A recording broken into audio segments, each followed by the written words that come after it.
No mai, haere mai, and good morning. Welcome back to day 2 of the UTSNZ 3-on-3 Tertiary Nationals. Day 1 was a blinder, so if we're going to go by those standards, it's going to be an exciting day today. I'm Maya Williamson, and joined with me is the one and only Kobe Murati. How are you, Kobe? Cheers, Maya. Hey, I'm good. Beautiful morning for a bit of basketball. Yesterday looked very exciting, so I'm glad to be on the crew today. With my buddy Maya. Oh, I'm his buddy. Lucky me. Yeah, this wonderful venue out in Rollerson. Bit of a far drive and a bit chilly this morning, but we're hoping the basketball's gonna warm us up. We have a quarter-final match this morning. So today is all playoff matches between Lincoln University, who went undefeated yesterday and finished first in their pool, and Massey, who didn't quite have the same amount of luck. Not quite. So finished 4th in their pool. But yeah, we had a great... Lincoln looked awesome yesterday. They actually had a game winner in their last game to solidify that first seed. It was pretty exciting. And following that, we have AUT men taking on University of Auckland men. So same deal with quarterfinal. You excited for today, Kobe? I am excited. I'm a bit of a basketball fan, but I'm not a whole lot of a 3-on-3 watcher, so I'm excited to learn something new. Yeah, what's the kind of basketball you like to watch?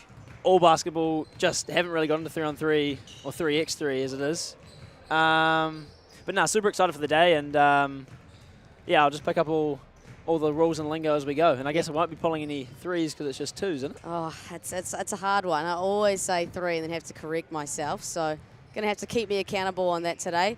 But yeah, like 3x3 has really established itself here in New Zealand, and especially this Lincoln University team. They have actually won, I think, the last 5 of the last 7. Dominant. Yeah, they are dominant. They are the reigning champions, defending their shield this year. They had 2 players who have now exited Lincoln University and graduated, Rosalia Samia and Lauren Hippolyte. They went away with the 3x3 Tulferen squad. So, you know, they were bound to be probably one of the best teams in the country. Where were they tripping to? Do you know? What was that, sorry? You said they went away. Yeah, they Or went away figuratively? to... can't remember the country it was, but they went away and competed with the Tulferen squad at the Asia Cup. I believe they did quite well, but yeah, you can imagine the standard that they set. Yeah. You know, and they were far above most teams in New Zealand by standard of 3-on-3. We're going to get underway very shortly. Teams just finishing, warming up. Referees coming out onto the court. Following this Lincoln v Massey, we've got AUT versus University of Auckland. A bit of a rivalry match, is it? Yeah, I think a little bit, and you'll feel that a little bit hailing from Auckland yourself there, Kobe. I feel nothing to those universities. I don't go there, so I'm not going to have any bias. I hope not. There was a bit of a Wellingtonian bias from there our always friend is with that guy. Tobias yesterday, a proud Porirua man. There always is with him. We'll run through these team lists really quickly. For the Massey University women, we have 14 Yamaya Eastwood, 6 Maria McCarthy-Wilson, 1 Freya McDonald, and 12 Alexia Davis. And if you want to take away the Lincoln University women, that would be great. The Lincoln University women, we've got Hannah Lassie Rameka, Madison Cunningham, Kate Herman, and Maddie Timms. Awesome. A well-experienced squad. See them coming out onto the court there. Coached by Josh Thompson, who has a plethora of 3x3 experience. He's been overseas with New Zealand teams and is currently... You've been diversifying the vocab. Huh? Plethora, I like that. Yeah, I've been reading up on my thesauruses. And Josh Thompson, also currently the head coach of the junior Tulferen squad that's going away to the Asia Cup shortly in the end of June. So he's got himself some experience behind him. These girls are pretty lucky to have him.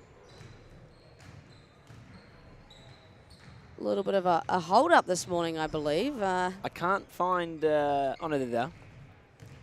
What are you looking for? I was going to say, the Massey girls aren't here, but Oh, they're just out of picture. Just having a wee chat. Yeah. At halfway. Yesterday we had a little bit of a kit competition, me and Tobias. We were scanning the court to see who had the best kits. The Massey University strip was up there. I like the Māori designs on the side. Yes. It's tough. The white uniforms look a little cooler than the dark ones do. We decided that Lincoln was probably not in contention. Hey, it's bland, but it works. I just think the block letters throw me off a little bit. You reckon they could go for a bit more of a suave lettering? Yeah, I'd say so. A bit of font? I'd say so. Going to get underway shortly of day 2, Tertiary 3x3 Nationals by way of Kate Herman and Lincoln University. And look at that. Straight to the cup. Straight out the gate. You can always trust Kate Herman to go downhill. See if Massey can answer. And travel cool there, just shuffled her feet a little bit. Right idea though, nice little dime. Right idea.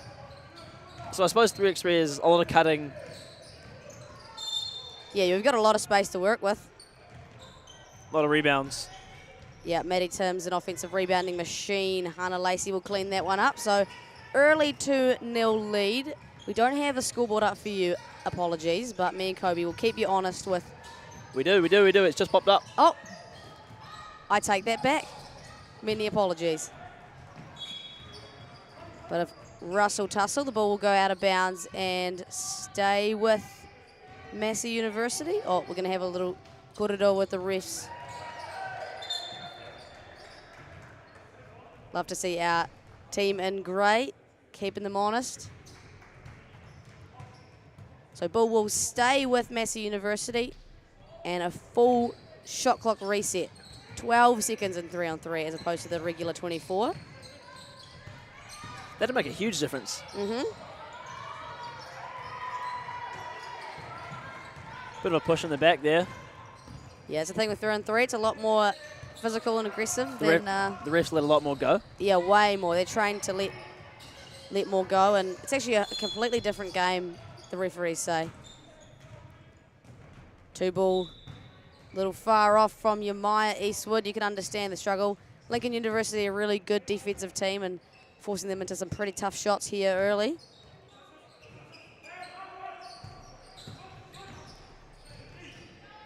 Quick reset at the top. Oh, that's nice. It's good basketball. Good basketball. An early 4-0 lead. Massey University still struggling to get their first bucket. Great hands-on defense from Madison. And a shot clock violation. So great defensive position for Lincoln University. They still hold that 4-0 lead. It's a tiny shot clock. It is. It forces you to play fast and be efficient with your actions. The physical screen, I'm saying, it's Oh. tiny. And it's not even red. Like, I don't actually know how they can see that. I think high-level basketball players will be able to feel it. Yeah, they know. Great on-ball defense. Can you see it down up here, Kobe? I can see it. You're struggling? Oh, I can see it. all I right. can see it. But I'm just not under the pump right now. Yeah, we're cruising up here in the commentary box. Cruising, still frozen. I tell you, when I got to bed this morning, it was 2 degrees. It's a tough gig, eh? Christchurch in the winter is not for the weak, that's for sure. Hannah will fire one away. I'm sure we'll see a plentiful amount of those today. High-level two-point shooter she is. Massey's still trying to get on the board here. Up and under scoop, doesn't quite go. They get the tip, though. A little bit of confusion. They're forced to Tough play. screen there. And another shot clock violation.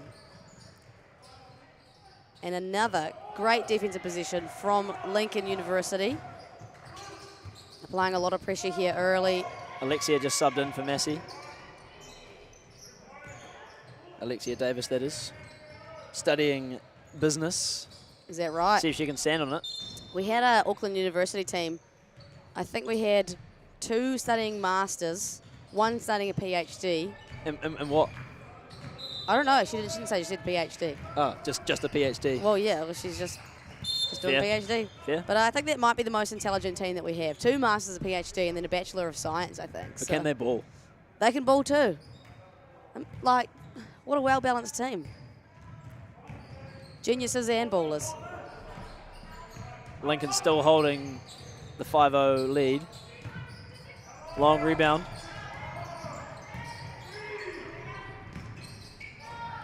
Tough drive to the cup. That's just pretty basketball. Lincoln utilising all 3 of their threats and forcing Massey to rotate defensively. Massey yet to get on the board. Still 7 minutes of play left. You think we're going to go the distance, Kobe, or do you think we're going to hit that 21? With the pace we've got it now, I'm thinking it's got to be the distance, but I'd love to see it get to 21. It's always an exciting finish when the team can get to 21 before they get to 10 minutes. Pulls a 2. Boom! Cash. First one of the day for Kate Herman, and it will not be the last.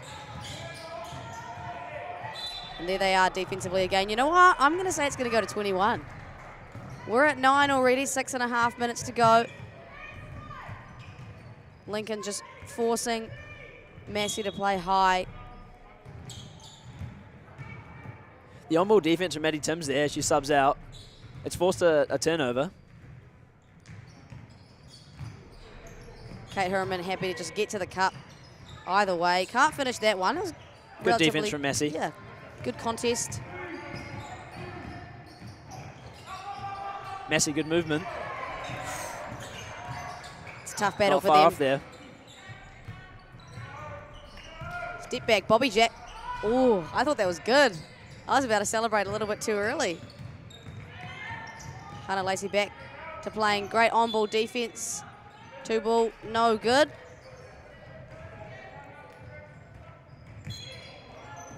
Oh, dime. Perfect cut. Oh, good defense. Stripped. Freya McDonald with the strip there. Hannah Lacey gets her hands in the mix, called for a foul. Our first foul of the game. Typically you see a little bit more aggression a bit more early, but... To start the day, the ref has been pretty silent, letting everything play. Letting the girls get into it with a bit of physicality. Yeah, you have to, right? You're going to let the flow of the game go a little bit, and especially in a quarterfinal match. Pulls another 2. God, I want to say pulls a 3. I know, so right? badly. It hurts a little bit, it does. Takes a bit of getting used to. Maddie Cunningham of Lincoln University moved from Napier Girls High on a basketball scholarship this year. So first time ever playing 3-on-3, actually. There's nothing in the Hawke's Bay for her. As we see a timeout called. I'm going to assume that Massey University have called this timeout just to regather themselves. What do you think? What do you think the chat is going into that huddle? For the Massey girls, Yeah. You just think it's got to be stay composed. Once they get the lid off that cup, I'm sure they can start scoring. They're just going to see one drop. 100%. 1 comes 2 and 2 comes more. Fire. Put that on a T-shirt. Put that on a T-shirt. We have some interesting fun facts for those who filled out the form. We've got Yamaya Eastwood here. She can juggle. Can you juggle? I can't even juggle 2 things, let alone 3. I've always admired people who can juggle. It's an incredible skill. This is pretty poor from the Massey woman here. Yeah. We've got 1 fill out. Come on, guys, do your form. We'll talk about you that way. Like, don't you want to be gassed up on the commentary? It seems they don't. Hannah Lacey extends that lead to double digits now for Lincoln, and Kate just takes the cookies right out of Freya McDonald's hands. Offensive rebounds, killer. We're just at the halfway mark, and the Lincoln women are up 11. They could get to 21. That's 12. My guess is it's going to 21. And hopefully Massey can get on the board before that happens. Can we see it now? Oh. In and out. Glad wrap on the rim this morning for Massey University, and Hannah Lacey digging that hole a little further. 14-0. This is truly a dominant performance from probably the favourites coming into this competition. Been an absolute... Another bucket. Yeah. Eddie Timms will fire. Rebound drops to Meyer. Little spin move, but called for another travel. These guys just struggling at the moment. Once you get in this much of a hole, you kind of feel you got a little bit of desperation in you. The ref is definitely letting some contact go. It's good. That's what 3x3 is all about. You're allowed so much more physicality. Wide open for 2 and splash. Bang, bang, baby. 17-0. A punishing lead by Lincoln University. They will feel very happy with this, you'd think.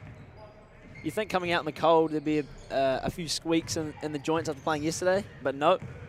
Come out on fire, this Lincoln University team.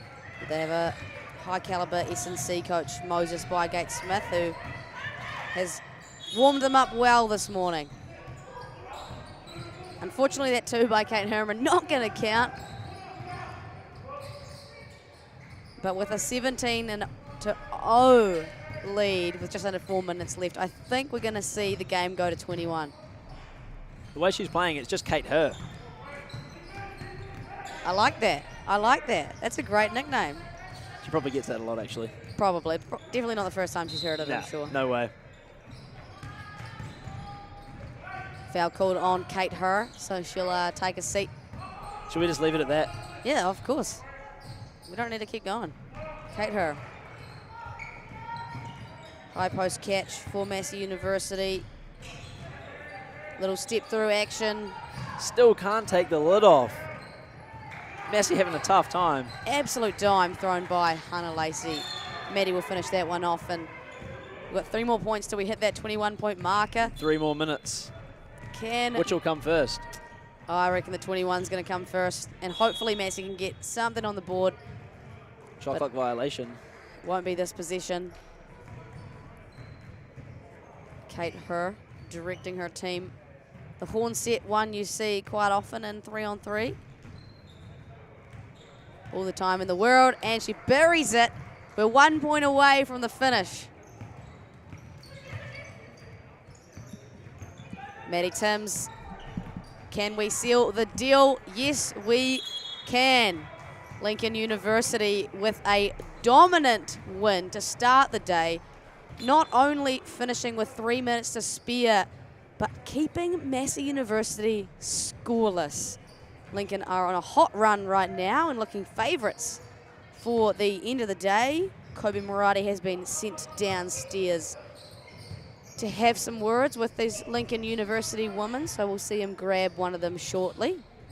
Coming up next, like we said, we have quarterfinal action between the Auckland universities. That's AUT taking on the U of A, University of Auckland.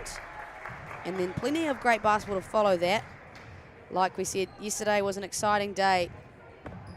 So I'm sure today is going to live up to those standards as well.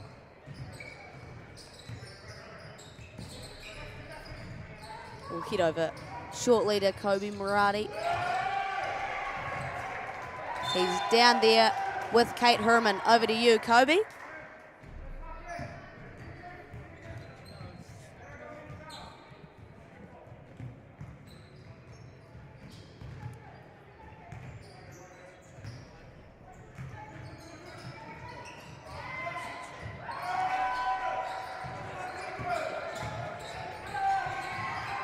Unfortunately, some technical difficulties there. Unfortunately, we didn't hear those words from Kate Herman, but we'll head over to an ad break shortly. And then we will be back with some more quarterfinal action.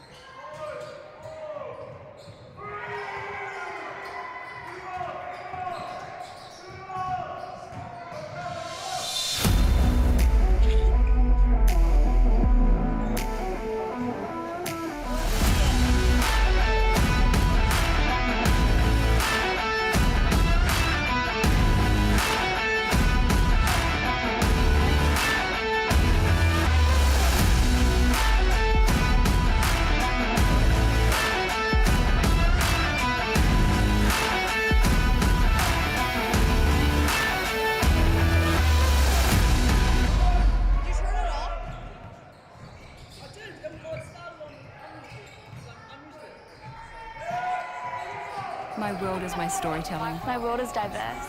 Our world. My world is astrophysics. It's always been a dream of mine. I don't know what my career pathway will be. I approach architecture from the point of view of my culture. I want to contribute to my people. It's a way I can give back. I want to change the perception of engineers. I want to take my tohu home when I graduate. Right now, it's about me. And this is my chapter. The professionals got you, don't worry.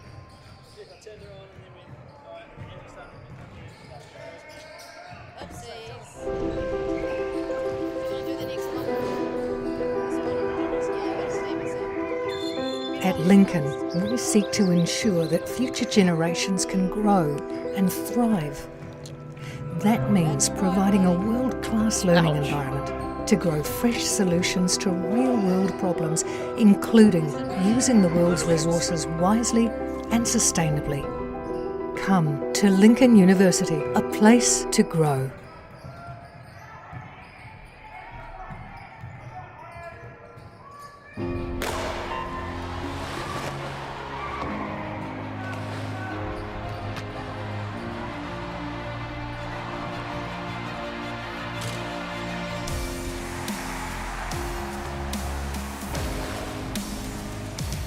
FISU, World of University Sport.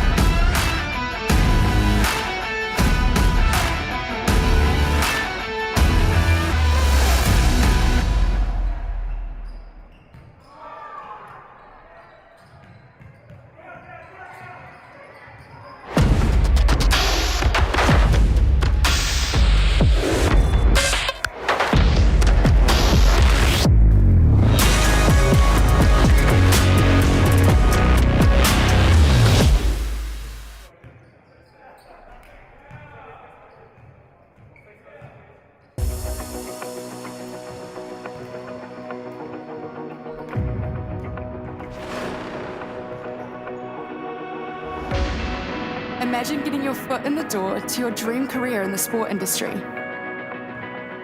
As you represent your uni, building lasting friendships, connecting at national and global events, connecting with peers and mentors who help connect you to your future.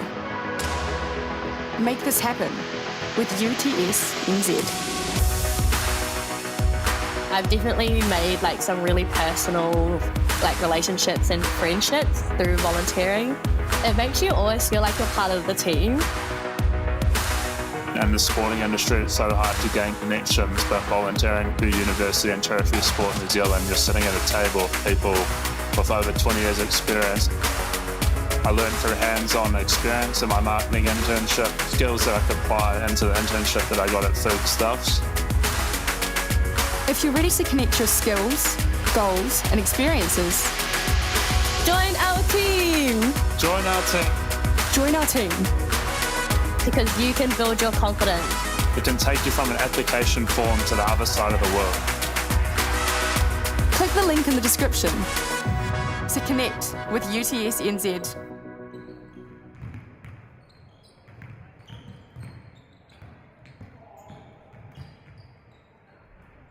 This is the University of Waikato, where every day people are making a positive change.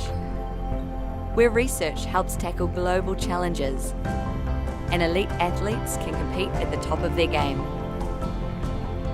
A place where people are given the tools to protect their whenua for future generations. Where talent is nurtured and excellence is celebrated. It's a place where industry, innovation and education converge, and where moments are shared with loved ones. It's a place where teaching and learning has no borders, and people of all races and cultures work together as one. Our people, our future. Positive change starts here.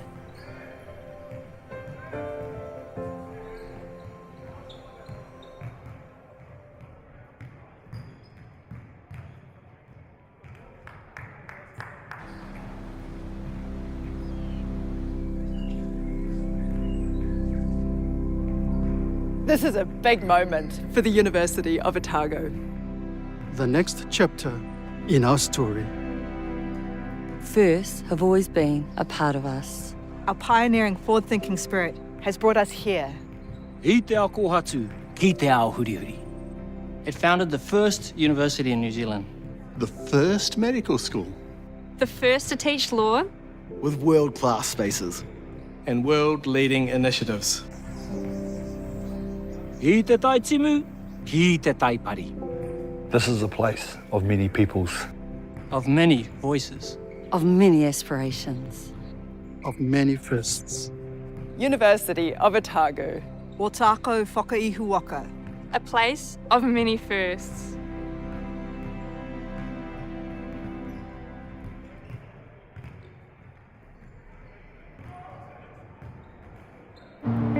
Belief. The emotion that stirs your body into motion. One small drop contains the power of the oceans. And yes, with all this chaos and commotion, you'd be forgiven for thinking, what's my personal motivation? The new normal's so abnormal that now normal's an abstraction. What happened to civilization? This world is a distraction. But still, belief will never fail to cause a chemical reaction, fizzing up your synapses with purpose and possibilities to put into practice. Yet those ones. And so you pause, breathe, and say, what do I want to do for me? The future me. The one who needs me to believe that I can make a difference unequivocally, in whichever way I deem. Even if that's flipping me into we. You see, that really is living the dream. So yeah, it's a pretty simple plan. Believe you can.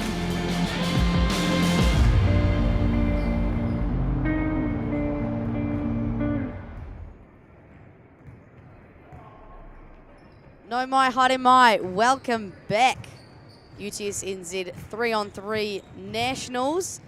A dominant performance to start the day, isn't that right, Kobe? And I think we're going to see one more here. The Kate Herman-led Lincoln team put on an absolute clinic against Massey, 21-0. Yeah, it was a punishing one. Not much to write home about for the Massey team, but for Lincoln, offense and defense on point, you'd say. 100%. And I don't think the exciting basketball is going to stop. We have the AUT men taking on the University of Auckland. AUT finished second in their pool from yesterday, and the U of A finishing third. For AUT, we have Tyler Martin, Samuel Nabilo, Connor Mills, and Andre Cronin-Nuofor. The University of Auckland men, we've got Terrence Abden, Charlie Cox, Kabir Bhargava, and Jason Middif. Looking through the rosters here, we've got a couple of Rosmini boys, 2 on one and 1 on the other. And how do you feel about that, hailing from Westlake boys yourself? Hey, there's no beef once you leave school. As long as there's some good basketball on the court, there'll be no feelings heard via my commentary. And I'm sure we're going to see a lot of great basketball here today. Both these teams probably having seen a lot of each other throughout the year, I'm assuming, and will see more of each other as the year goes by. I'm expecting a pretty physical game. Yeah, 100%. There's some big boys in here. There are some big boys, and watching them warm up, saw a couple of slam dunks. Couple of throwdowns. Yeah, we did, and I'm hoping we get one today. I'm hoping we get one. It's always exciting when that happens. As referees head out onto the court, Hamish Dale and Tyler Radbourne. Hamish Dale actually hitting overseas 2 times this year for some 3x3 refereeing, so you can expect some quality calls from him. Andre from the AUT team, I must say, in the warm-up was getting up. He was. Surely he gives us one. He's got 10 minutes. 100%. Just one. Those are tough jerseys from the AUT boys. Yeah, I was going to say the kit competition. I think they're high. The tuck-in from Connor Mills kind of hides it, but the boys that are untucked, you can see the designs on the front. Yeah, it's tough, eh? Here we go, we're underway. First possession will go with Auckland University. Terrence Abden moving off the ball. Jason Middif. Splash to start. And what did you say about his form pre-game there, Kobe? I said he's got a Tyrese Halliburton-looking shot in the warm-up, and it's cash. So he does look like Tyrese Halliburton, for sure, in all senses of the word. Kobe still recovering from his... Let's not talk about it. Let's not talk about it. Not on there. He's a Bucks fan. That's all I'm going to say, if you pick out what I'm putting down. Halliburton didn't even play well in that series, too. That's the worst part about it. I think he was like 4 for 30 from 3 the whole series. But we move. We move. I made that number up. I don't even know what he was. It was just tough to watch. Andre Noirfor gets it stripped away. AUT look like they will stay with possession. Setting up in their classic horn set. Flare screen for Tyler Martin, but he rejects it.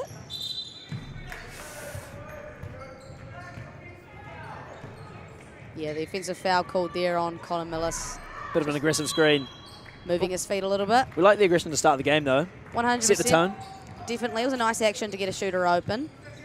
Got to be a little more disciplined about how you set your screens. Could be a Bagava. Bang, bang. It was good help defense from Tyler Martin, but just kicked it back out and laced a 2. That's the thing with 3-on-3. Can't afford to play that much help defense. You don't have the help to be able to rotate, so a lot of sacrifices you're giving up if you help. Auckland men jump out to an early 4-0 lead.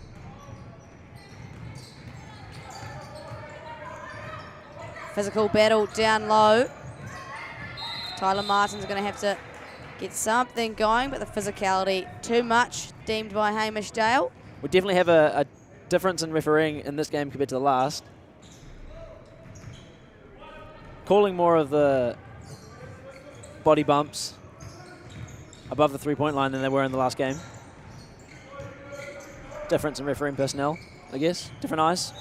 Yeah, absolutely. And I guess it's the different levels of physicality. The cross body arms probably something you can't really seem to let go of. Nice action by AUT. 2 ball on its way. Good. AUT get their scoring underway by Bang way of from a 2. Andre Kroman-Nwafor. So no points scored yet in the key. Oh, lovely. Sold him a dream. Oh, flying out the gym. Auckland extend their lead by 3 now. Just lost his foot traction there. AUT had no choice but to pull that one. Samuel Nabilo hits nothing but the backboard.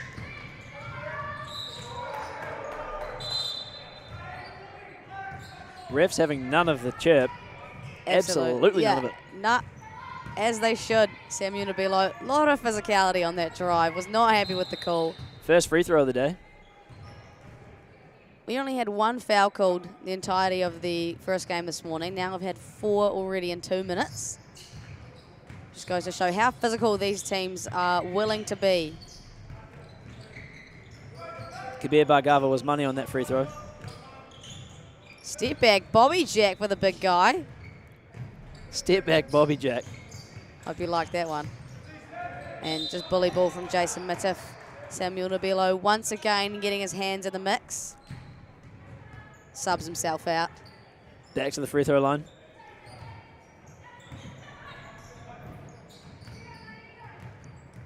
Tyrese Halliburton lines one up. Front iron.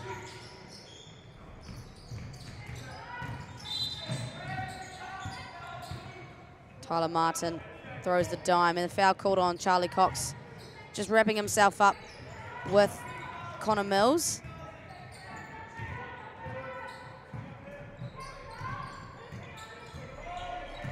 Step back. He's feeling it. An unexpected offensive rebound from not an entirely large guy in Tyler Martin. I think from standing up here and comparing him to the other players, he's not that large, but I'm sure he's actually he's probably towers of both of us. Yeah, 100%. Feels good talking from up here, though. It does, yeah.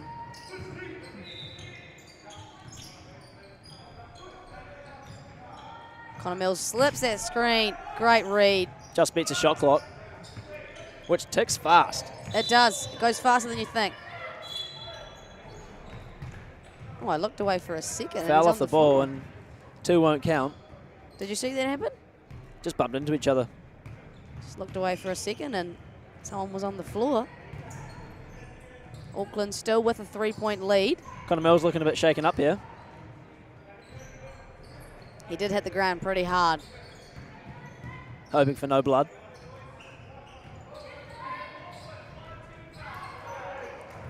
Auckland, interestingly, 5 team fouls. Once they get to 7, it's in the bonus. So it's 2 free throws. So that's different, right. Yeah, 2 free throws every time they foul after 7. 2 free throws? Yeah. So only 2 to give. Once you get to 10, it's 2 free throws and possession. Oh, Cash. Tyrese Halliburton. Left the foot flying. 8-3 now for the Auckland men. Another step back. Ooh. Cool bank. Banks open early on a Sunday morning out in Rolleston. Good hustle play. Unlucky there. Shot clock back to 12. Is that the kind of hustle plays I would see from you, Kobe, if you were out here today? I would only get time on this court if I committed some hustle plays. I've seen Kobe shoot a few jumpers. It's not too bad. For a non-baller, I can ball. It's not shocking. I can Give me ball's that. a bit confident. You can. I can bounce it and I can shoot it. Sometimes that's all you need. Reset of the shot clock for these Auckland men. Kabir Bagava has a hot hand. And another moving screen. So clearly something these referees are looking at and targeting. U of A up 8-5. Just over halfway. Oh, just under halfway. How do you say that? Just over halfway to go? Just under halfway? Just over, I'd say. Yeah, Kobe. Just over halfway. I've just put myself in a confusing loop there. You're going to be thinking about that one for I a am, while yeah. now. 16 fouls for Auckland men now, so none to give. Can't afford to set any more moving screens. 10 fouls already in the game. Yeah, as opposed to the 1 foul we saw called early this morning. Bit of a change up. Terrence drive to the cup. Good defense. Just short on that one for AUT, who have clawed back the scoring a little bit, but Andre, Swatted. not in my house.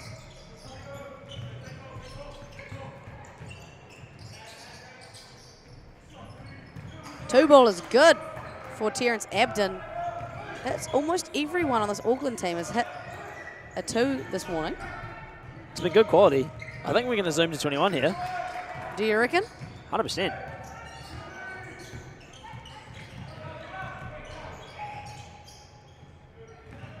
We need to see a throwdown, though. We're pretty sad if we finish the game without one. Charlie Cox with the nice footwork. Get that foot planted. Yeah, 100%. Nice balance. 11-6 now for Auckland, and AUT in a pretty uncomfortable position in this possession. Another step back, a bit of a one-handed chuck there, just with the shot clock winding down. Yeah, kind of had no option, and to no surprise, AUT will take a timeout, trailing 6-11, just over halfway. Oh, I see what you mean. Yeah. Just under. Just over half the game to go. 5 minutes 33 to go. There we go. I promise we're intelligent. Don't lose hope in us. What do we got for our fun facts for these boys? Anything exciting? Oh, we've got some. The U of A men, again, poor showing in the personal profile. We've got Kabir Bhargava, who's filled it out. His on-court strength is shooting. We've seen that. Laced the free throw. Yep, confirmed. absolutely. I think... decent at maths. Yeah, decent at maths. And he can do a handstand walk. That's Look impressive. at him on the screen right now. The mathematician handstand walking flamethrower. See in the background there with a little beanie on, that's Leighton Haddleton, head coach of the New Zealand under-17 men who are heading to the World Cup. And I think in a few weeks, actually. We've got Jonas Valanciunas sat in the crowd. Kobe's a big fan. Gonna have to go get an autograph. Errant pass from U of A will go straight out of bounds. That Girls Got Game sign that you see on the baseline there was victim yesterday. I think we needed a counter for how many times it got pummeled over during the day. Tobias coined it, people passing to their imaginary friends. Bit of a push off there, but couldn't lace the 2. Jason Minnov, bully ball. Oh, get that out of here. What? Showing the athleticism there, Andre. Looking like Kobe Murati out there. I'll take that. I'll take that. 3 seconds, Kabir. Can't connect. Ooh. Bit of contact there on the mouth. He's smiling it off, though. And he goes over and apologises to him. All in good spirit. Good sportsmanship. And with that, 7th team foul means 2 free throws on the way for AUT. This could be a bit of a game changer considering they're on the back foot right now, but plenty of chances to make it up with 2 free throws, as I say that. Front room's the first one. Has a chance to cut it to 4. Get to everyone's favourite convenience store. 7-Eleven. Well, I like that one. I was just laughing and smiling out here in the commentary booth. I feel like I had nothing valuable to add to what a great statement that was. Kabir! At one. The hoop and the harm. And gives a little flex afterward too. The hoop and the harm. We're on fire today. We've got to keep up these high standards. Might need to do a little bit of Google searching for cool things we could say. Giggle searching. Google. Google searching. Oh my god. You could have just said search up some jokes, but you decided to say giggle searching. Oh my god, Andre. Is that 3 blocks for him? I've lost count. 3 monster blocks as well. 12-7 for Auckland men. They've got 5 seconds to work with. Gonna have to force one of those up. Long board. Can't connect at all. Tyler Martin. They get their offensive rebound. And he'll pull with the hand in his face. Off the backboard right into Andre Nwafua's hands. Oh my goodness. Huge 2. Extend Auckland's, well, the U of A's lead back out to 6. The heater is on for these U of A boys in their blue kits. Charlie Cox finds Terrence. Another one! Oh my god. U of A. So freezing this morning, they decided just to heat things up. Creeping ever so closely to that 21-point mark. These boys are married teachers the way that they don't miss. Oh my goodness. Did Kobe do some searching before this, or was that off the dome? That's always off the dome. You know that. Incredible work. Incredible work. You've got a whole day to go, so you've got to keep up the standard. Dime Beautiful dropped. That's nice basketball. Thought we might have seen a throwdown there. Saving the legs. We're still waiting for one. Waiting very patiently. Beautiful cut. Yeah, make something out of nothing, really. Charlie Cox gets the finish to go. That's 17-9 now. Just a smidgen more than 3 minutes to go in our second game of the day. Charlie Cox looks to dance, but loses the ball. And there, that girl's King. got Get game. up. Someone get him up. Someone get him up. Timeout will go way of these U of A men. Just need to have a little chat. They're getting dangerously close to the 21-point mark. Are we going to see 21, or are we going to go 10 minutes? It's hard to tell. I think the AUT men have a run in them. But U of A definitely in a commanding position right now. And I think the hot outside shooting has worked in their favour. AUT kind of yet to find their consistency from beyond the arc. I don't think they've been bad. They're just going up against some flamethrowers from U of A. Yeah, absolutely. And the 3-on-3, that's all it takes sometimes. But the tide can change very quickly. So you don't want to sleep on these AUT boys. Andre sees some space.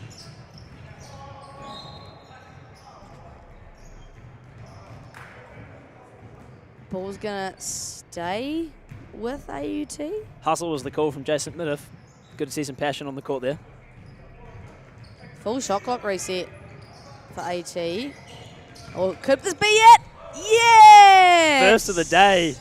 There it is. Andre Nwafua studying business and again standing on it. Oh, that could have been the start of a really cool run. but can't connect can Tyler Martin. I don't know what's in those knee braces, but they got ups. They got ups. He got up, didn't even look like it was a struggle for him whatsoever. Still trailing by 7. Offensive rebound for U of A. Another chance to extend the lead out a little bit. Good ball from Connor Mills. They'll need a score here. In and out. He's had a few of those. Couple of unfortunate ones. Kobe's feeling pretty confident that the U of A are going to put the final nails in the coffin shortly, so he's going to head downstairs, ready to grab one of these boys to talk to.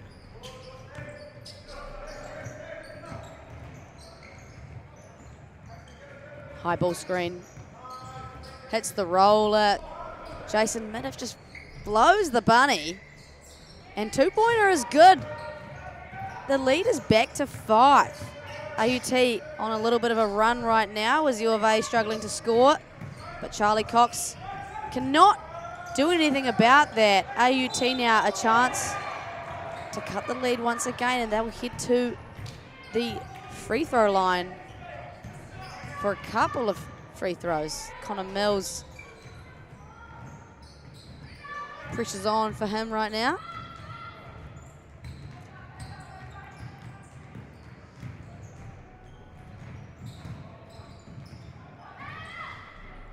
Back iron and drops.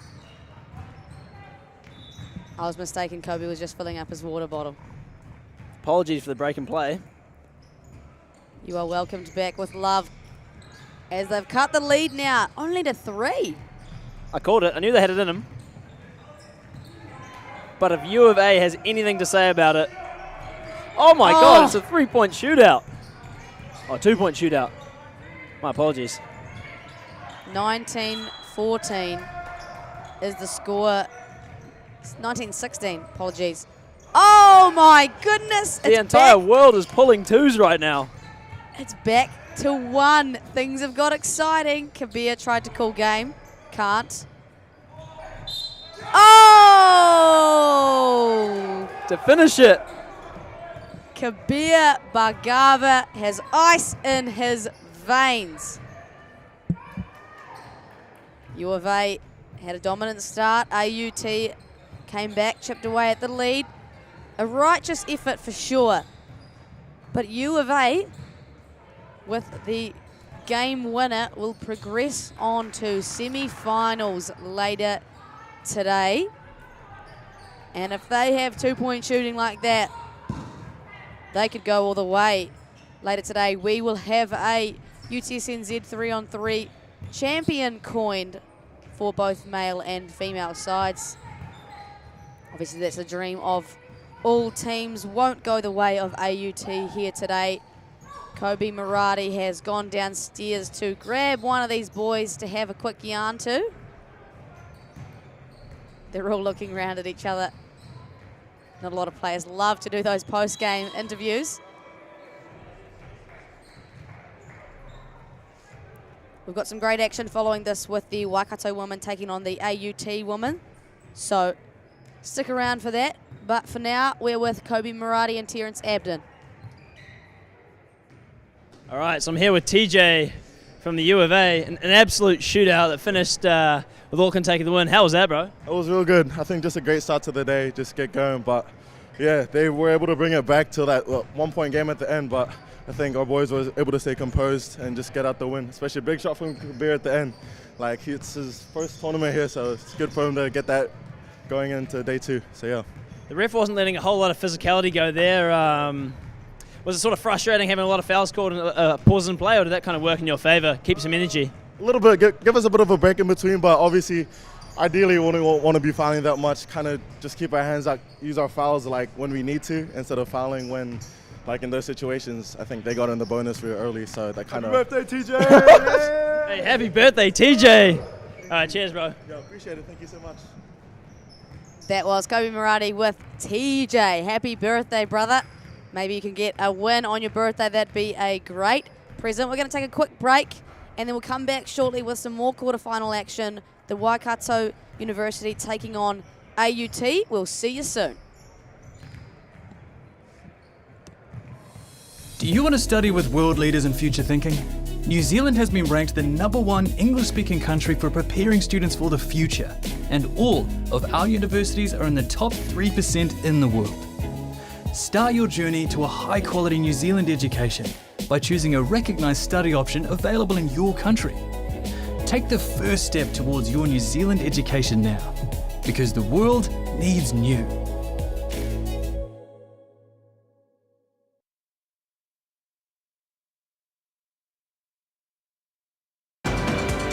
Only one New Zealand university is ranked among the top 1% of universities in the world and in the top 40 universities under 50 years of age. Auckland University of Technology, New Zealand's leading modern university. Home to world-class academics, called on for their research expertise here and all over the world, making AUT the New Zealand leader in global research impact. Connected to an extraordinary range of organisations worldwide. Focused on a rapidly changing future where creativity, curiosity and collaboration will only become more vital. We inspire, nurture and find the greatness in every single one of our students. We are AUT, New Zealand's leading modern university.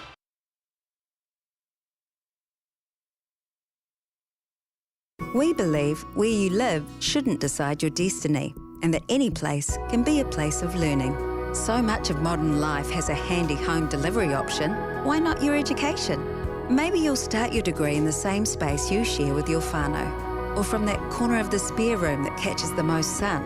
Start your new what at the place where where can be anywhere, online or on campus. Massey, New Zealand's leading online university. Apply now at massey.ac.nz.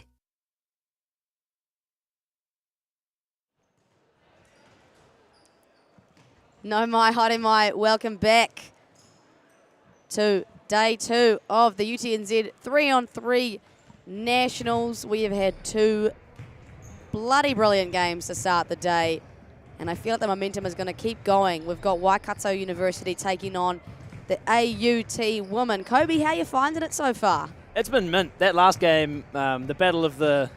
Well, they're on the same side of the bridge, but the Battle of Auckland was just an absolute shootout. Andre from the AUT side was really trying to drag his team out. Unfortunately, the U of A did get the win, but commendable effort from Andre. How many blocks do you reckon he had in the end? 4, 5? I'd say, yeah, a at least slam, 4. a couple threes. He was doing it all. Definitely the MVP of that game. So AUT will look to do one better in this one, consisting of Mackenzie Boucher, Rihanna Rangi-Brown, Kula Baudry, and Ramona Fuiva'a. On the University of Waikato's side, we've got Mayako Taingahu, Mufaro Mapingo, Kayla Manuirarangi, Carly Ohaya as well. Yeah, we've got some high... Apologies for the pronunciation. No, you did a great job, Kobe. Got some high caliber 3-on-3 players here. You see Maya there won the 3x3.exe Rookie of the Year in the 2023 International Premier League. And Kayla Manuirarangi, also from Waikato, played some D1 basketball back in her day and has played some Women's Pro 3-on-3 in New Zealand. So high level expecting from University of Waikato. They did drop one game yesterday to Lincoln University that had them finishing second in their pool, and AUT finishing third, dropped a couple of games, but a high caliber side from them. Mackenzie Boucher has been over in the States playing college basketball. Believe she's obviously returned to New Zealand, maybe. Clearly. Yeah, true. That was pretty obvious, wasn't Yeah. it? Yeah, fair enough for that one. And Rihanna Rangi-Brown had the privilege of being part of the first Māori Pacifica women's team to compete at the 3x3 Cup last year. How did that go? I think they did all right, actually. I can't exactly remember their placing, but they did all right. The Te Whake Pacifica team competed really well, and Rihanna Rangi-Brown was a huge part of their team. So I'm excited to see how this one goes down today. And we'll get underway by way of Kali Ohia and the University of Waikato. And look at that to start the game. Wide open layup. Looking at the kicks competition, Rihanna Rangi Brown, I don't know what those are on her feet, but those are nice, just clean. Yeah, those are tough. I don't know what they are. I've seen them. I'm not a bit of a shoe guru No look myself. pass. University of Waikato coming out hot this morning. And defensively forcing AUT into some pretty tough gigs. Rihanna Rangi Brown, though. Is it the shoes? I think so. It's got to be nothing else, right? Kali Ohia to her favoured left hand, says her on-court strength is left hand dribble drive. And a hot start. 2-all with 9 and some change left. Ex-Westlaker Kenzie Boucher checks in. Shout out. Pretty high caliber basketball family that is. Dad Dylan Boucher, CEO of Basketball New Zealand, and brother Jaden Boucher playing professional basketball for the Tauranga Phi in the men's Sal's NBL. But Kenzie, I like to coin as the best Boucher of them all. She's hailing from the best of the schools, so. No bias in that statement at all, right, Kobe? No, I'm just going off stats and facts. Yeah, fair enough. Kick out, Kayla Manuirirangi connects.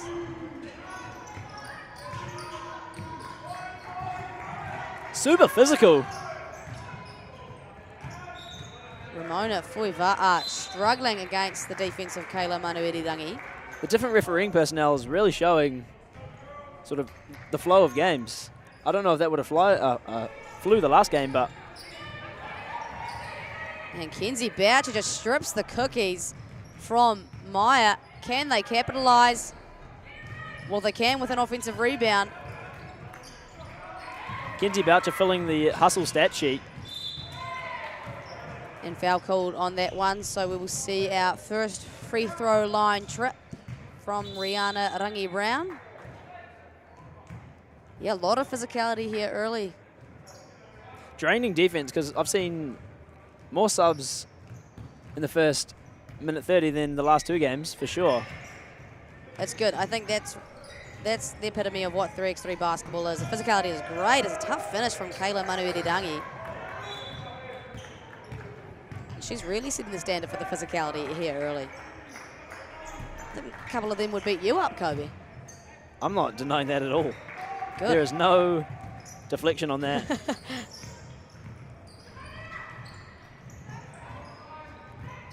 Low post seal for Kula Baudry and an off-ball cut. Kenzie Boucher almost runs into the BB&Z sign. I'll be dropping dimes, though. Is that right? Yeah. You're a bit of a... Floor general. I was going to say... Off the floor general, bench general. Kobe averages about 8 let's goes a game, 20 I'm Thanasa Antetokounmpo up in here. Let's go, team. Woo! Jokes aside, though, I do average 40 dap-ups, not even in sport, just per hour. Look, those are some good stats. Those are generational stats there, Kobe. You should be proud of yourself. Oh, great wall-up defense from Mackenzie Boucher, but Ramona Fuiva'a just catches Kayla Manuirirangi on a cut. Slim lead for Waikato women, up 1. Just under 8 minutes to go. Both these teams with their eyes on the prize of being the UTSNZ 3x3 champion later today, and Kayla Manuirirangi, she wants it. She's got here as a off-court strength is playing pool. Oh, that's cool. That's different. I like that. Yeah, that's different. We had a girl from the University of Auckland, her off-court strength, Tempin bowling. I think I heard from Tobias last night that we were giving him a bit of chirp to losing to Eva, is Tobias McIntosh's girlfriend. Yeah, I was giving him chirp. Yeah, and I think rightfully so. What's your Tempin bowling like, Kobe? Woo! I'll tell you, to start the university year last year, a student accommodation went to the Tempin bowling for a bit of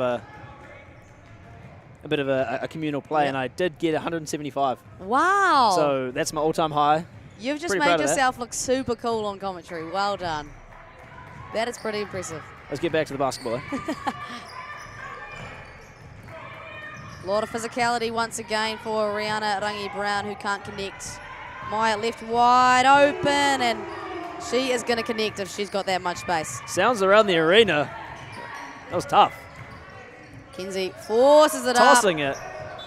Almost. Yeah, that almost went in. Good.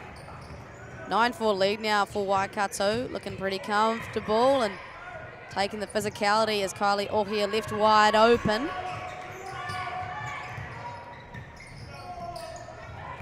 AUT tried for a quick answer. Couldn't quite get it. Good box out, good rebound. Beautiful cut. And a dime thrown as well. 10-5 now. Kenzie Boucher does a great job at keeping the University of Waikato in that dead spot. Nowhere to go and a turnover.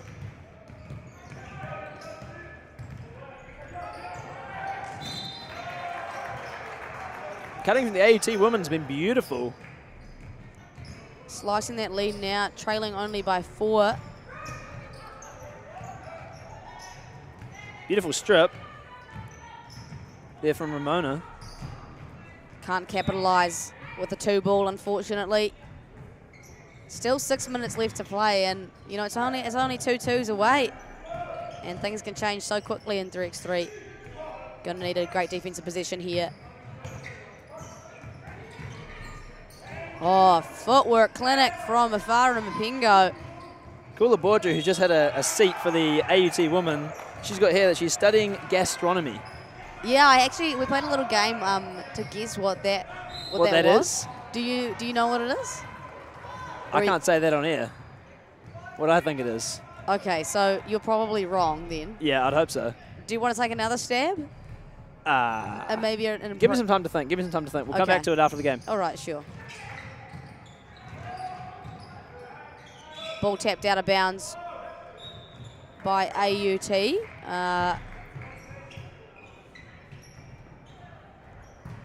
Or not. Or not?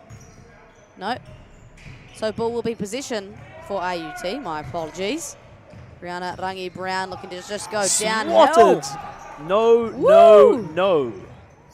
No mercy shown by Kali Ohia. Oh, but a foul was called. Thought she got away with one there, but Brianna Rangi-Brown at the line. She's got 2 fur babies that she loves, named Cardi B and Prada. No way. Yep. I'm wondering, Maya, as a basketball expert, what's the knee tape there for Kayla Manu-Irirangi? Just to stop the sliding, or is proper injury? I'm a basketball expert, but not a physio expert, unfortunately. I couldn't tell you that. No? Maybe she's had some injuries back in the day, or she's played basketball for a long time. She graduated high school in 2015, so... She's studying comms, not physio, so maybe it's just to stop herself sliding around? No? Or slide more nicely? You're asking the wrong woman, unfortunately, Kobe. I just want to know. Maybe you can post-game interview her and ask her about that. I think that one's on you.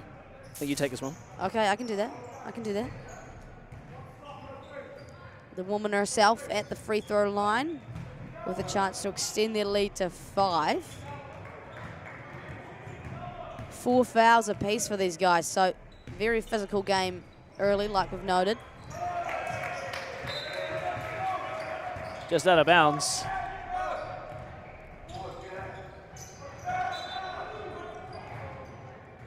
AUT ball. 9 seconds on the shot clock. Kayla Manu-Irirangi making Rihanna Rangi-Brown's life difficult.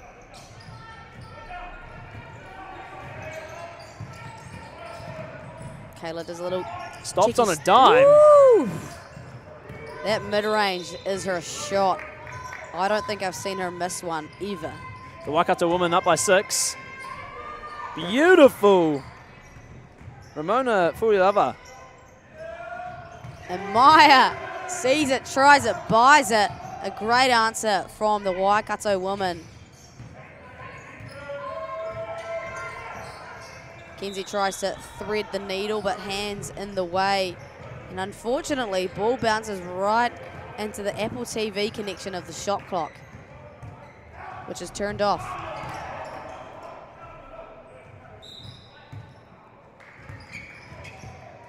don't think the referees have quite noticed. The shot clock has been unplugged. There we go. You listen to you, Maya. Tyler Radbourne. Who's kicked it out? That's someone's fault. No, the ball just landed right in it and disconnected just then. I think I might be the only one in the gym who saw that happen. And with the reconnection, it has not come back up. Oh, there we are. We've got a technician on the way, it seems. Yesterday, a ball went actually flying right into the screen and knocked it off the table. No cracks? That was. Oh, it looked a little bit funny afterwards, but obviously it's been replenished overnight. Back on the court, there's some serious team talks going on. Both teams extremely passionate, needing a win here. Yeah, absolutely. Like we said, both teams looking forward to the championship game this afternoon. That'll be the desired outcome. As we see a one-hand launch from Rihanna Rangi-Brown, not successful. Step back. Paula Baudry left wide open.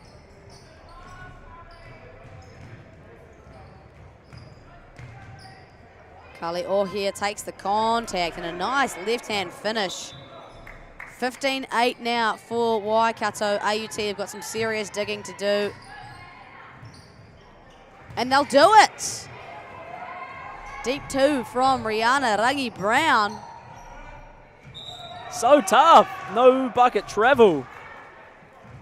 Says the referee on the baseline. Hard luck. Just let that one go. It was so tough you can kind of allow for a travel, surely. If we whisper on air, can that get to the refs? Nah. Yeah. Keep it secret. Keep it secret. Ooh, bit of a flail there and gets the no. Yeah, Kayla Manu Irirangi given a flop warning. I have gotten Is that what that so many was? of those in my lifetime, it's not even funny.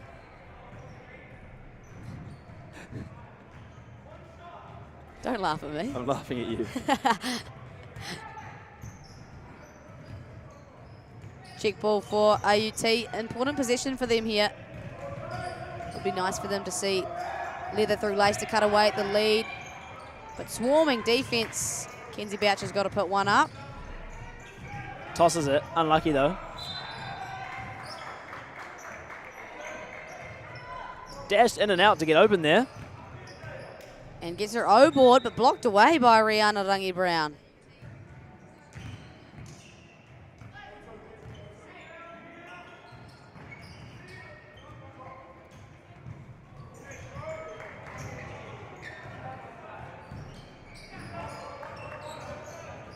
Off ball movement, ball back in the hands of the shooter. And offensive rebounds proving to be a huge part of this University of Waikato's offense. Kayla Manu Irirangi really bumped there. Again, no call. And hands all over Mapingo there. Kenzie's face says she does not like it, but the call is made. You love to see the passion from these athletes, right? Having a little bit of a corridor with the referee, just getting a bit of clearance on why he called what he called. Again, looking at degrees, Kenzie's studying applied science, and since day one I've wondered, what are they applying what to? I don't understand. No, I don't get it. Yeah, since we are at a bit of a different education at broadcasting school, all that regular university stuff doesn't make sense to me. Pulled a two there, did Kenzie, while we're talking about her. Mapingo! Give me that! Tough finish. 7-point lead now, chance to make it 8. Dropping my eyes to her feet, Mapingo. Look at the shoes. Are those, I think they might be Sabrina's. That's Sabrina Ionescu's. Oh, I'm not sure, don't quote me on that though. But those are fire. Those are. Colorway goes well with the jersey as well. 100%. AUT now up to 6 fouls as well, so none to give. Will be free throws on every foul. Great defense. She's on a heater right now, and she lets them know about it. 18-10, feeling pretty comfortable for University of Waikato women, you'd think. She's studying engineering, and she's engineered an absolute fit for this game today. Are you going to allow that one? I'm going to allow that from you, Kobe. That's probably the poorest one I've seen of the day, but the point stands true. I mean, poor chat from you is kind of all I expected anyway.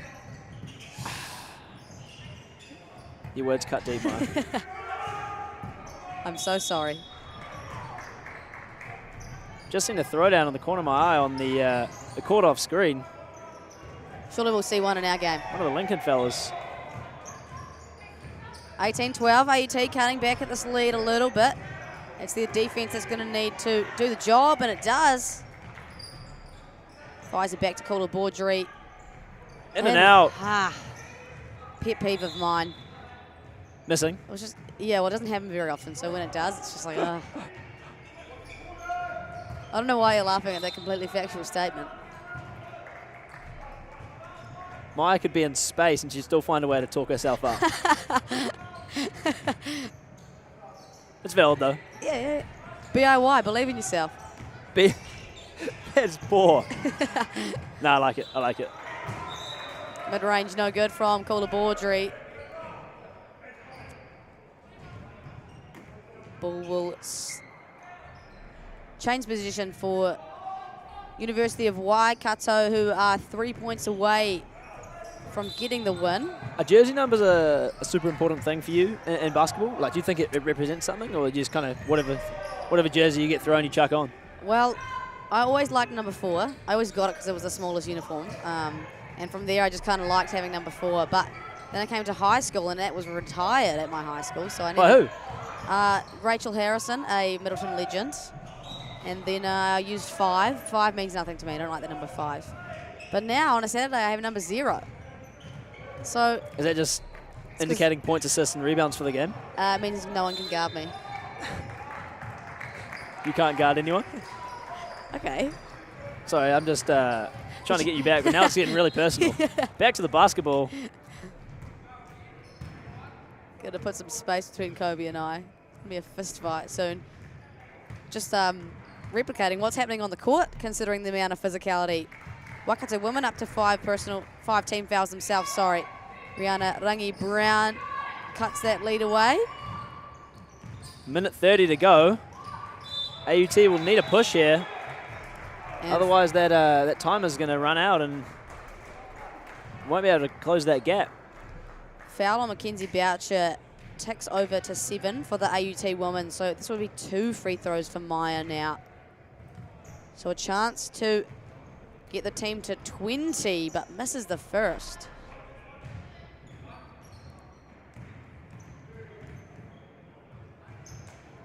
And good on the second. Nothing but net on that free throw. It was beautiful. Hard luck, right idea. Throwing the ball back in bounds. A 2-ball here could end it all and send Waikato University to the semi-finals later today. Cooler Baudry's on and off court strengths. Communication and vibes. This team seems like a fun team because Rihanna Rangi-Brown's on court strength is having fun. I think we need Cooler up here. We need some, comms and vibes up here. Her goal is actually to be a writer and a journalist, so it's within the field. Should I get her up here? I think we should get her up here. Sub you out? Should we look at the superiors and see if we can make her dream come true? Commentary at the UTSNZ 3-on-3 Basketball Nationals. The place we all want to be. If you're not here on the Sunday morning, what are you doing? And another foul here. We could see the game being ended now. Kayla Manuirirangi. Does she have ice in her veins? Oh, looking like it's never going to miss. It's a beautiful sound, that swish. Swish.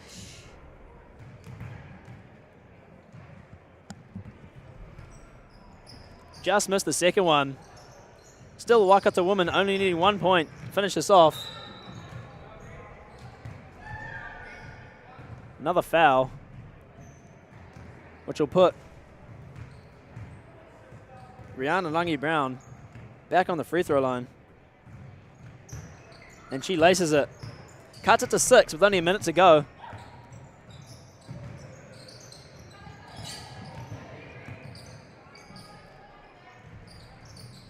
Rebound there. Waikato. One more bucket. It's all they need. The AUT girls know it. Oh, rough foul on the floor. Or it looks like actually a jump ball.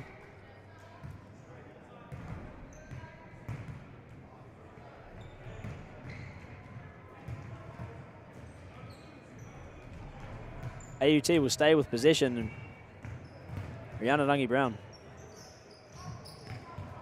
Bit of a miscommunication there. Girls are getting tired. They've been playing non-stop basketball for the last 9 minutes. It's understandable. And with a day of play yesterday.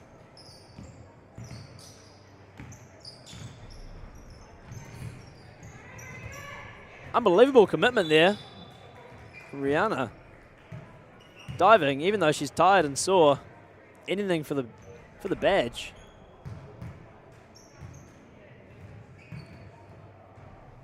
Ball will be back up the top with Kenzie Boucher for the AUT woman.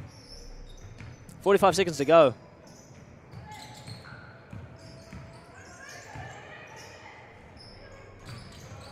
Two won't go.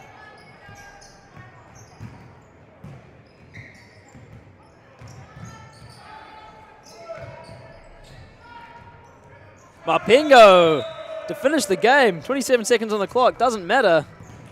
The Waikato women beat AUT 21-14.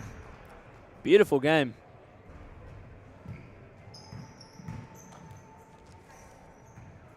Coming up next, we have the University of Victoria against UC at 10:15 on this court. That'll be a battle. I've heard the UC boys were on a heater yesterday and have a great squad. So we'll look forward to bringing you that in 5 or so minutes.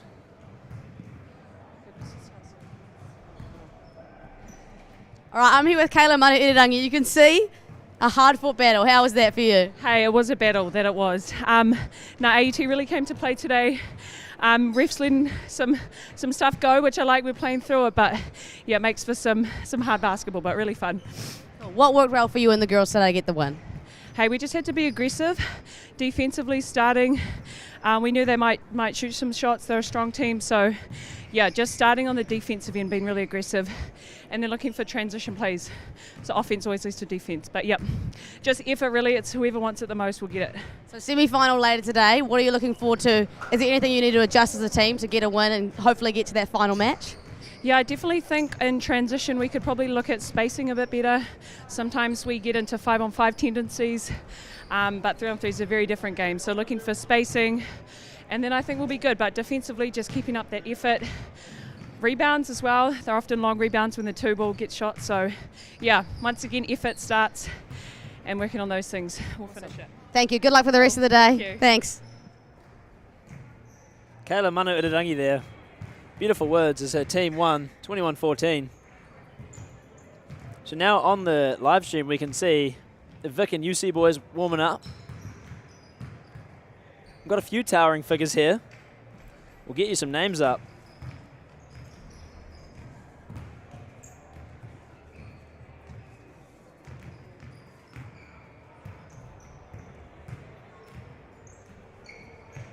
Number 16. For the Vic men, we have Connor Pritchard studying Tohu Māoritanga. A big lad with tough kicks, actually. When Maya gets back, we'll have a chat and figure out what shoes he's got on feet. Maya, I've got to ask you. Yes, you can ask Connor me. Pritchard just here in front of us. What is on his feet? Number 16 for the Vic men. I don't know. I've never seen those before. I'm not a shoe guru, unfortunately. I don't know shoes. My shoes are from Rebel Sport in the kids section, so... She's not joking, ladies and Yeah, gentlemen. I'm not. But they were $90, so I'm not entirely well versed on the shoe game, but I can appreciate some. I think you've got to start tuning in. Shoes.com. Shoes.com. I made that up. Yeah, I was going to say, that was... Just shoes in general. Yeah, I do need to lock in a little bit more on the shoes.com end. Many apologies, but what a matchup we have today. I'm really looking forward to Seeing these UC boys in action. We have, I'll take it away with our University of Canterbury men. 24, Aidan Tonge, 9, Zach Hannon, 13, Noel Watson, and 15, Adam Bayer. For the Vic men, we've got Blake Love in number 12, Herschel Portiki Moses in number 14, Felix Tulok in number 10, and like I've said, Connor Pritchard wearing the number 16 jersey to round out that squad. Yeah, Connor Pritchard actually hailing from Rangiora, North Canterbury, but moved up there for university studies. UC boys finished first in their pool yesterday, went undefeated, I believe, and Wellington didn't have quite the same luck finishing last in their pool. But hopefully they can, you know, ruffle some feathers this morning, maybe cause an upset. Blake Love, I heard from Tobias last night. His stats here on the sheet. Hilarious. Feel free to read them out because they are so funny. Here we go. He's studying a Bachelor of Arts in Film, which I love. No pun intended for Blake Love there. He hasn't been to the tertiary champs before. His on-court strength is getting to the rim and missing. And his off-court strength, which I can say I'm also pretty strong at, is LeBron glazing. And there's also his fun fact is that he's better at rugby than basketball, so if he plays bad, it's because he plays rugby. So anything he does, there's a preemptive excuse. It's because he's a rugby player. And he wants to retire as soon as possible post-university. See, this is why you need to fill out your forms, because it just brings so much charisma to the game. 2025, petition to fill out forms, please. Please. Next year, we better see those things filled. As Noel Watson gets the scoring underway for this UC team, who are the defending champions from last year. There he is himself, the love man, you know, exemplifying his on-court strength. Second best Love athlete in Wellington. Apologies, Ruben Love from the Hurricanes. He's a fan favourite. I think Blake would be okay with you saying that. Yeah, I think he'd be okay with that, being a rugby man himself. Aidan Tonge of the University of Canterbury there in the 25 jersey, headed away with a 3-on-3 Tall Black squad to Hong Kong earlier this year, which was awesome for him. His first taste at Tall Blacks 3x3 basketball.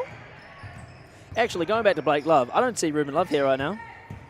You know, that's He true. drops the 2. If you're not at UTSNZ 3x3 basketball nationals, I don't think you get on the rankings. No, well, you know, we're going to bump our old mate to number 1, aren't we? Blake, you're bumped. Up.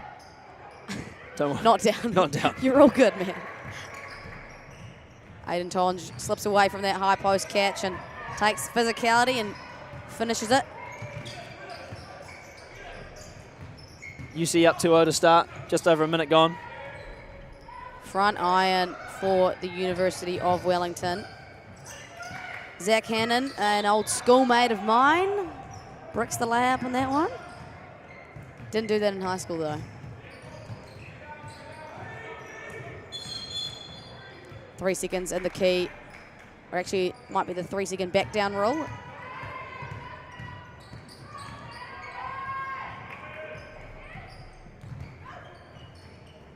Zach Hannon will catch and rip and throw an absolute dime. Fumbled a little bit of butter on the fingers perhaps, but Noah Watson buries it. Cashes a 2.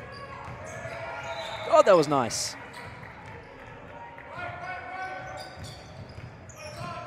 There is Blake Big himself. bodies there. Look, and he makes it. So now he's a basketball player. Until he misses Is that what his he's game. saying? Yep, and then if he misses, he's a rugby player. Noah Watson. With the left.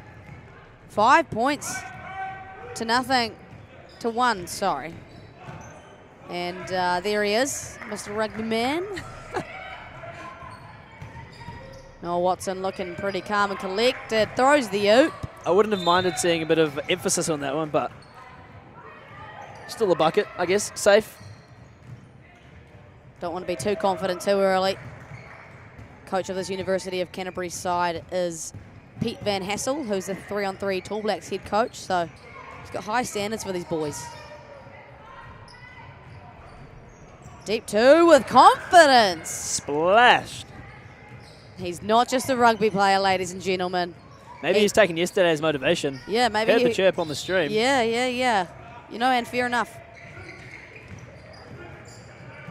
Dime thrown, but Great defense. Yeah, Noah Watson read that one like a book. Aiden Tonge loves a spin move. Noah Watson and one. Offensive rebound and the hoop and the harm. Sends himself to the free throw line. Extends the lead now 7-3. This UC team looking pretty classy.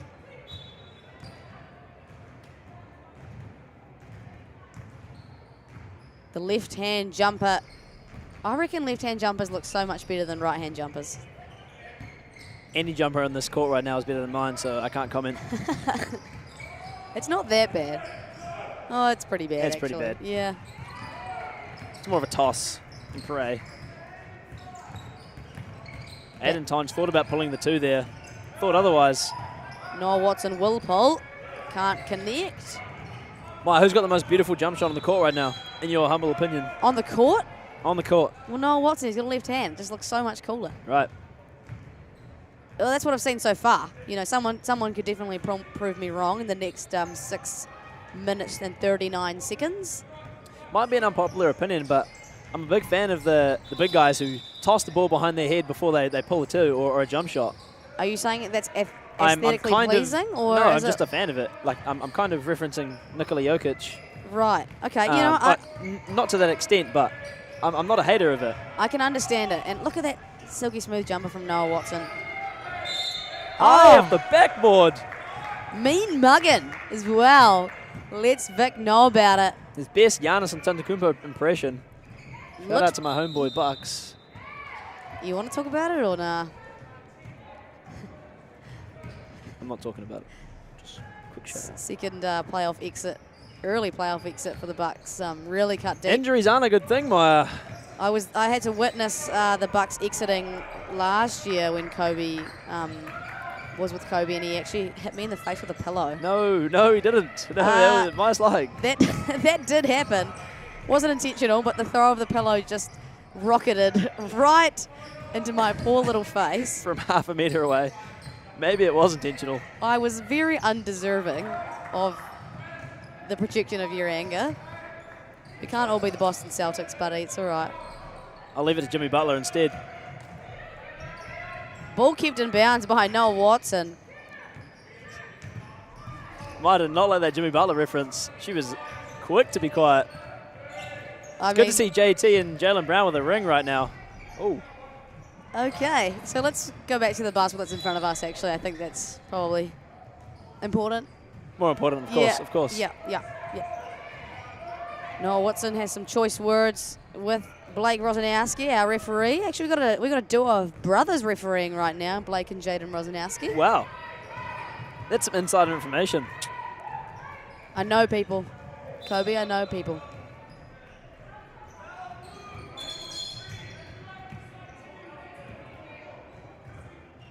Game delay warning goes against Blake Love. I think you have to give a fair enough check. Can't throw a bad pass. Not the old backyard roll at the feet. That's terrible. It's a cheeky classic move, isn't it? He's just a rugby player, though. He's a rugby player. He's just a guy. Just a guy. 9-3 for the Canterbury men. And that pass was never going to go to his teammate, unfortunately. Aiden Tonge picks that one up quite easily. Good closeout and contest from Herschel, Portik and Moses there. Another great set of defense from the man himself too, and Blake Love. Blake Love! Woo! Give me that. So you get some emphasis on your name if you fill out the sheet. Needs a bit of a rest, a well-deserved break. I believe he has almost all of Victoria's points actually getting to the rim. Just ticked over halfway. Zach Cannon, cool, calm, and collected at the free throw line. Canterbury reached double digits. Tough. No foul call. Yeah, pretty tough one there, actually. It felt like he absorbed quite a lot of contact. Midi jumper for Aiden, no good, but offensive rebound. Portik and Moses looking a bit tired. I don't Finally blame secures him. the rebound. 3-on-3 basketball is exhausting physically, and they've already had a day full of it. And then obviously he's going against the physicality of Aiden Tonge. Shot clock has expired. Referee's yet to call it. Doesn't need to hit the rim before the hit 0-0 to bet it like an official. Or like if it's in the air before You they have shoot. to let go. Let go. Let go. Yeah, Okay. ball has to be out of your hands. 'Cause I feel like that was out of his hands before. No, that the went clock down. was on 0 for quite some time, I actually think. I think it was just missed because it doesn't make the buzzer sound. And it's not red. Exactly. Or above the rim. Aiden! Oh, almost. I almost appreciate a missed dunk more than an open layup. It looked tough too, the one-hand slam on the left hand. Hustles on the O boards from UC, just can't retain it. 12-4 lead now. Victoria men sitting on 6 fouls as well, so anything from here on out will be 2 free throws for UC, which is not the position they probably want to find themselves in. Step through for Blake Love. Gets the ball back. Dominating rebounding there. And Connor Pritchard just couldn't get the finish. Zach Cannon likes the matchup. Possibly a slower Connor Pritchard. Look at that left-hand jumper. It's ice. Bang, bang. Double-digit lead now for UC. An aggressive switch. Bit of an air ball there. That's tough. That's tough. It was a good contest from Noah Watson, and Felix Tulloch really had nowhere to go, no space to work with, and had to force one up. A couple of Dub C Wellington College boys in here. Repping their home. Wellington College were the 2023 secondary school national champions last year. Is Wellington quite a dominating high school basketball area? Well, not famously. You know, Auckland is most notably the most dominant of all, but that was their first time in school history winning the secondary school nationals, I think. Wow. So the talent is diversifying itself. Auckland didn't have a team in the top 4 for the first time ever. Bully ball from Connor Pritchard. Puts another point on the board for the Victoria men. And he gets the friendly roll. Does UC 17-5 now. Putting their foot down in this one. Blake Love, not if he has anything to say about it. Zach sees it, tries it, buys it. I like that. Thank you. 2 points away from sealing the deal and booking themselves a ticket to the semi-final later today. Shot clock expired, and Noah Watson has some words to say to Blake Love. Zach Hannon with those 3 balls. He's studying economics, and he's throwing up straight money. Big smile on Kobe's face after that one. And our producer Richard loves it too. Timeout called by these Victoria men. They want to have some words about the money that Zach's throwing. Cheers for the sport, Richard. Appreciate that. Kobe's funny when he tries sometimes. Coming up next, we have a semi-final action, the first of our semi-final action between the Lincoln women, who had a 21-0 win this morning, and the University of Auckland. So more exciting basketball to come. It just doesn't stop.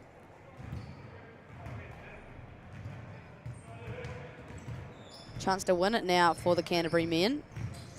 Given a successful 2. Long closeout. Ooh. Someone open a door in here or something? Adam Bayer. Fun fact, he is a successful athlete. He set school records in high jump, long jump, and triple jump. And with that comes no surprise, he can standing backflip. Connor Pritchard, his fun fact is he likes to cook, and I say let him, he's doing it right now. Couple of points for Connor. Some good rebounds, great contests, good defense, great offense. Throwing money is the businessman. Zach Cannon standing on it right now and steals his lunch money from Felix Tulloch. Good defense there from Felix. It's hard luck, but you like to see that. How many fouls is that now? Well, they're going to the free throw line, so game could be over on a made free throw here. Zach Hannon takes a deep breath and puts the final nails in the coffin. There it is. The University of Canterbury men. Kobe will hustle downstairs now to get some choice words from the boys in the maroon and gold, who are the defending champions, looking to go B2B. A great team performance from them today, and a defeated Victoria University will hop off, high five and regroup. Like we mentioned, coming up next we have the Lincoln University women taking on the University of Auckland women. A highly anticipated game, that one. Obviously getting to the business end of the 3x3 Nationals. Both teams looking to book their ticket to the final match and hopefully get some new gold wear. See Kobe over there hustling to grab one of the boys, have some choice words. Can't say I've seen any athlete so far look enthused about being the one to interview. But Adam Bayer will head down and have a quick corridor with Kobe. Obviously stoked with their win. And Kobe is downstairs with Adam Bayer now. So I'm here with the victorious UC player who's towering over me right now. This is really uncomfortable. I don't like it, but you guys played fantastic there. Start the day with a win. You said you're 4-0. What's the overall feeling within the team? Yeah, we're feeling good. Yesterday was a real good day to just get things started. We had a slow start yesterday with our first game, so it's good to have an emphatic win today, just to set the standard for the rest of the day. Hopefully we can, get 2 more dubs, take this the whole way, go back to back. That's how we're feeling. Did you appreciate the physicality that your boys were given in that game? Oh, absolutely. As you know, 3v3 is a physical game, and it's real good that we can set that tone almost for the whole tournament, just push everyone around, get pushed back a little, but that's all right because, in the end, they were the ones with 6 fouls putting us in the bonus, and that's how we won the game in the end. So it's real good. Yeah. 100%. Well, that was phenomenal. Thanks for your time. Oh, appreciate you, bro. Yeah, cheers. That was Kobe Murati with Adam Bayer of the University of Canterbury men's team. We're going to go to a little quick break now, and we'll be back with some semi-final action. Don't go anywhere.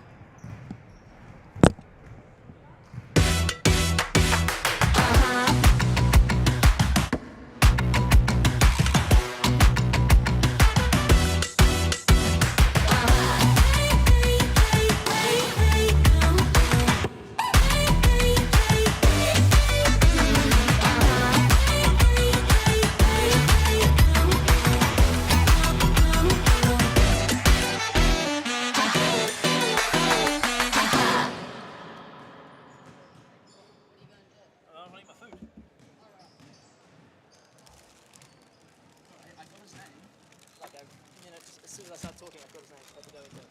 You see, man. It was good, actually. Huh? I fucking knew it was Adam, but I don't want to say it just in case. Look how good that rap looks. Should I get tuck in or no? Apple it. Yeah, I'm appling it. I'm appling it.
My world is my storytelling. My world is diverse. Our world. My world is astrophysics. It's always been a dream of mine. I don't know what my career pathway will be. I approach architecture from the point of view of my culture. I want to contribute to my people. It's a way I can give back. I want to change the perception of engineers. I want to take my tohu home when I graduate. Right now, it's about me. And this is my chapter.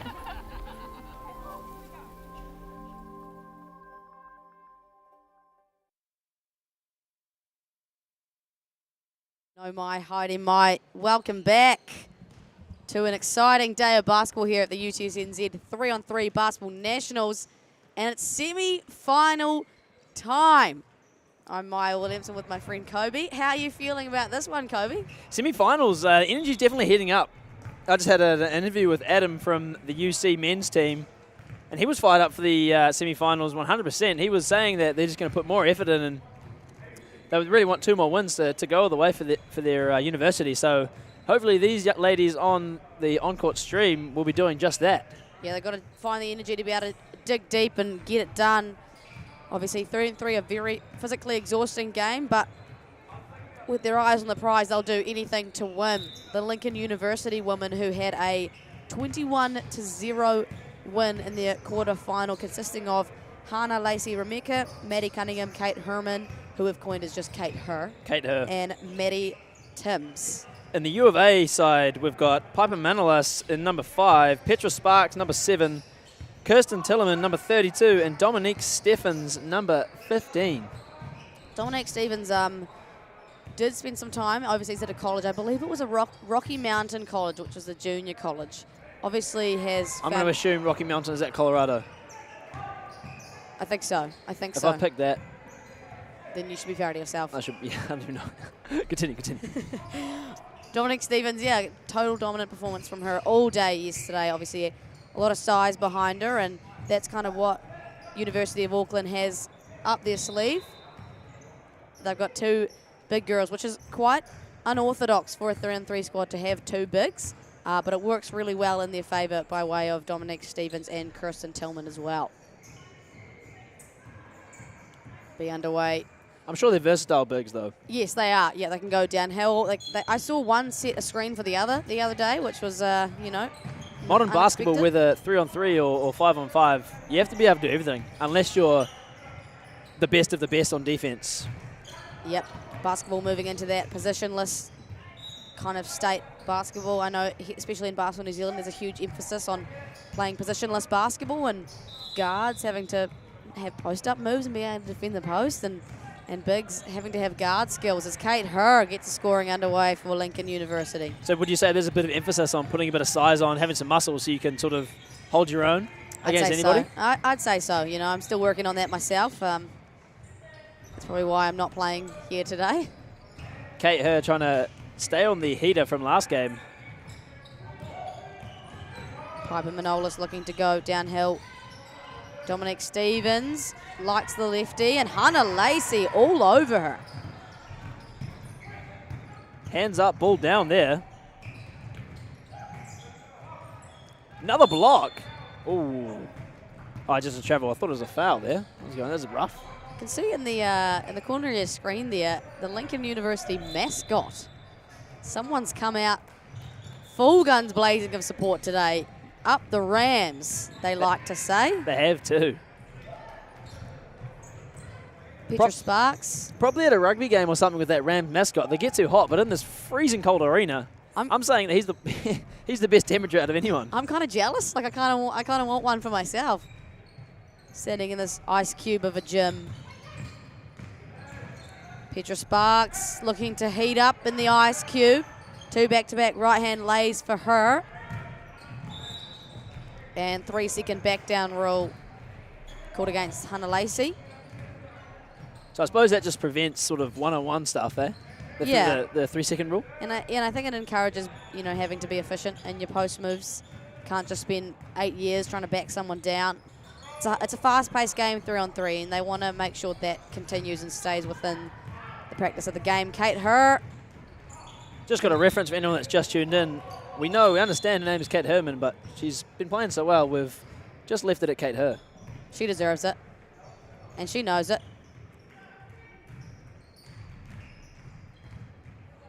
Look at her, full of confidence, and bang, bang, baby. As we talk about it,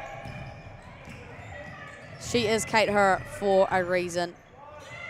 Swarming defense from Maddie Cunningham. But nice back cut. Yeah, that was tough. That's actually our 10-pin bowling queen. Petra Sparks, number 7 of U of A, is our 10-pin bowling gal.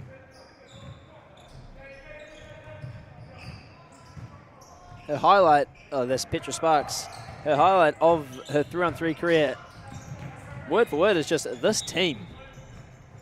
What's the passion? That's amazing. Yeah, it's heartwarming stuff, you know. Tobias and I talked about it yesterday. Once you leave high school, sometimes you kind of lose that feeling of, you know, belonging. And you know how awesome it feels to represent your school at national tournaments and the pride that comes with that. So it's cool to see these guys can have that similar feeling once they leave high school. Playing for more than yourself is huge. 100%. You'll know what that feels like, having won the, what's it called? The the hockey. Yeah, the Rankin Cup. Yeah. Yeah, Westlake boys were the national champions, and what was that feeling for you, Kobe? It was unbelievable. You know, you play all year for the badge, and to finish it off and know that you've put your school on top. It's huge. No feeling like it, I don't think. Teams will be searching for that kind of feeling later today. And it's an absolute battle to get one step closer. 3-all for the U of A and Lincoln University women. Kirsten Tillman, unlucky there. Our PhD student also has a character named after her and a fantasy novel. What? She... Written by a friend, there we go, okay. But she does it all. She does it all. If I had a character named after me in a story, everyone would know about it. The likelihood of there being a Maya Williamson in a book in the world, I'd say is higher than you think. Do you reckon? I might do some Google searching later on. There's a lot of books and movies out there. You're right, mate, you're right. Physicality over in the corner. Ball will stay with Lincoln University. They've got a full shot clock reset. Mara and I were talking about Caitlin Clark and the Women's NBA a few days ago on a little podcast, and I'm thinking Kate Her is giving Caitlin Clark vibes. She is giving Caitlin Clark vibes. She's got the confidence of it. She's got the shooting ability, that relentlessness, the ability to just pull from anywhere with a hand in your face. It's a skill that not many have. Petra Sparks going downhill. Dominic Stevens playing clean-up crew. Using the elbows there to clear out some space. Good move. Hard like it didn't come off, though. We've said it a million times today, but a physical matchup. Living up to the standards of what 3x3 basketball is. The definition of catch and shoot there wouldn't have been in her hands for more than a millisecond. Had no option as the shot clock was ticking down dangerously close to that 0.0 second marker. So low scoring game early. 4-3, and we've just ticked under 7-minute mark.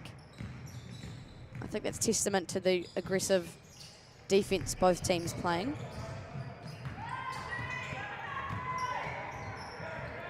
Tough by Hannah Lacey. Gets the runner to go. Looks smooth and applies some pressure on the defensive end. The semi-final energy is definitely lifted.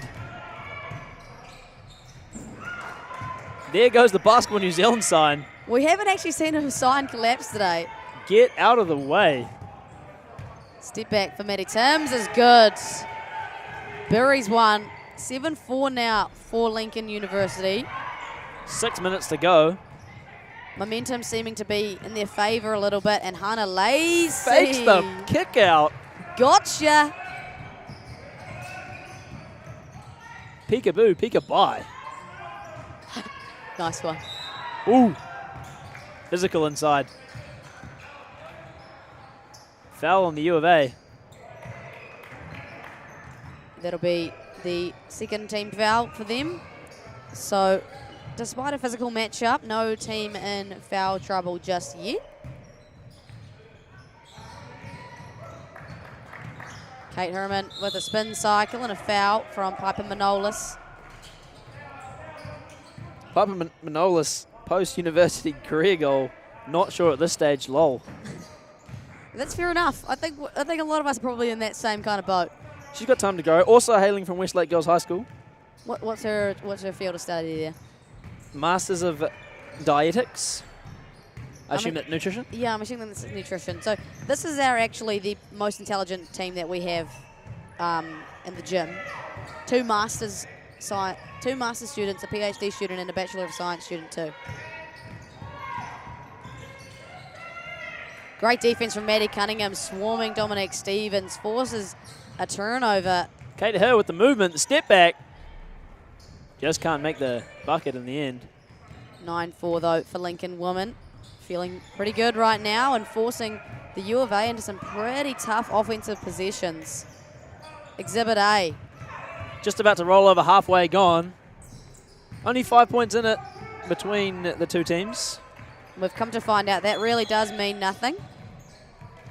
The momentum can shift. Shot clock back to bugging again. Correct me if I'm wrong, but that looks like a Yui boom. It's, I suppose, supposed to project the sound? I think so.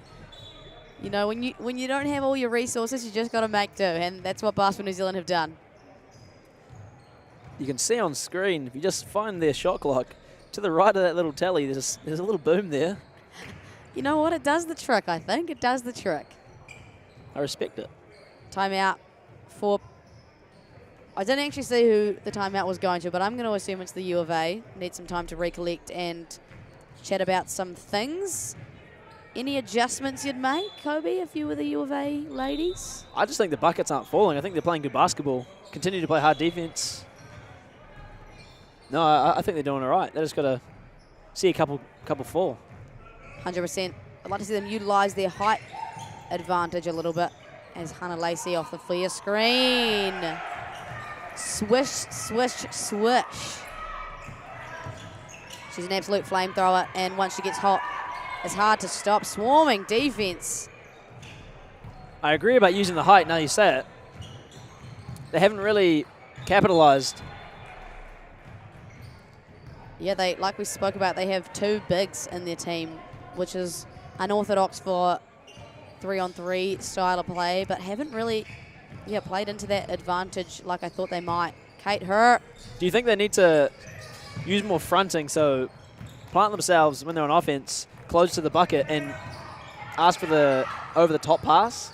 Possibly. The only limitation for that is that 3-second back-down rule, so you don't have the exact same freedom to just seal like you can in 5-on-5. Kate Herman misses the bunny.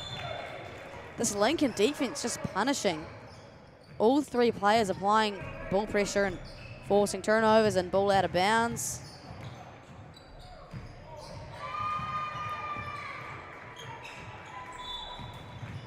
Petra Sparks. Good body bump there on defense. And this Lincoln defense, Maddie man. Cunningham. You don't want to see it. Shot clock expires for the U of A. So back to back to back to back to back. Great defensive positions. Triple B. LeVar Ball will be stoked. Little shameless plug.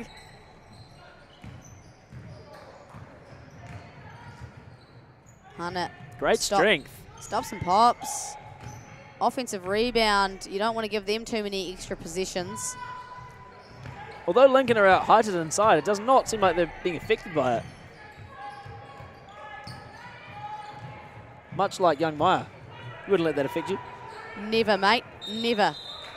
Shot clock expires, though, for Lincoln University women. They hold an 11-4 lead. 3.5 minutes to go. It's been a low-scoring affair. Has.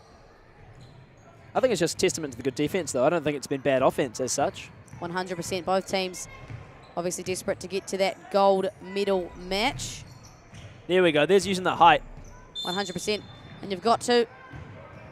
Dominic Stevens will take the contact. Lincoln University committing their third foul of the game.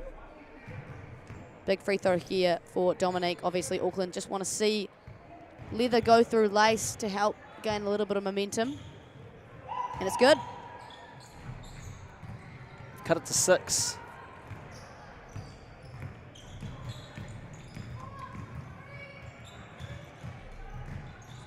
Turnover for the Lincoln University women results in a bucket for the U of A. Momentum shifting slightly. Maddie Timms finds herself in a nice mismatch and takes all the contact. Because there is no personal fouls in 3-on-3, you can afford to be a little bit cheeky. You know, Piper Manolis there not wanting to give up an easy bucket. So you don't need to claim a foul if another friend's in foul trouble. No, You just no hack personal it. fouls. You can just hack the crap out of it. Petra Sparks. Woo! Catch and shoot. It's heating up.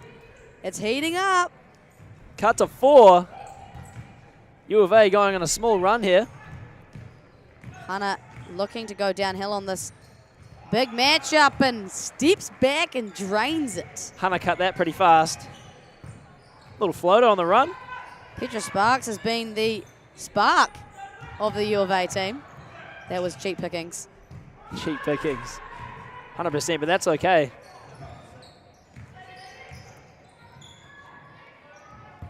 Long two. And Kirsten. Kate Herman likes the matchup with the big, and lots of physicality on that one, but the refs will allow it. 13-9 with just over 2 minutes to play. Lincoln have been in the lead the entire game, but U of A on a little bit of a run right now. But Kate Her. She's her. She's her.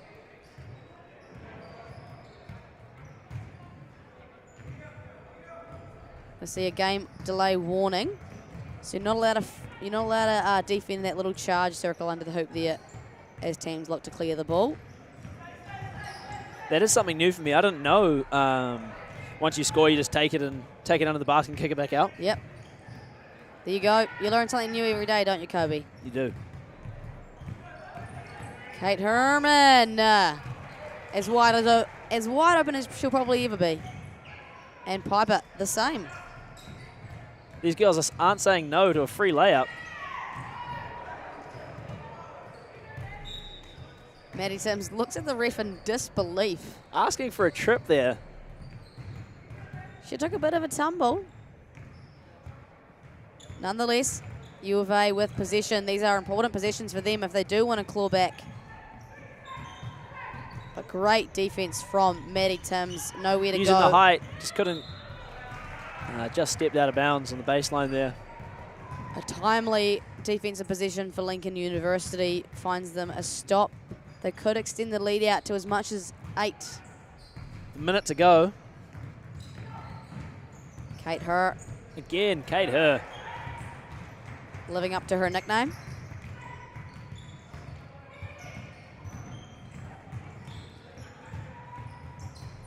Piper Manolis driving to the cup. Off the backboard. Tough finish. Will it be enough, though, to claw it back? Hannah Lacey takes the contact. Piper representing the Westlake Swan with pride. You'd like that, wouldn't you? I love that. We see Kirsten Tillman taking a bit of a hit along the baseline there. She's slow to get up, a bit gingerish. I think she'll head to the bench for a sub. Signalling as if she got a bit of an elbow to her face, I think. So a good chance for Lincoln to regroup and talk about how they're going to put the final nails in the coffin. Just 50 seconds to go. I'm trying to see if there's any blood there. She's exclaiming to the ref how she's hit. Just hope she's okay. Maybe just a bit of frustration. It happens. Jaden Rosanowski will get things back underway. Fainted the step back. Great ball movement from Lincoln University. High arching three. Launch from Kate. Great offensive rebound from Maddie Timms, being extremely physical and finding her space. Deep two for Hannah, had no option, and another offensive rebound.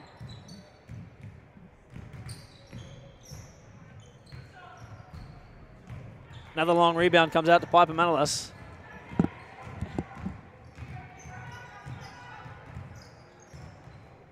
Spinning inside for a layup. Can't quite finish it with just 8 seconds to go. The Lincoln University women will stride through to the UTSNZ 3-on-3 Basketball Nationals final as they beat the U of A women 17-11.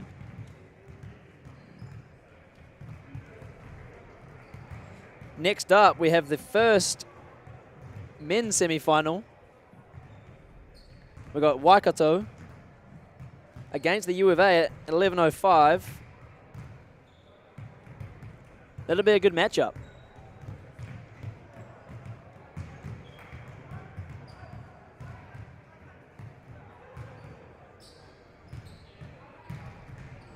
We're about to cut to Maya with Kate Herman down on the sideline.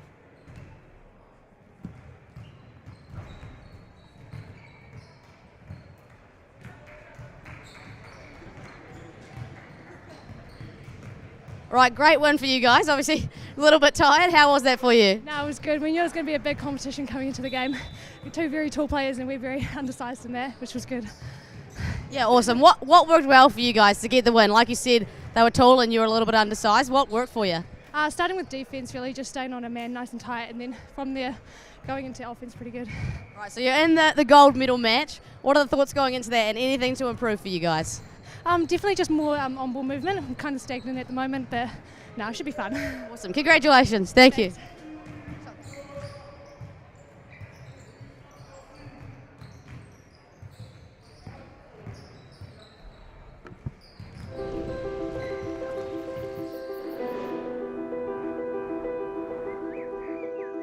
At Lincoln, we seek to ensure that future generations can grow and thrive. That means providing a world-class learning environment to grow fresh solutions to real-world problems, including using the world's resources wisely and sustainably. Come to Lincoln University, a place to grow.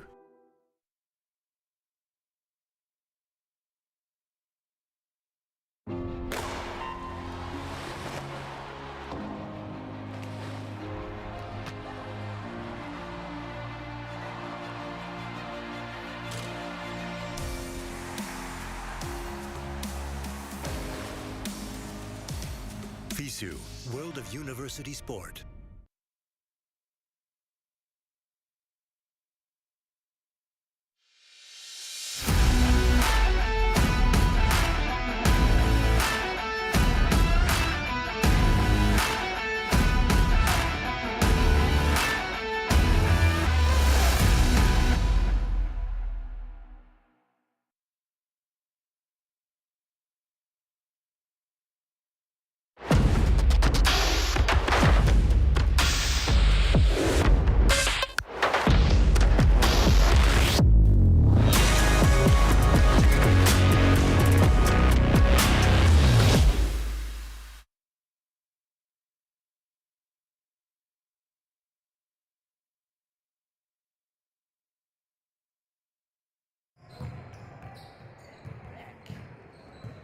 Like I said previously, we have semi-final number 1 for the men, University of Waikato against the University of Auckland. I'm excited for this one, Kobe. I'm excited. Talking to Terrence after his quarterfinal, he was super excited for this opportunity to move on through to the semi-final.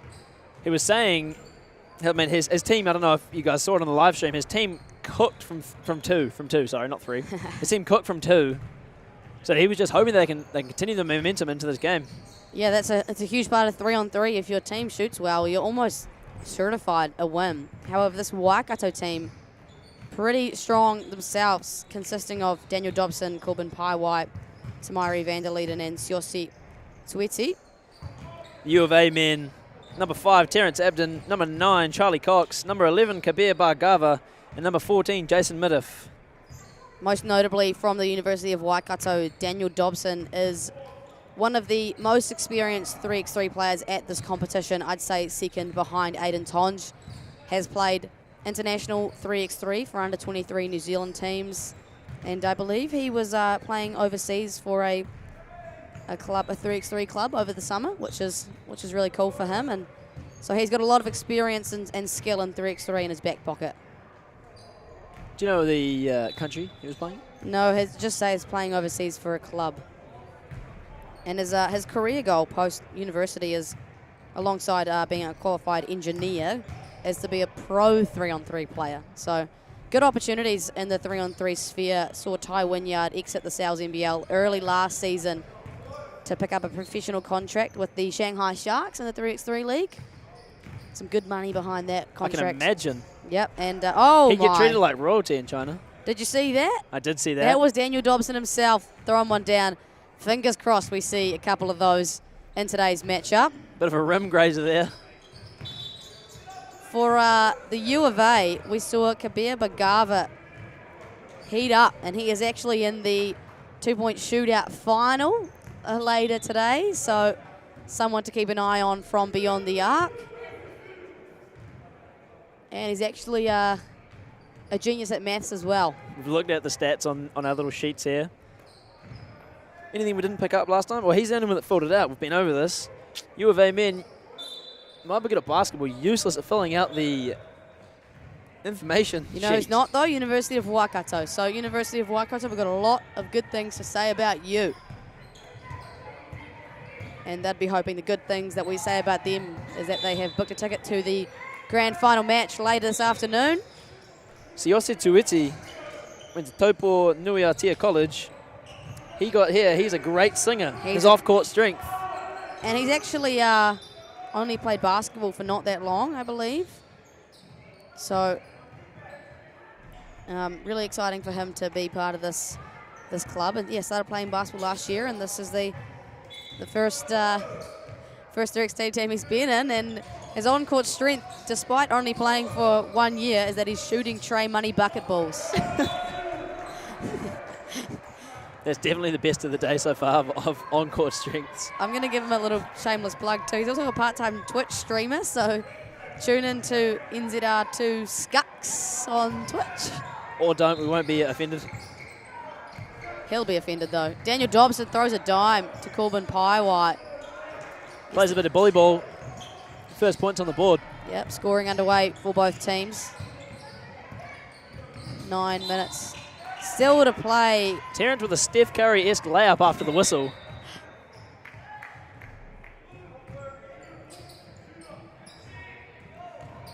Full reset. Terrence Abden, the crafty guard, hailing from Rosmini College on the North Shore of Auckland. Pretty dominant basketball school, that. Indeed, they had a great run of championships multiple years ago for secondary school nationals. They might be one of the most winningest schools ever to do it. Winningest? That's a word. Is it? Yeah, I think so. I'm pretty sure. I actually have no idea. Well, we're going to make it a word. English is stupid, so we'll just allow it. Thank you, Kobe. Appreciate that. Off-ball movement results in Siose Tuetsi at the rim. Kabir still wanting to open the bank Hustling out account. for the long board, too. Give him a tray money bucket ball, surely. You put the commentator's curse on him here, Maya. My fault, my fault. That happens quite often. The U of A yet to open their bank account today.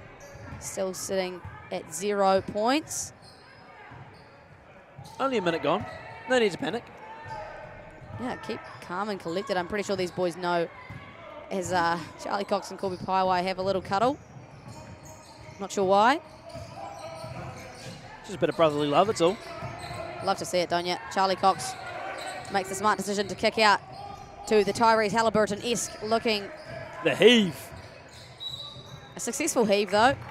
Daniel Dobson absorbs the contact and a classy finish. Charlie Cox driving to the rack. Spin cycle. And called for the 3-second back down rule. The ref's relentless on that one.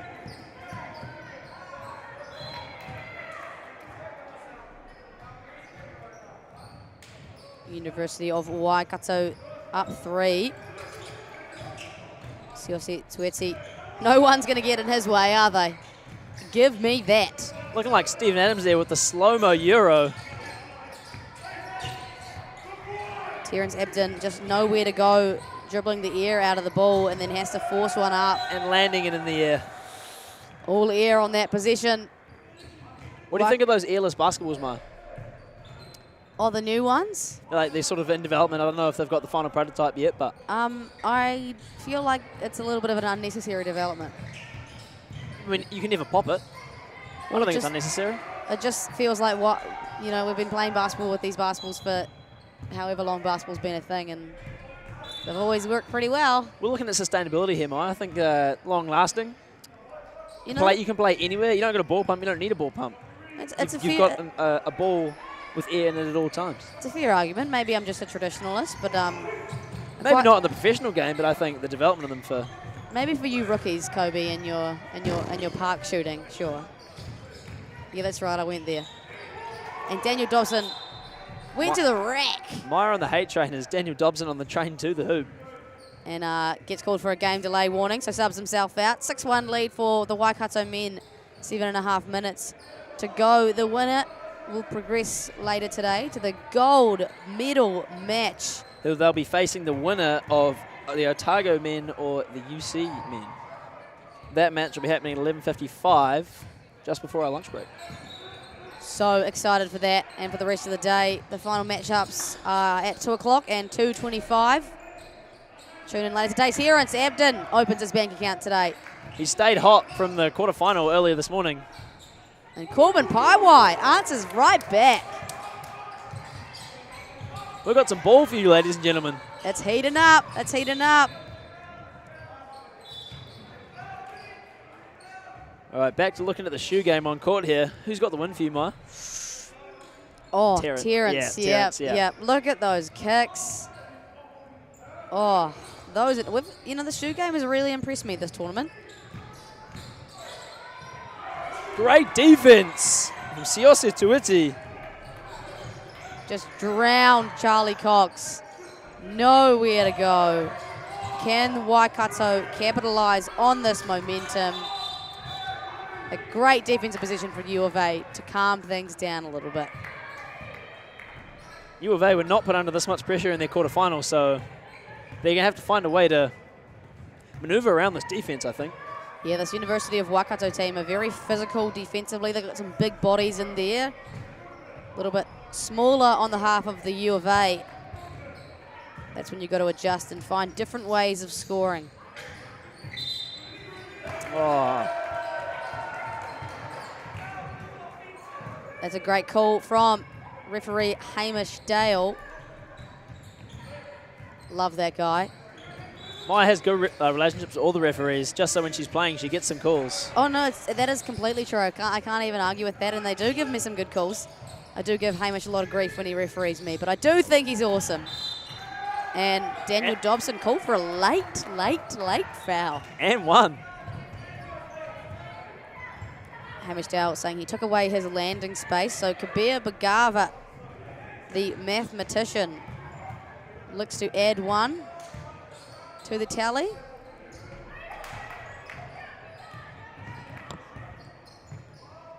And does just that. 9-5 now for Waikato.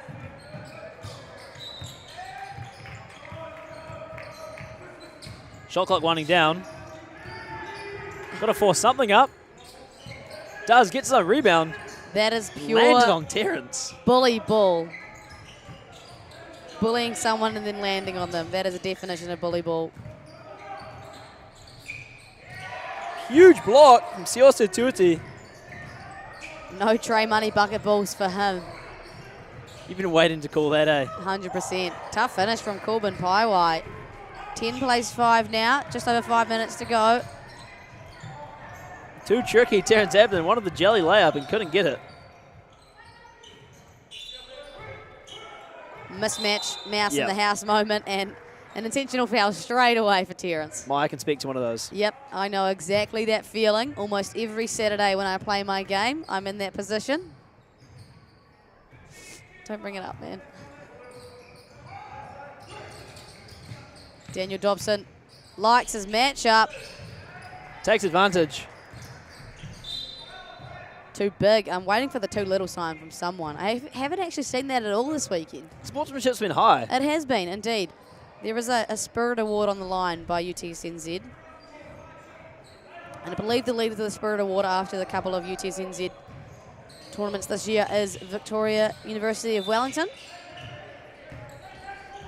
It's quite a friendly city, isn't it? It is. Yeah, every time I go there, I feel like it's a, warm, friendly vibes. Very accepting. It's Mari van der Leiden. Ooh. Beautiful.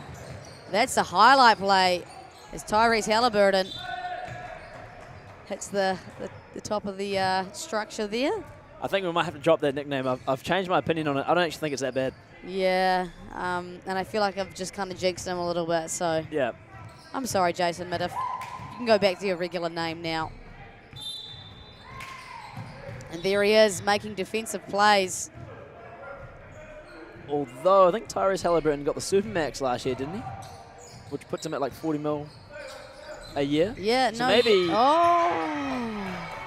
no throwdown there. I was thinking CLC might have gotten up. Waikato feeling robbed on that foul call, but nonetheless, U of A with a possession now. They'll be wanting to get a bucket, given the deficit. Can't make the wide open layup. Redeems himself with a steal though. Yeah, ball Does flying. Kabir Bagava. Ball flying everywhere at the moment. Jason Mitzif can't Beautiful connect. screen. Charlie Cox. Oh my. Whew. Brought to the ground.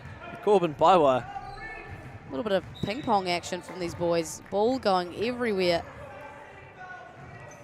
Waikato on 16 fouls now, so none to give. Will be free throws once they hit that 7 foul mark.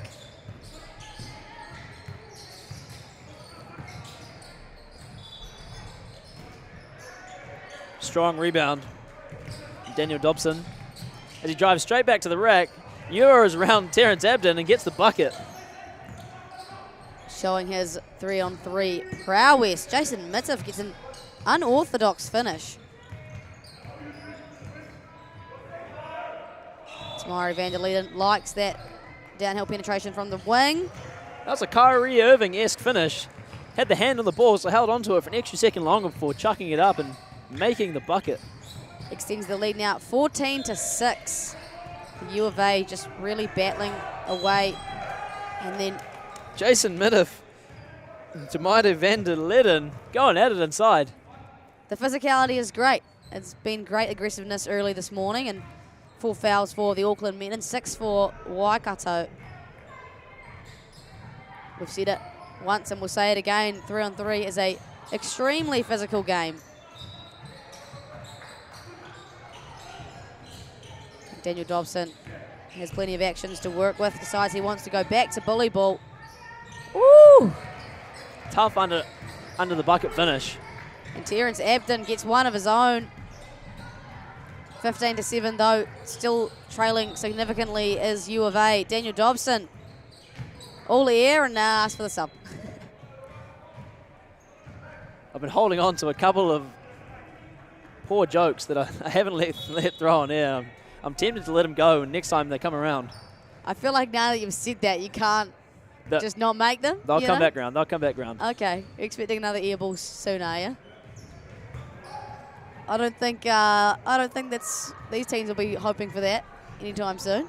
Not air ball as such, just different plays. I've made things up in my head, but I've sort of let them slide a second or two too long, and then it's kind of moved away, and then it'll be awkward. Well, I think you've just got to do it, Kobe. Like Adidas said, just do it. Why, chill out, I'm joking. I'm a little bit disappointed from that one. You know, just after you've hyped yourself up. I wasn't hyping myself up. I've got these great jokes, and I'm going to tell them, and they're going to be so funny, and then... All right, out of the timeout, U of A ball at the top with young Abden. 15-7, U of A trail. Kabir. Unforgiving rim. And great defensive play from Tamari van der Leiden. They've got 7 seconds still. Terrence. good defense. Bodies hit the ground and Charlie Cox can't connect. Good rebound from Corbin Paiwai. We need to see someone get up for a dunk here. Just as the shot clock is winding down, U of A give away a foul up to 5, so 2 to give. Daniel Dobson ordering his team into their positions. The Waikato colours will stay on this court after this game. We've got the Waikato women against the Otago women, the second semi-final. Excited to see how that one goes. Otago actually only playing with 3 after Caitlin O'Connell popped her shoulder out yesterday. So they're gonna be some tired bodies there, Kobe. That wouldn't have been a sight to see. It was tough, and yeah, you could feel the pain from up here in the commentary box actually. Did she manage to wiggle it back in? Nah, she's out. Completely out. Didn't quite hit a Kobe Bryant and dislocate and relocate in a matter of seconds. Don't think she's got the body of Kobe Bryant. You know, those NBA players are just relentless. They'd spend millions a year on their body. It's rumored that LeBron James spends $2 million US a year on himself to keep his body in check. I mean, it shows. I mean, yeah, exactly. Greatest player of all time. I'll allow that. I've gone and said it. It's a matter of opinion. Are you in agreement? I'm in agreement, you've got a different go. All right. But I can understand the arguments both ways. 100%, yeah. Don't come and cancel me for making that statement. 16-7 for the Waikato men out of the timeout. Had some words to say, probably wanted to just recollect themselves a little bit. Beautiful Daniel cut. Dobson. Ooh. Oh, praise the roof! We've done it! Slamming and jamming, Daniel Dobson. It was a tough throwdown. Just quickly checking my phone. The Dallas Mavericks took the series to 2-1 today with a win over the Thunder. A couple of 20-point outings there across that team, and not just from the Stars. Is that right? PJ Washington had 27. Kyrie, Doncic had 22 each. Wow. It's been an exciting playoff series this year, hasn't it? It has, and your boys are coming up. Game 3. Yeah, and... Do you want to speak to what you said and what's happened?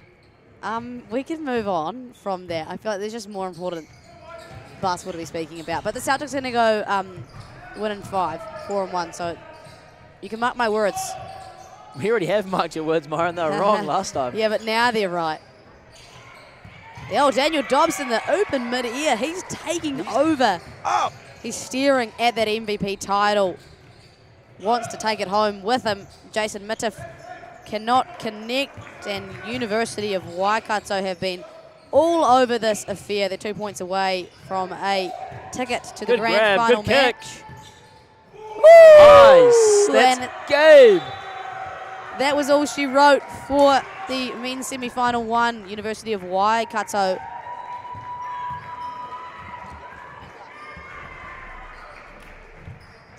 Take down the University of Auckland 21-8. An extremely dominant affair from the University of Waikato men, led by the charge of Daniel Dobson and his thunderous throwdown. An absolute highlight play that deserves some love. Coming up shortly, we have, sticking with the Waikato colours, the Waikato women taking on Otago University in their semi-final match, and they will go on to play the Lincoln University women at 2 p.m. Kobe Murati has head downstairs to grab one of these boys who are reveling in their victory and excited to take on the winner between UC men and Otago men that's happening later today. He's hustled all the way across the court, and these University of Waikato men just too happy with their victory.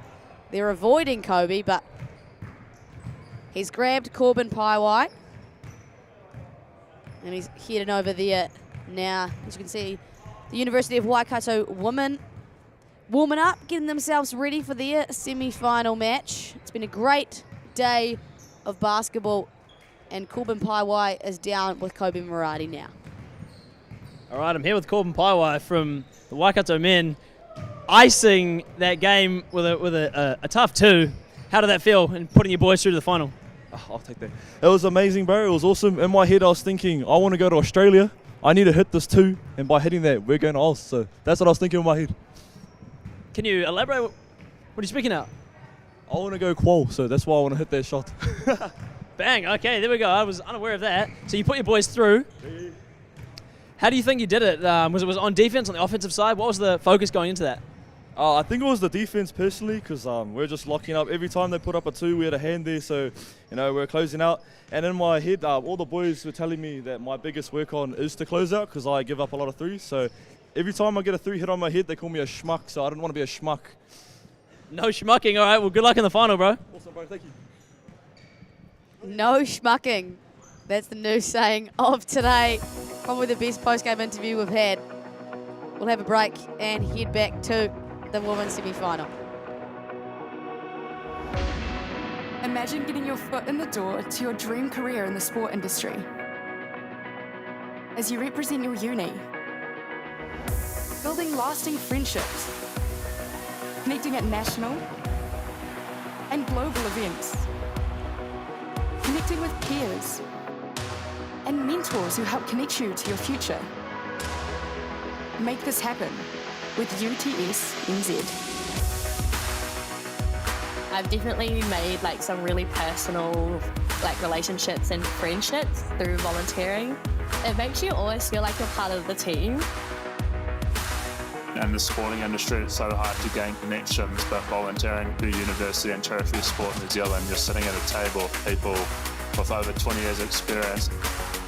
I learned through hands-on experience in my marketing internship, skills that I could apply into the internship that I got at Food Stuffs. If you're ready to connect your skills, goals, and experiences, join our team! Join our team. Join our team. Because you can build your confidence. It can take you from an application form to the other side of the world. Click the link in the description to connect with UTS NZ.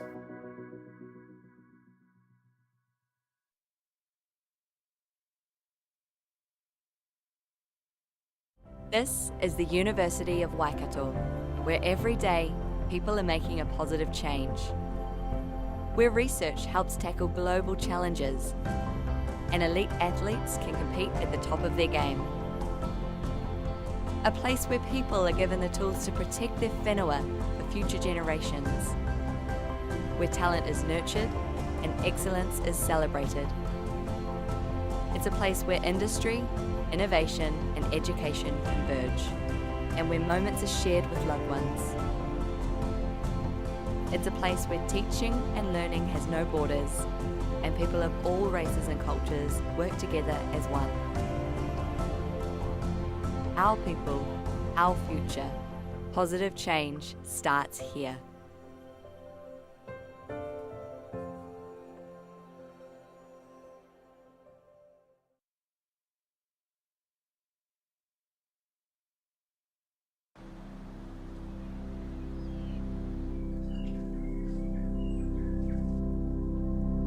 This is a big moment for the University of Otago. The next chapter in our story. Firsts have always been a part of us. Our pioneering, forward-thinking spirit has brought us here. I te ao kohatu, ki te ao hurihuri.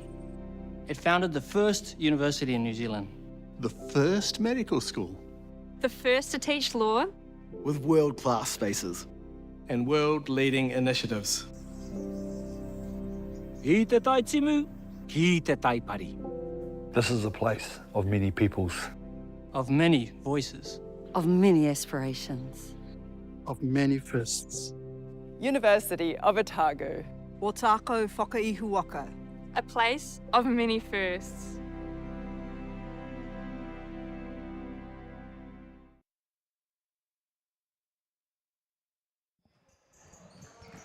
No mai, haere mai, welcome back.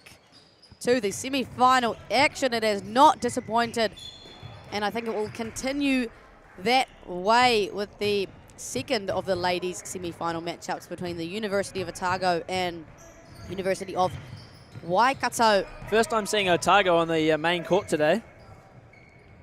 What do you think about their colours? Yeah, me and Tobias actually yesterday gave them the chip for the The chip? nicest uniform. Wow. Well, we didn't actually give an official winner, but they were definitely high in contention. Are you in disagreement? Is that what the wow is? Or I'm you a bit on just- the hate train, to be honest. Oh, that's interesting. Oh, sorry, not hate. Hate's a strong word. Yeah, I don't know. Well, maybe my eyes will warm up to it because I guess we've been seeing hot colours. We've been having Canterbury, Waikato. Yeah, I think the light blue is just a nice, easy on the eyes, complemented well by the yellow. I can see that. Okay. You can hear me out on that one? Yep. That'll slide. That'll slide. Awesome. Yeah, the University of Waikato women had a dominant win earlier this morning. They are Maya Taungaho with number 1, 3, Mifuro Mapingo, 5, Kayla Manu Irirangi, and 6, Kali Ohia. On the Otago women's side, we've got Tia Pavihi, Caitlin O'Connell, who is out with the dislocated shoulder. Yep. So we're actually running a 3-female roster. We've got Millie Simpson with number 10, studying medicine down there. Genius. And Tyler Mitchell, who's studying pharmaceuticals in number 12. Yeah, really disappointing yesterday for Caitlin O'Connell to go out. She's an experienced basketball player, moved from Taranaki to Otago to study. She's played in the Southern Hoiho for the 2 years that the Women's Tauihi League has been around, and played for the Southern Hoiho in the 3x3 Cup last year as well. So has a lot of experience in her back pocket, and you know, they'll be disappointed to lose her, and just to lose a sub as well, to play 10 minutes at 3x3 with no sub, it's difficult. It's good to see Kate O'Connell on the sideline there supporting her teammates. She's still well involved, regardless of the slinged arm. Absolutely, and in the 3x3, no coaching is allowed during the game. So yeah, that's crazy. I didn't. Yeah, so the coaches, you know, they are sitting and watching and taking notes, but they're not allowed to actually physically say anything to the players. So it's great for player-led decision-making, and it means that Caitlin O'Connell can kind of take on that role a little bit. How often does emotion within the players sort of affect how they get in those huddles? Like, you'd think, you know, a coach comes in with a calm presence, calm mind. How often does sort of the player emotion come out and maybe affect how those team talks go? Yeah, I think it's definitely difficult. Like, if you're trailing in a big game and, you know, there's a lot of aggression behind it, it can be difficult to keep you calm. But that's why it's so good to teach players that kind of thing, to maintain a cool head and be accountable and lead your team in that way. So, you know, I think it's a cool addition to 3-on-3. I'm wondering if the Waikato have their 4th player. You know, that is a... Maybe they've gone, we'll make it even Steven and we'll go 3-all. That's an extremely fair shout from you, Kobe. Kali Ohia, not to be seen. Could she be having a bathroom break? Possibly, I'm not sure. But it's 3 women for now. Both sides. There'd be some Spirit Award points if Waikato have gone, we'll make it even. Yeah, maybe they're looking for that spirit Maybe they want the shield. Spirit Award, the UTSNZ Spirit Award. That's what they've got their eyes on the prize for. Oh no, Kali Ohia has She's re-entered. Must have been like a cheeky toilet break or something. So University of Waikato women will have the advantage by way of having a sub. Mifuro Mpingo likes the rip and downhill part of her game. How can Otago mitigate losing Kate like in the best way? Do they need to have more cuts? Like, how are they going to save energy? I mean, it's difficult, and I think the honest truth is that they've just got to dig deep. It's kind of it's the business end of this tournament, and you've just got to find it within you to keep going. It's, you know, they're looking at that final match, and they'll want to get there. I suppose they're just looking for as little misses as possible, right? Yeah, 100%, and they obviously want to take advantage of the offensive positions and not have to play too many defensive positions, so maybe boxing out, being physical and disallowing offensive rebounds. But I think for them, they're just going to have to find it within them to dig deep and do it without a sub. It's possible. It's just tiring. They do well for winner's ball. If they could get a bucket and then keep going at it True. and just don't play This is defense. true. But 3-on-3 does not do that. Yeah, that's a nice little street ball rule that hasn't translated over into the real 3-on-3 games.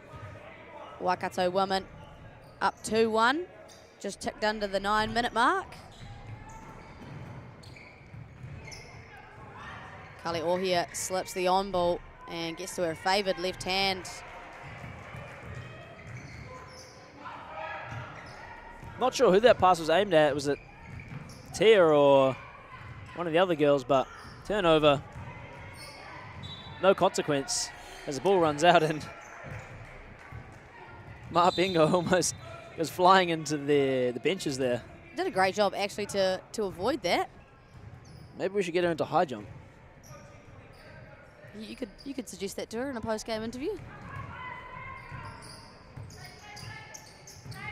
Molly Simpson with all the space in the world. Makes the open layup. That's what they've got to do when they're only down to 3 ladies. Kayla Manu Irirangi splitting the defense, but Ooh. can't convert, and wow. Some aggression there. Foul's going to go against Waikato. Tia Pavihi taking all that contact. Tia Pavihi moved from Queen Margaret College at the end of last year. She was head girl there, actually. Wow. She had a career high 70 points in a high school game.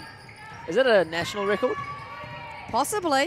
I have was the actually stats on that? speaking to Tobias about this yesterday. I played St Hilda's College, which is in Dunedin. Nicole Rusk scored 70 points against us at nationals. Against you. I was year 9, so I just sat on the bench the whole time, but it was equally as painful. At least you don't have to say you got 70 on your head. Sort of more on your shoulders. Exactly, so it's all good. Tia Pavihi connects with the 2, and Otago women take the lead. Lupingo nowhere to go, and Tyler Mitchell gets pieces of that. Love the confidence from a high-quality two-point shooter.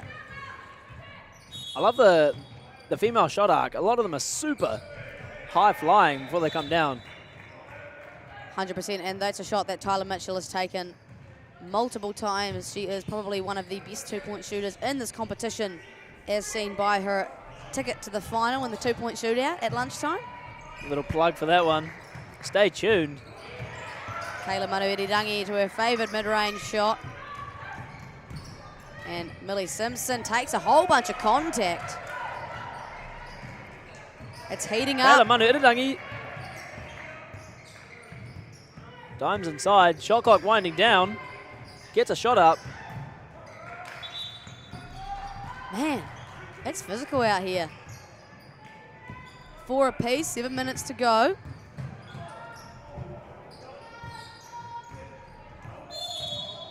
Just an all-defense affair here. Tia Cut to the basket. She wants an and one. She's not going to get it, but she still makes the layup for the 1. An offensive rebound, too easy for the University of Waikato. Can Tia answer? Yes, she can. Boom. Big 2 puts them up 2. And Maya answers right back. This is a semi-final, ladies and gents. Tough drive to the basket. Can't get the layup. Offensive board goes out. Waikato ball. I'm impressed by the fact that they are still hustling for offensive rebounds, considering they don't have a sub. They won't have a lot of energy, but still finding the hustle within them. Tyler Mitchell's on-ball defense has been good so far. Kalamanu Iridangi sizing up, deciding what she wants to do. And a tough finish. Well composed there, Kalamanu Iridangi. Tyler Mitchell looks for a finish of her own and can't connect. Dime by Maya. Diamond for no! Don't leave Tia open for too long. Just rolls off the rim. That's our first 3 of the day, potentially. Woo! 3-point opportunity for the ex-head girl. She won't reach 70 points today, but she may reach a pretty high amount the way she's going. Score is 9-8 in favour of Otago women. If Otago can do it, it'd be an upset, I'm assuming, because considering the numbers. Considering the circumstances. You can see just in the corner of your screen there, Coach Esteban Uradori proudly taking these girls all the way to the semi-final. He's definitely had some words of confidence to say about these ladies. So Tia Pavihi finishes the 3-point play. Kayla evens things up. Have you been counting twos? No, but there's a lot of them. I've lost track already. And the on-ball defense as well, after hitting the two. It's phenomenal. This is truly living up to the hype of a semi-final. We're all tied up. Doesn't look like either team's going to pull away anytime soon. Kayla Iridangi, Manu Iridangi, fouled on the way to the basket. She's been a great driving force for these Waikato women. The eldest of the team, so leads the way with experience, and you can just see the way she directs her teammates, and then able to get to the rim herself as well.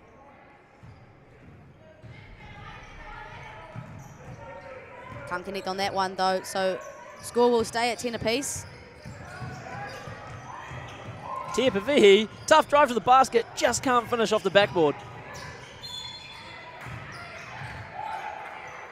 Woo! Huge block. But whistled for a foul.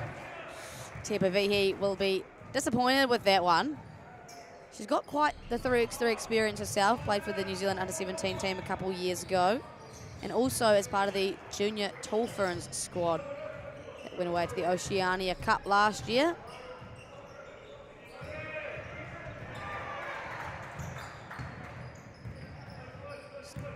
Conversation happening between the scoreboard and the referees, but we are good to go. Mapengo looking to give Waikato women the lead, and does so. Never looked like that one was missing. Waikato up by one. No. Tia Pavihi. Rebounded by Kayla Manu Iridangi.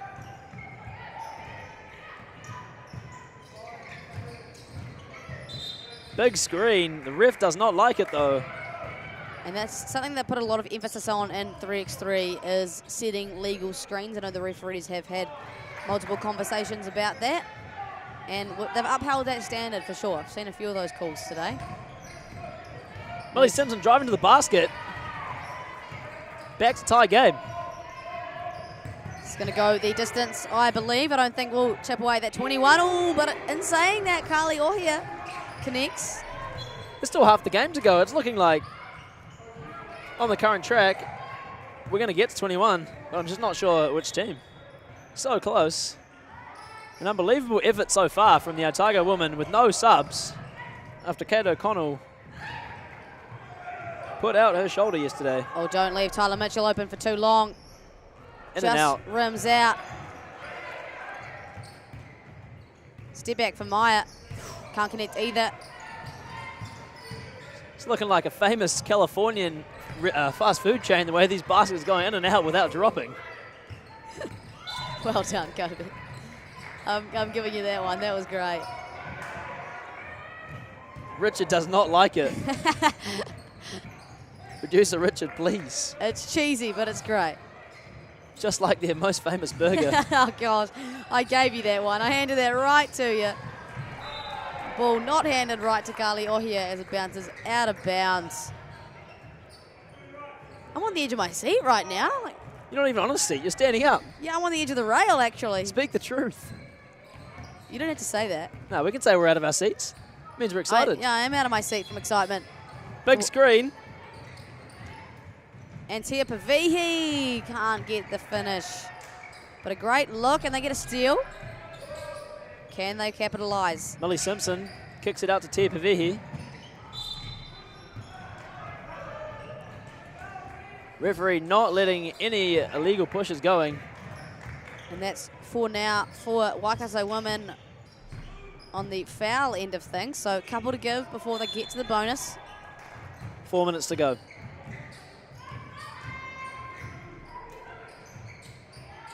Millie Simpson gets the friendly roll. Rolled around a full time before it decided to give her a point. Kayla Manu Iridangi generating a second chance opportunity, and a huge foul from Tyler Mitchell. Big bump. Probably a smart one. Would have been a wide open layup had Kayla got to the rim. And timeout called by the Otago women. Not surprised considering they will be exhausted. Tied up at 13. You got to pick, or you just don't know at this point?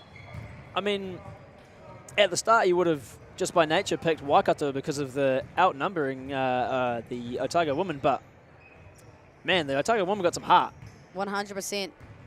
And that's how it goes in the Deep South, isn't it? Pretty hardy down there. In saying that, though, none of the girls playing for Otago are from the Deep South, so they've all picked up the culture well and truly when wearing the Otago colours. You can respect that. I feel like when you move to Dunedin, you got to go culture or nothing, you know? Got to immerse yourself in the culture. I'm talking about the basketball culture. The basketball culture, of course. Yeah, I'm not alluding to anything else because we don't encourage that kind of thing. Unless, no, we don't. We don't. There's none of that happening around here. Ball will trickle out of bounds. And Otago will have possession. They have 10 seconds on the shot clock. What are the biggest parts of 5-on-5 that you can bring across to 3-on-3? I think it's the team basketball is a huge thing, being able to utilize actions and move the ball well. Right. But there's a lot of differences. It's a lot different than most people would realize if you haven't been around 3x3 quite a lot. Otago up 1. Great rebound there. Millie Simpson kicks it out. Another rebound. Yeah, a dog down below.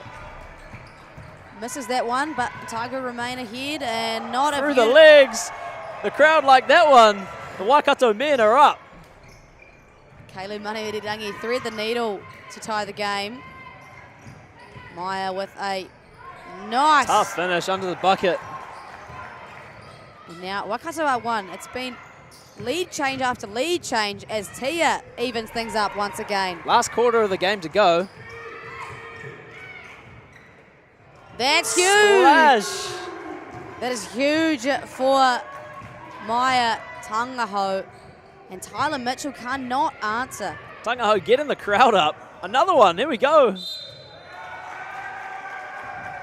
And foul called on Millie Simpson as Waikato women sit at 17, ever so close to that 21-point mark. The Otago girls just need a spark. Female down. They just need something. A 2 or an N1 maybe. Can they find it within them? We'll see in the following positions. Chance to take it to a 3-point lead on a made free throw here.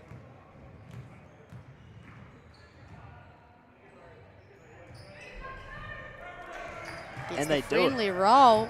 2 minutes is a long time for the Otago women, though. Don't write them off.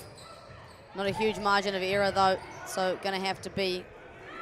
Tough move inside. Can't quite get the finish. You've got to think that fatigue is playing a part in some errors that you might not think they would normally commit. I think so, 100%. You can dig deep and be tough all you like, but the fatigue's still bound to set in. They have position here, though. Could cut it back to as little as 1. The shorter shot clock definitely does not play in the favour of Otago as well. 100%, and you can just see the fatigue setting in a little bit. University of Waikato applying a lot of defensive pressure and forcing some pretty tough shots out of this tired Otago team.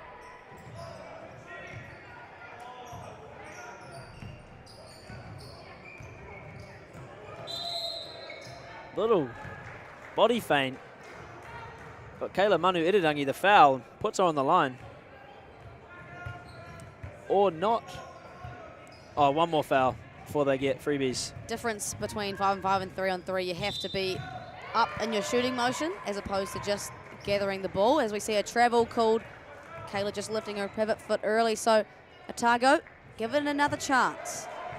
Yeah, Otago have committed 6 fouls, so one more and that will put Waikato women on the instant charity strike. 3 seconds now. They're going to have to put this up. Tia Pavihi can't connect. Back to that fast food chain. Oh, and Tia sends Maya to the floor. And we're calling a double foul. I don't know if you saw that, Kobe, but that was an aggressive shot from Tia Pavihi. No, I saw it. I just wasn't sure which way they were going to give it. We're going to give it both ways. So a double foul, meaning one apiece. a double foul situation is pretty much just a cancel out situation, so not going to shoot the bonus free throws. Minute 23 to go. It's tense in here. You can feel the tension in the building. All eyes turned to this court. Strong cut. Waikato women now up to 16 fouls. None to give. If either way commits a foul, someone's on the charity strike.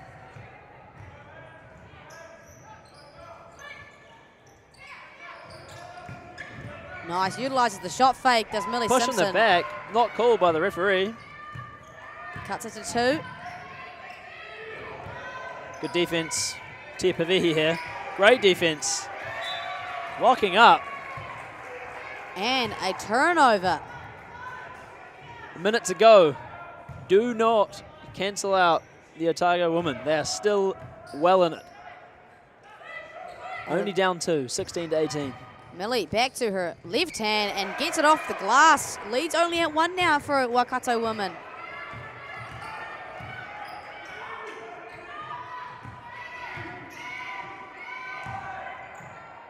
Kayla has to force something up at the end of the shot clock. 40 seconds to go.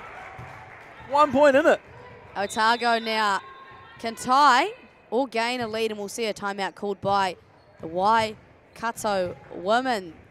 Otago done a great job. Like you said, don't count them out. 2 great defensive positions and back-to-back layups for Millie Simpson. You can feel the tension in the building right now. You can see everyone gathered around, all eyes on this court.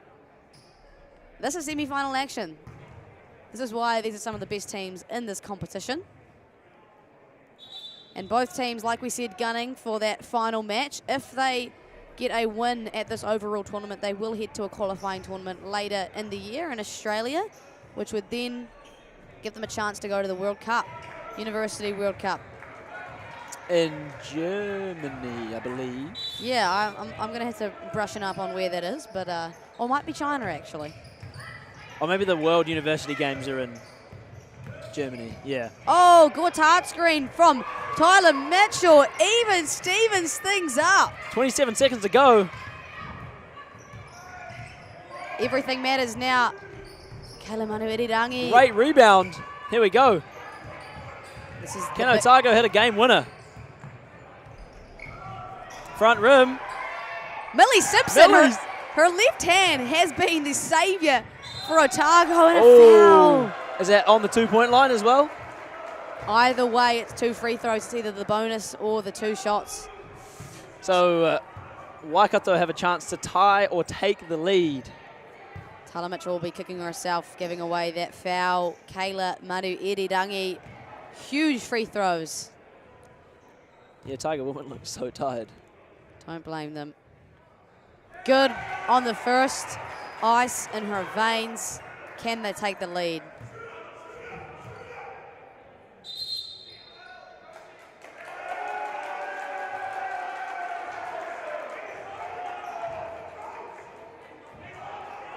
Hamish Dale has issued a tech foul on coaching. That's the punishment if you coach from the He's not the sideline. coach. He is not the coach. He's issued a tech foul for coaching on a spectator. Let that one settle in.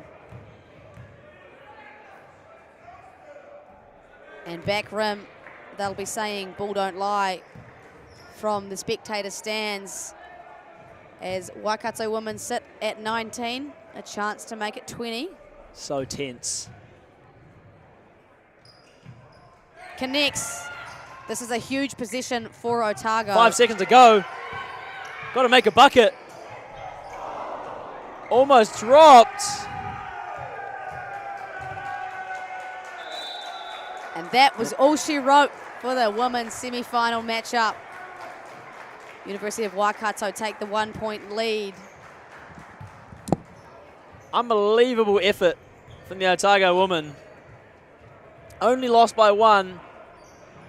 And an icing effort from Kayla Manu Irirangi, beating them on the free throw line. You cannot take anything away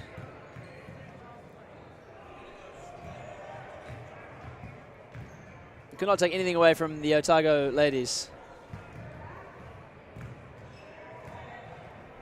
I can see Kate O'Connell down there. She's proud of her team.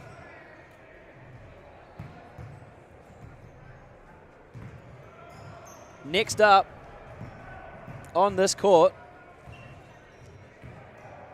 we will have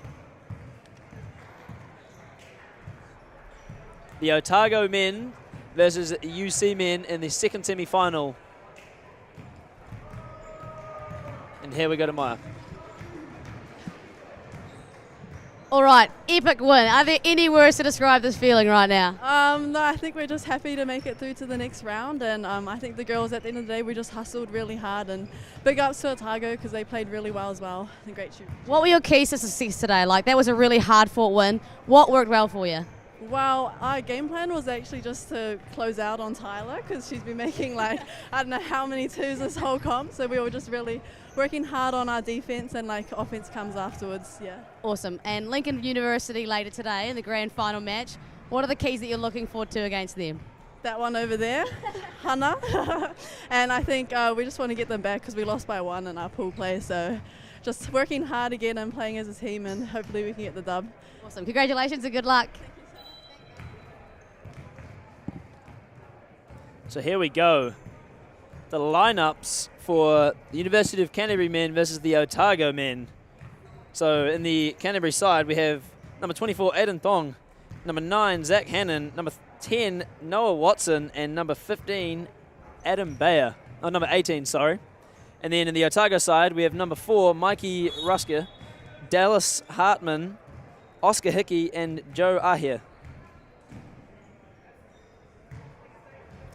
That'll be coming up on your screens very shortly as they're just warming up now. As we get Maya back on.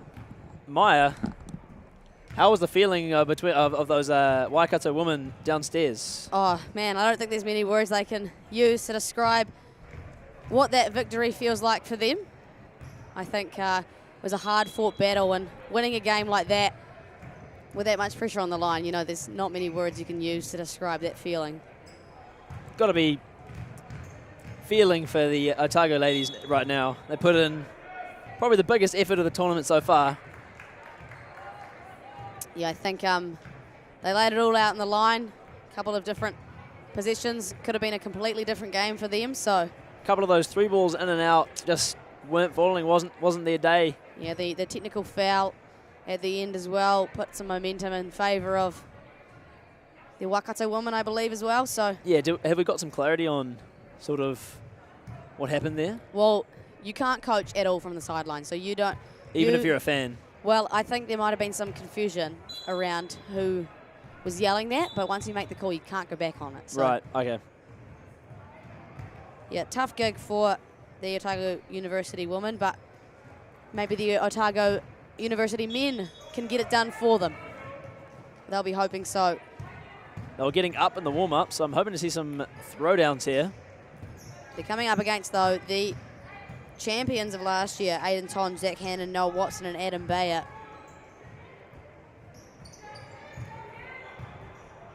I've already read out the team list, Maya, don't worry. All right, I was going to say. We can go again, though. No, that's okay. That's okay. You know, I just didn't know. I was hustling up the stairs. I'm actually a little bit puffed from. I did run up here, so you're welcome. And Zach Hannon nicknamed Z Already Baby. physical defense. And great first defensive position for Otago University. Mikey Rusk. Some speed. Unlucky on the finish. His sister was the lady that punished Middleton Grange and me with the 70-point game. Oh, no. Aiden. So do you have anything against him? No, he's a great dude. Great family, great basketball family. Right. So you don't hold any sort of resentment towards someone that dropped 70 on your head? I was like 12 years old. I was just happy to be there, man. Just happy to witness something like that. And Mum Ange Rusk is actually the GM of the Otago Nuggets. Tough move, Joe Ahi. Nice looking fade. Ooh. Just keeps it in. Great defense. Jada McDaniels type on-ball defense. It's going to stay the way of UC. But they only have 5 seconds on the shot clock. So, like you said, that pressuring on-ball defense has made it difficult for UC. But Noah Watson will calm things down. Uses the room in his body to stop the defense getting in the way. Otago still yet to get a bucket. The pink socks there for Joe Ahi. I believe there are Magic socks. So Magic is the club that he plays for down in Dunedin. Right, okay. Famous pink socks. I've seen them. The Mid-City Magic, as it's got here. Magic, there you go. Big board from Zach Hannon, nicknamed Z-Baby. You know, there's actually a Zach Hannon fan page on Instagram. The Z-Baby given to him by him, or? No, everyone else. Zach Hannon, possibly the most humble man that I've ever met in my life. Right, okay. But everyone else creates a lot of hype around him, as can be seen by the Zach Hannon fan page Instagram. If you want to go check it out, it's a thing. Nice action run by UC, but swarming defense once again. That's tough. Tough layup. Planted the feet. Got around the defender. Mikey Rusk. Mikey Rusk got some explosive speed off the spot. Incredible downhill player. Aiden Tons just plays great transition. Gets a foot outside the three-point line and goes downhill. He moves well for a big guy. And that's why he's so great for 3-on-3. He's got the size and the nimbleness. He's actually a big part of the Canterbury Rams this year. He's been in the squad for a few years, but this year has really stepped up. Plays a pretty great role coming off the bench. And does he come on sort of more a physical presence inside? yeah, I think he's done a lot of work over the summer to refine his game a little bit, and he seems less hesitant at that top professional level. So he's had himself an awesome year, and I think he's just on a roller coaster that's only going up at the moment. There is nerves stepping into that professional, there's semi-professional, and then stepping into that proper professional role. Always televised. There must be nerves. You probably fall out of feeling like yourself. 100%. So once you can regain that, you can really show everyone, as you've just said, he does, show everyone who you are and how good of a basketball player you are. 100%, and obviously, again, an elevated level of physicality and speed with coming up against some of the strongest men in New Zealand and import bigs as well. So he's done a great job to refine his skill and kind of solidify his presence in the Sal's NBL as Otago University chip away. Joe Ahi with another beautiful cut. Yeah, he's a great player to watch, is Joe Ahi. I believe he's in the wider squad for the Otago Nuggets himself. Z-Baby! No bucket. Shot clock violation. And there is going to be some discussion around this call. Jaden Rosanowski's got some words to say to his basket. Is going to count for Z-Baby. And the lead will extend to 6-2. Looking at some of the stats for the Otago men, they actually have given us nothing apart from their studies. So we've got Dallas Hartman, who's studying medicine and surgery. Wow-wee. That's a brainy degree. Then we've got Mikey Rusk doing computer science and finance. Very similar. And Joe Ahi studying psychology. We actually don't have anything for Oscar Hickey. Wow. Well, so come on, Oscar. You're giving us nothing here, Oscar. Thanks a lot. But a brainy team, this one, actually. Seems like it, right? It's Joe Ahi. 100%. Probably the easiest layup of his life. Cuts the lead ever so slightly. And physicality. Has a couple of words to say to Noah Watson as well after that dominant defense. Noah Watson's off-court strength. He's lactose intolerant. No, sorry. I read that wrong. He's lactose tolerant. He tolerates that. He tolerates, you know what? That is a strength. Actually a flex. I was going to chirp him, but that's actually a strength. I can also tolerate lactose. I can't, and I'm super jealous right now. That is, and also a big part of his 3-on-3 career, the highlight is that he scored on Aiden Tonge in the post one time. One time. But you know what? Aiden Tonge is a big boy, and for Noah Watson to score on him in the paint, 100%. That probably is a highlight of his career. Canterbury up 7-4. Make that. Oh, they're saying no basket. That's, on the floor. Like I said, a difference between the 5-on-5 and 3-on-3 game is that the shooting foul, you have to be in the upward motion of your shot as opposed to just being in the steps. Right. Like the 5-on-5 game. So, yeah. Do you think that rule is beneficial? Yeah, I like it. I think it suits the physicality of the 3-on-3 game for sure. I suppose it stops them getting to the free throw line, which slows the game up. Exactly. Look at you go, Kobe. Analytical brain. It's ticking. 7-3 lead for the Canterbury men. We've got 6 minutes left to go. The last of the round before we take a lunch break and come back with the bronze medal matches and gold medal matches. Definitely the lowest scoring men's game we've seen today. Just some great defense, great rebound. Coming in from Adam Bayer. Dallas Hartman looked to answer but did not. UC looking pretty dominant at the moment. Oh, Adam with a bum in the back of the head, and the ref does call it. Otago does not like it, but I think when he watches the replay back later tonight, he'll accept that one. He's in absolute disbelief at that call, but not much you can do but move on. Flare screen set for Noah Watson. Oh, tough little runner. Nice looking float. Joe Hahi. Long too. He's obviously going to capitalize on any space given to him. Same as Z Baby utilizes shot fake. He got me up in the air on that one. Beautiful dime. That was Chris Paul like that one. That was indeed. And you see that shot fake? I kind of like started to close out a little bit on it. That's how good it was. Chris Paul notably winning that ring with the Celtics in the late 2000s. I hope anyone that gets that reference liked it. Ha ha ha. I'm going to give you one of those laughs for that. It's not my fault you don't know ball on that one. We've got bigger things to focus on right now, Kobe. It's Chris Paul, man. Anywho, we'll move away from Kobe's antics.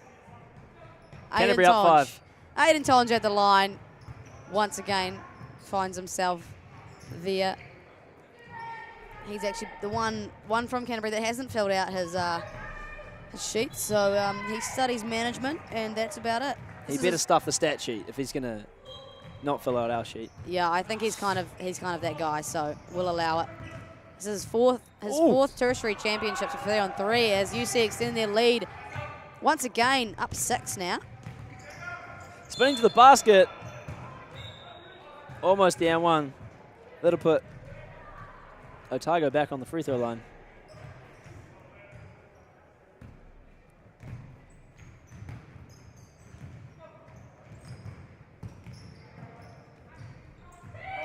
Dallas Hartman front rim. Couldn't score the O board either. Noah Watson sees it. Over the back, yeah, but the ref doesn't call it. Let that one go. Great guard matchup we have between Mikey Rusk and Zach Hannon. Mikey Rusk is definitely getting frustrated. He's letting things to get to him. You got to clear your mind, young man. You can understand it. Trailing by 6 in a semi-final match. A lot of physicality being let go. Got an important matchup on his hands with Z Baby. Oh, right on cue, gets the lay.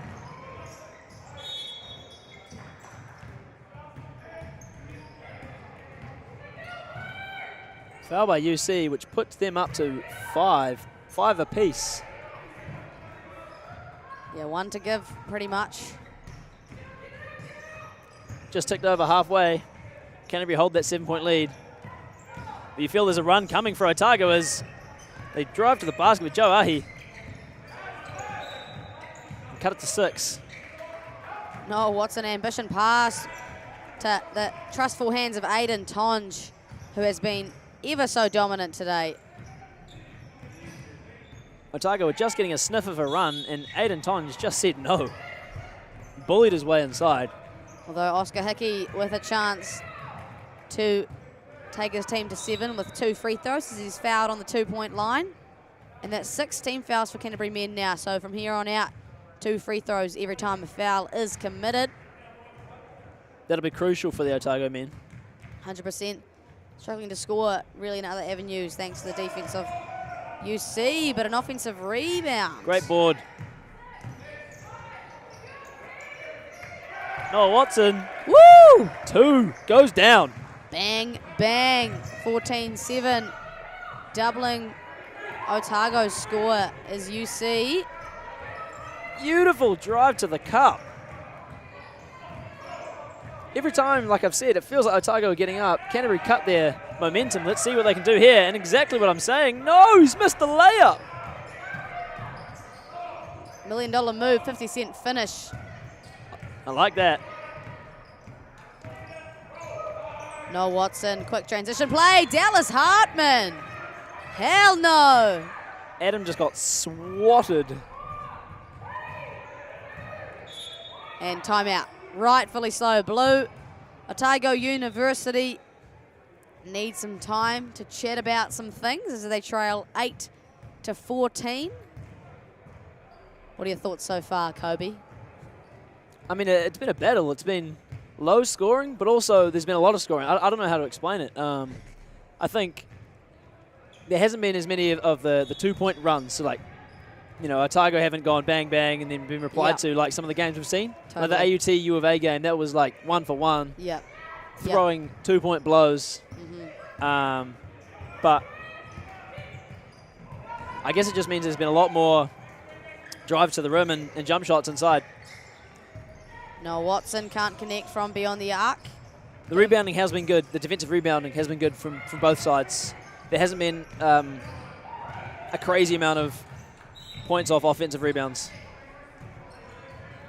Aiden Tonge with a big, strong rebound of his own. He, for the Canterbury Rams, is definitely one of the leaders on the offensive rebounding ends.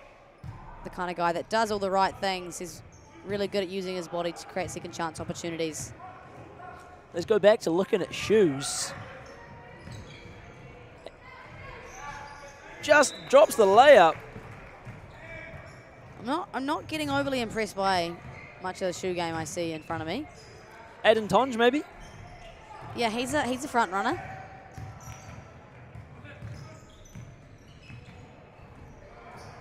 Joe Ahi has a little Z baby, and it's one of the easier finishes we've seen today. Zach Hannon just got a bit bullied there, but he comes back with a left. And that's a finish and a half. 16-9 now. UC have seemed pretty in control for this game. And one! Joe Ahi has got some words to say, though. Gets the... So that's the last foul that the Canterbury team could commit unless that was number 7. So they've got 2 free throws here. The bucket will count. So a chance for a 3-point play, which could be quite pivotal for the Otago boys. But Joe Ahi does not capitalise. From now on out, every bump against Otago will put them on the line. Every bump on Otago, I should say. Good on the second. There is a game delay warning for Oscar Hickey. Has to let Aiden Tonge leave the charge circle before he starts to defend. Next time, if it happens again, that's a technical foul.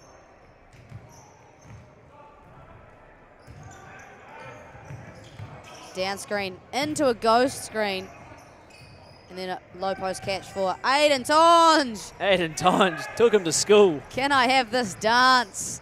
17-11. And getting ever so close to that 21-point mark is UC. Are we going to go the distance or are we going to 21? We're going to 21. I like the assertiveness. Yep, I think. Feeling confident. There's a run in either one of these teams coming, and I think that'll push it to 21. 2 minutes to go, though. I didn't check that. We'll see. A lot of physicality on that rebound, but we will stay with Otago possession. I mean University of Canterbury possession. Apologies. 50-50 shot, that one. Shot in the dark and missed, but it's all right. It happens. Aiden Tonge, beautiful cut. Woo! The easiest 1 point of today. They just need 3 more buckets. Z baby can't connect. Minute 30 to go. Happy to let that one go, UC. Transition straight to their offense. Aiden Tonge going ISO. Don't worry about it. Cash that check. Oh, gets nutsed on the rebound. By his own player too. Ball will stay with Otago. They trail by 7. And we're going to see a timeout called for the University of Canterbury. And this is an example of a player-led team. These guys have played 3-on-3 under Pete Van Hassel for quite some time. So a lot of knowledge for the 3-on-3 game. Looking at the UC men's fun facts, we've got Adam Bayer. He can do a standing backflip. If they get themselves to the final, I want to see that. Oh, 100%. It would be rude not to if you have that in your arsenal. Down screen for Joe Ahi. Releases but can't connect. They've gone a bit cold from 2 here. They have the Otago men. They need to spark that back up. Zach Cannon will attack downhill the high foot and get... No, he won't get the finish. Unforgiving, that rim. Oh, perfect cut. I suppose that right there is a 3-on-3 play through and through. 100%. Noah Watson along the baseline. 4 seconds for UC. Ball's it long. Air ball, but if that had a drop, that would have been the game for the Canterbury men. 40 seconds left in this affair. I think we can probably comfortably say that this is going to go the way of the defending champions, the University of Canterbury. A well-fought effort from the Dunedin men. As Mikey Russ smokes the layup. Tough. It's looking like we're going to see a UC versus University of Waikato final. I'm excited to see that later today. My friend Kobe's going to head downstairs to grab one of the UC boys. That's if they win. That's if they win. We don't want to call it too early. One of the UC boys to hear some words. Obviously a great feeling being able to head to the grand final match as Z-Baby cuts back door to put the nails in the coffin and stamp UC's name on the ticket to the gold medal match later this afternoon. They will take on the University of Waikato at 2:25. As you see, the great sportsmanship just shaking the hands of the referees. You love to see the players appreciating the officials that make this happen. Shout out to all of Team Grey and all of BB&Z staff for allowing this tournament to go ahead, and all of our production crew for allowing this live stream to happen, and for you guys at home to watch this great basketball. I'm not sure how slow Kobe's walking down the stairs. Oh, no, I see him. He's grabbed Aiden Tonge, who is the most experienced 3x3 player in this entire gym. So I'm very excited to hear what he has to say about the excitement of today's win and the feels going into the grand final match. Kobe is down with Aiden Tonge. So I'm here with Aiden Tonge from the University of Canterbury. Got themselves through the final. Aiden, you were dominant there. Did you feel like you picked on them a little bit inside? Maybe not picked on, but we know what our strengths are and what we're trying to play through to achieve our goal, which is ultimately get to the final and win it. But no, I think we played a good team game with isolating and targeting our strengths as well. So a bit of both. Going through and facing Waikato in the final, what do you think is going to be the focus for that? Focus. They're a great team as well. Some key strengths, so a bit of inside and outside play. So just really locking in on our stuff that we're trying to execute. We've got some great guys, great talent, great options and offenses that we're trying to go through. So just make sure we're utilising that the whole time. Beautiful, thank you. Cheers. Cheers, guys. Good to hear from Aiden Tonge, their most experienced 3-on-3 player as I've coined him. We are going to go to a break for lunch. Going to have some fun two-point action shootout in the lunch break, and we'll be back later on to see who gets a spot on the podium for the men's and women's side.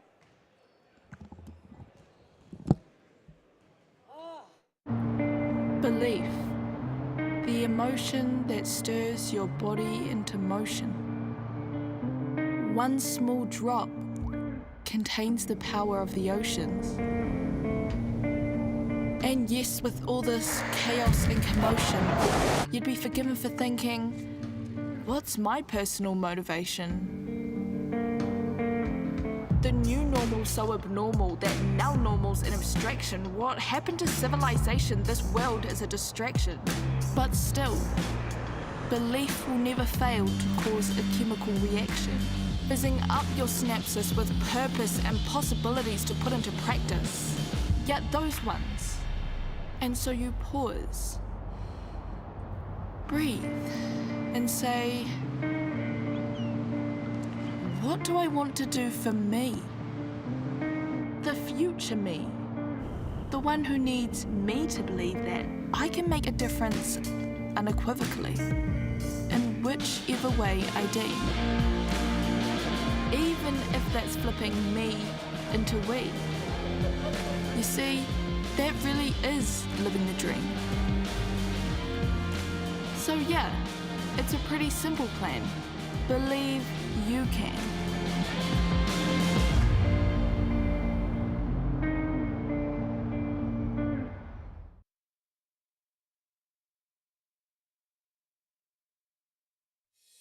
Do you want to study with world leaders in future thinking? New Zealand has been ranked the #1 English-speaking country for preparing students for the future, and all of our universities are in the top 3% in the world. Start your journey to a high-quality New Zealand education by choosing a recognised study option available in your country. Take the first step towards your New Zealand education now, because the world needs new.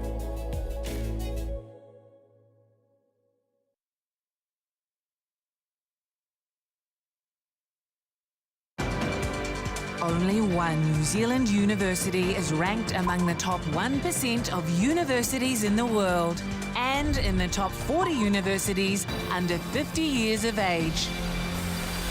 Auckland University of Technology, New Zealand's leading modern university. Home to world-class academics, called on for their research expertise here and all over the world, making AUT the New Zealand leader in global research impact. Connected to an extraordinary range of organisations worldwide. Focused on a rapidly changing future where creativity, curiosity and collaboration will only become more vital. We inspire, nurture and find the greatness in every single one of our students. We are AUT, New Zealand's leading modern university.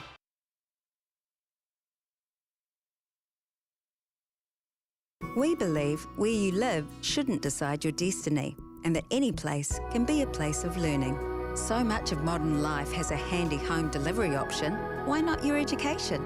Maybe you'll start your degree in the same space you share with your whānau, or from that corner of the spare room that catches the most sun. Start your new what at the place where can be anywhere, online or on campus. Massey, New Zealand's leading online university. Apply now at massey.ac.nz.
My world is my storytelling. My world is diverse. Our world. My world is astrophysics.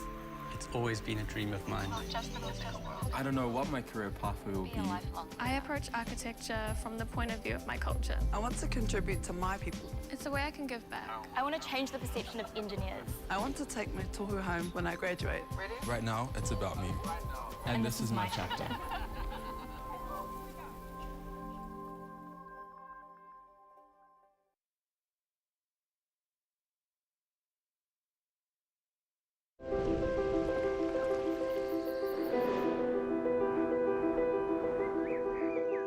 At Lincoln, we seek to ensure that future generations can grow and thrive. That means providing a world-class learning environment to grow fresh solutions to real-world problems, including using the world's resources wisely and sustainably. Come to Lincoln University, a place to grow.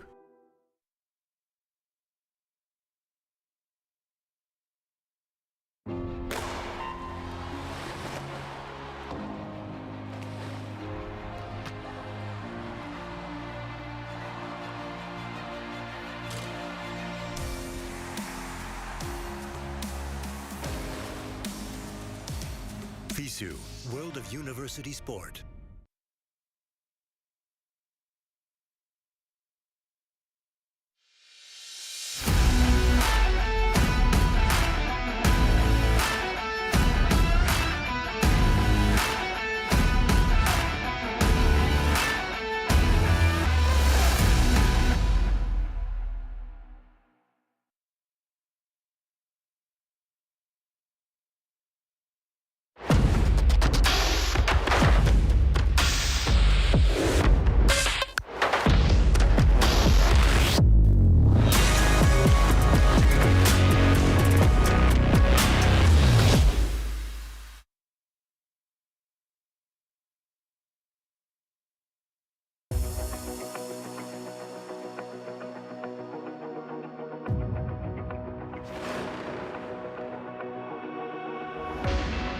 Imagine getting your foot in the door to your dream career in the sport industry.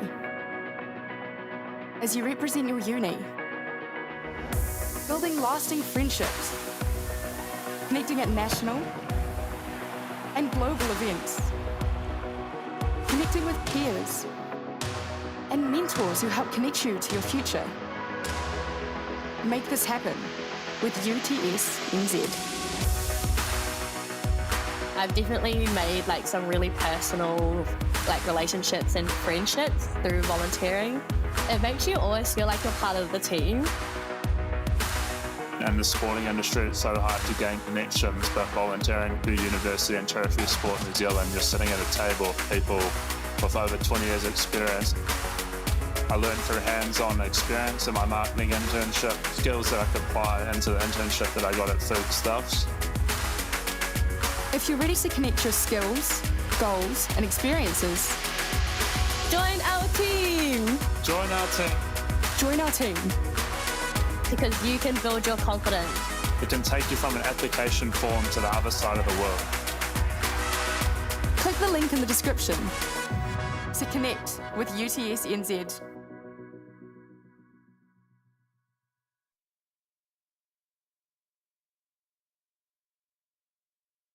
This is the University of Waikato, where every day people are making a positive change. Where research helps tackle global challenges and elite athletes can compete at the top of their game. A place where people are given the tools to protect their whenua for future generations. Where talent is nurtured and excellence is celebrated. It's a place where industry, innovation and education converge, and where moments are shared with loved ones. It's a place where teaching and learning has no borders, and people of all races and cultures work together as one. Our people, our future. Positive change starts here.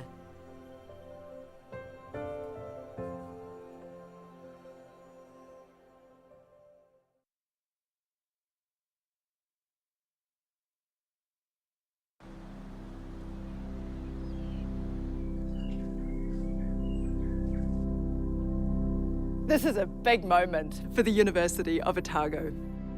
The next chapter in our story. Firsts have always been a part of us. Our pioneering, forward-thinking spirit has brought us here.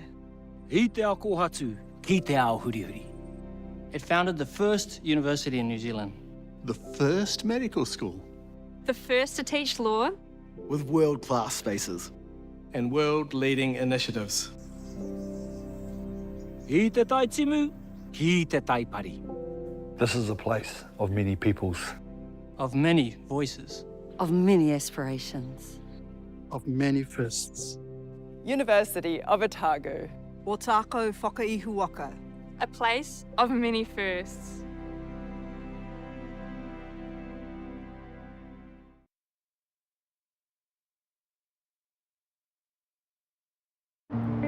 Belief. The emotion that stirs your body into motion. One small drop contains the power of the oceans. And yes, with all this chaos and commotion, you'd be forgiven for thinking, what's my personal motivation? The new normal's so abnormal that now normal's an abstraction. What happened to civilization? This world is a distraction. But still, belief will never fail to cause a chemical reaction, fizzing up your synapses with purpose and possibilities to put into practice. Yet those ones. And so you pause, breathe, and say, what do I want to do for me? The future me. The one who needs me to believe that I can make a difference unequivocally, in whichever way I deem. Even if that's flipping me into we.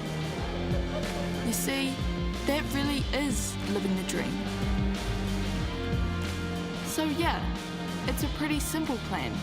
Believe you can.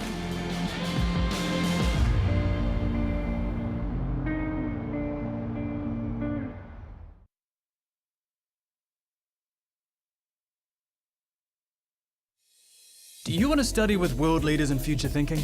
New Zealand has been ranked the #1 English-speaking country for preparing students for the future, and all of our universities are in the top 3% in the world. Start your journey to a high-quality New Zealand education by choosing a recognised study option available in your country. Take the first step towards your New Zealand education now, because the world needs new.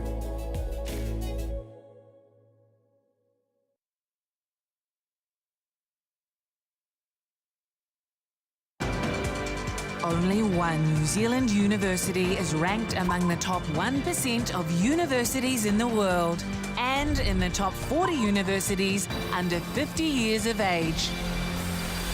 Auckland University of Technology, New Zealand's leading modern university. Home to world-class academics, called on for their research expertise here and all over the world, making AUT the New Zealand leader in global research impact. Connected to an extraordinary range of organisations worldwide.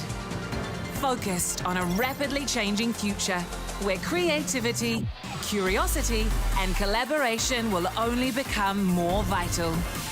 We inspire, nurture and find the greatness in every single one of our students. We are AUT, New Zealand's leading modern university.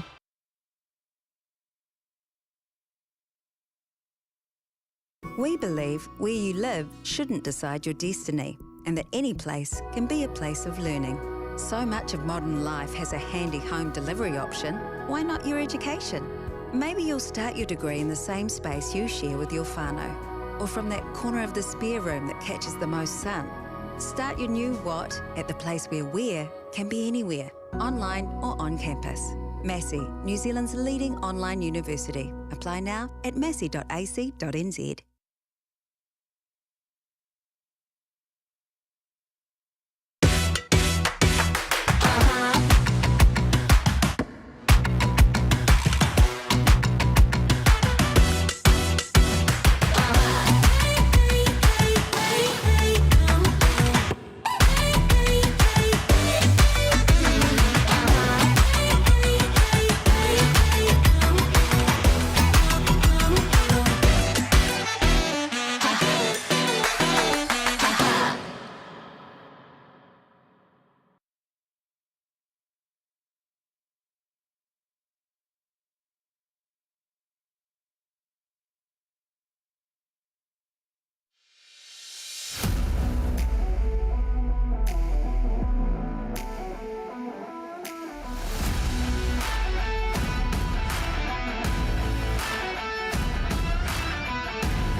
My world is my storytelling. My world is diverse. Our world. My world is astrophysics. It's always been a dream of mine. I don't know what my career pathway will be. I approach architecture from the point of view of my culture. I want to contribute to my people. It's a way I can give back. I want to change the perception of engineers. I want to take my tohu home when I graduate. Right now, it's about me. And this is my chapter.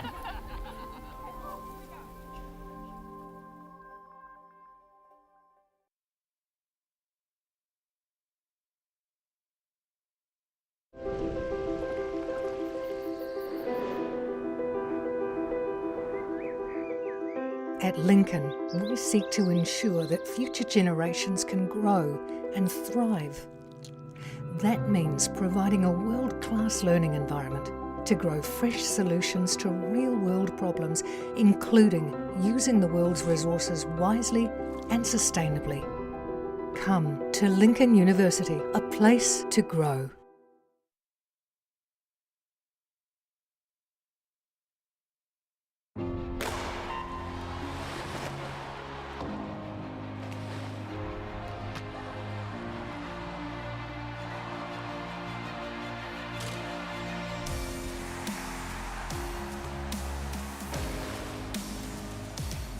FISU, World of University Sport.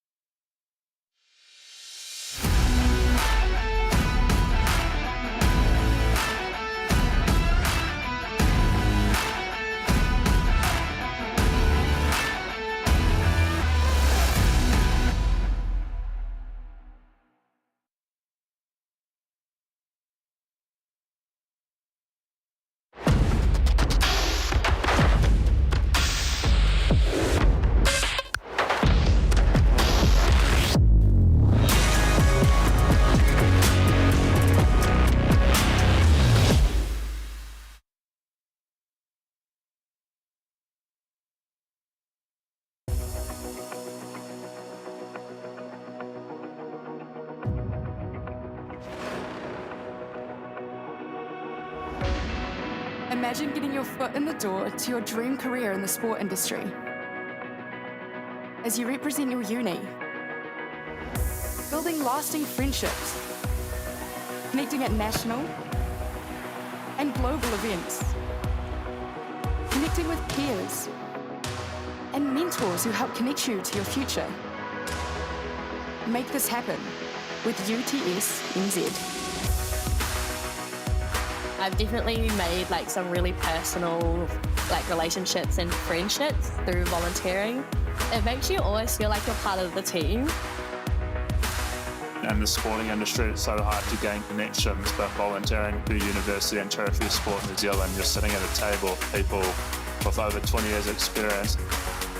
I learned through hands-on experience in my marketing internship, skills that I could apply into the internship that I got at Foodstuffs. If you're ready to connect your skills, goals, and experiences, join our team! Join our team! Join our team.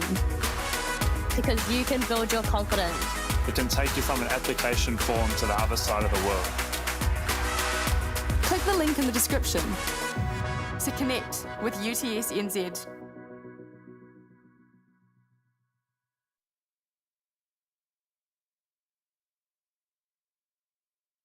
This is the University of Waikato, where every day people are making a positive change. Where research helps tackle global challenges and elite athletes can compete at the top of their game. A place where people are given the tools to protect their whenua for future generations. Where talent is nurtured and excellence is celebrated. It's a place where industry, innovation and education converge, and where moments are shared with loved ones. It's a place where teaching and learning has no borders, and people of all races and cultures work together as one. Our people, our future. Positive change starts here.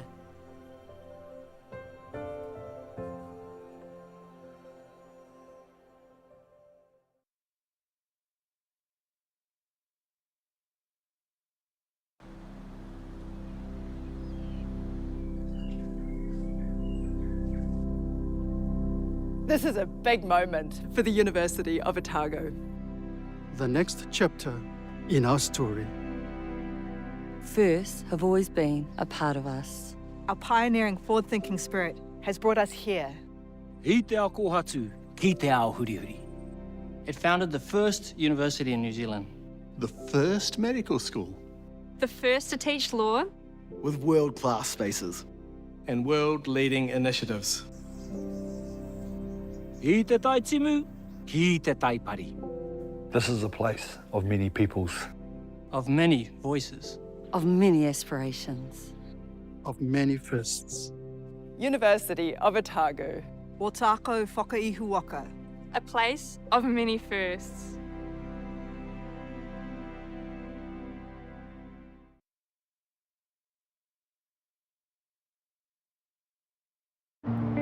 Belief.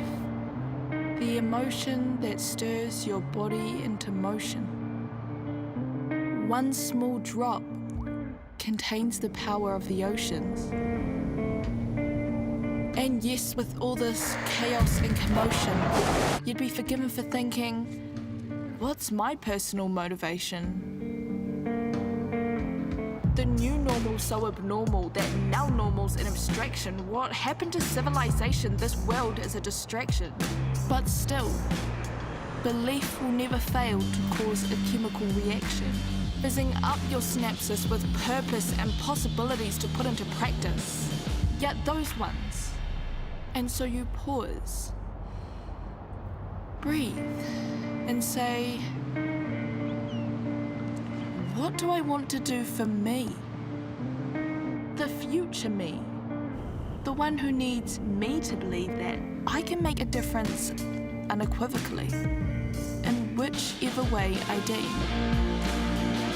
Even if that's flipping me into we. You see, that really is living the dream. So yeah, it's a pretty simple plan.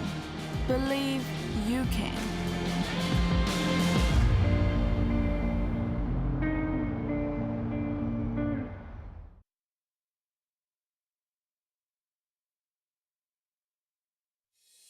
Do you want to study with world leaders in future thinking? New Zealand has been ranked the #1 English-speaking country for preparing students for the future, and all of our universities are in the top 3% in the world. Start your journey to a high-quality New Zealand education by choosing a recognised study option available in your country. Take the first step towards your New Zealand education now, because the world needs new.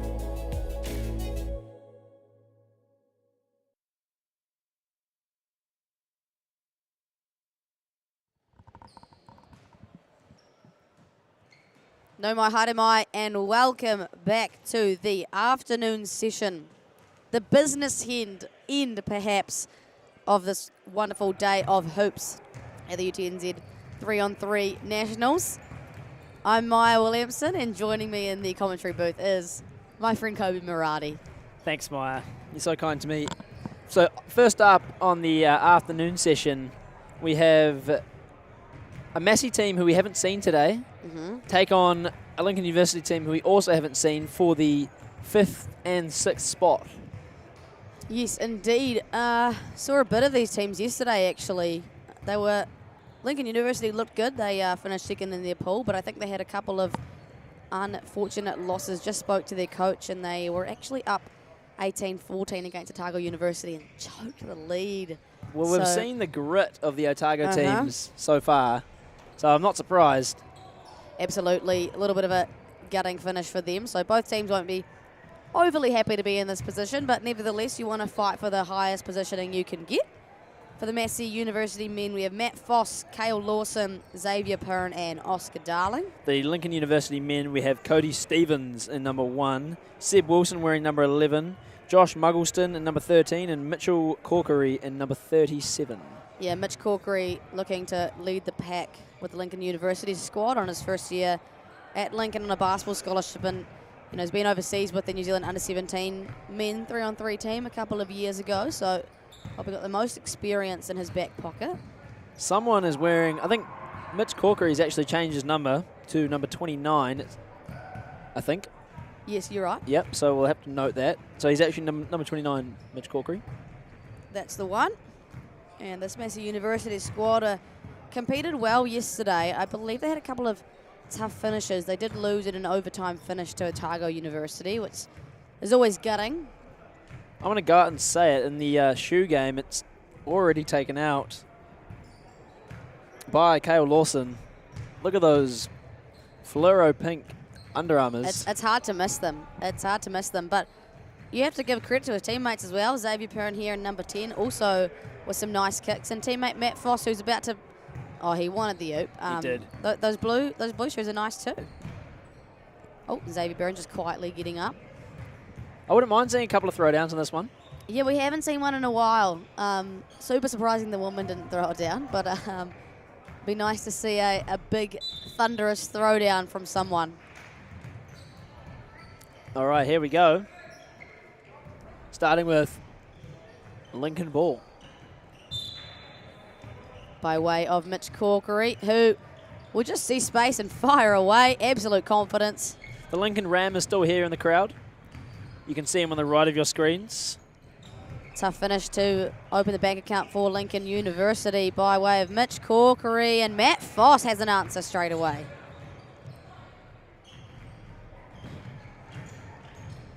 In and out. Rolled around the rim there. Unfortunate. Yeah, tough one.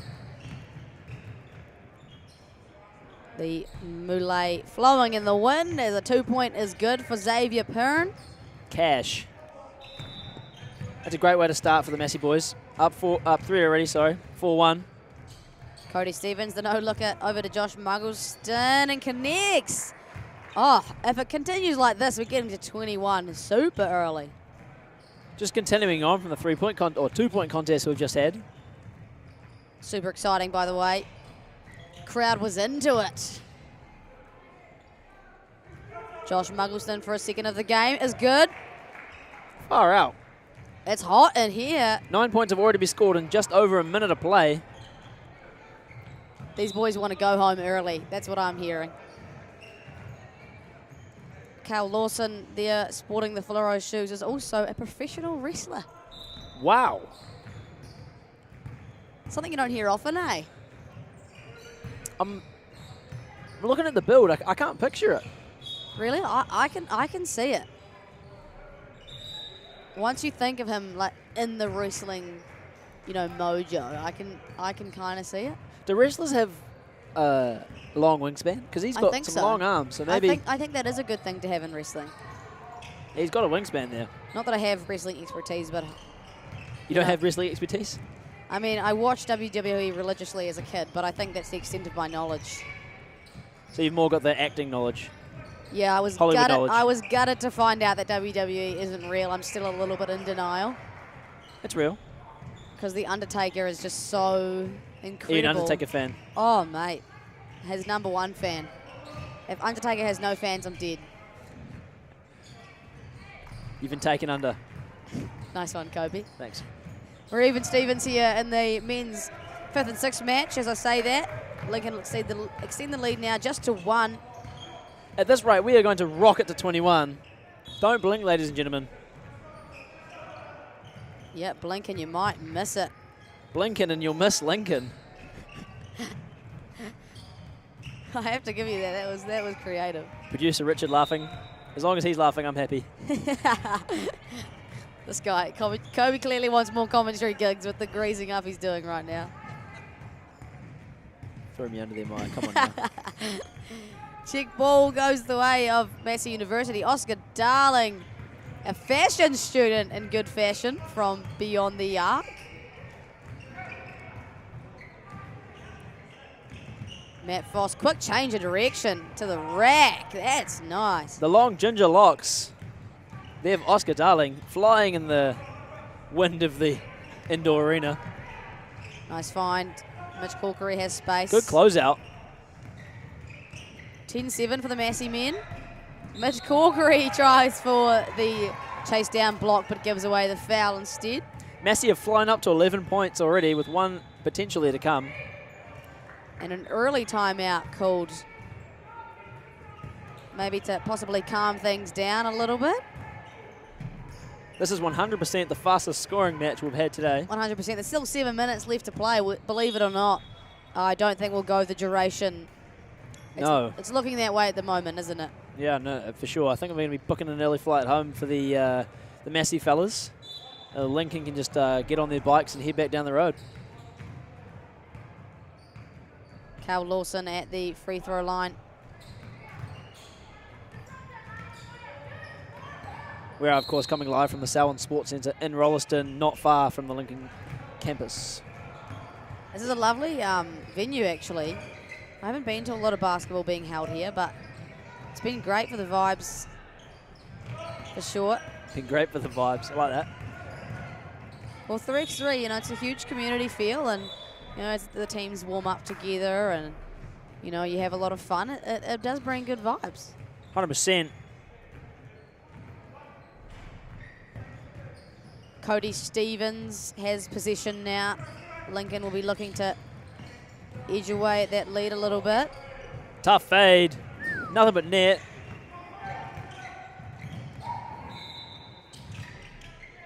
Tough. Stop and pop for Matt Foss. That's tough. Matt Foss.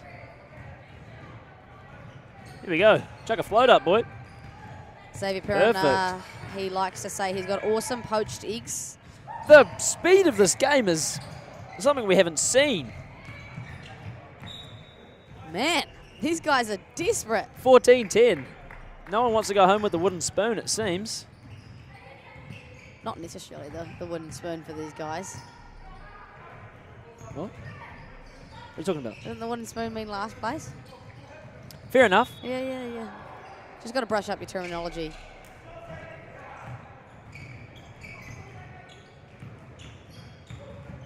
Matt Foss. Oh, blocked away by Cody Stevens, though. I've actually miscalculated how many teams are at this tournament.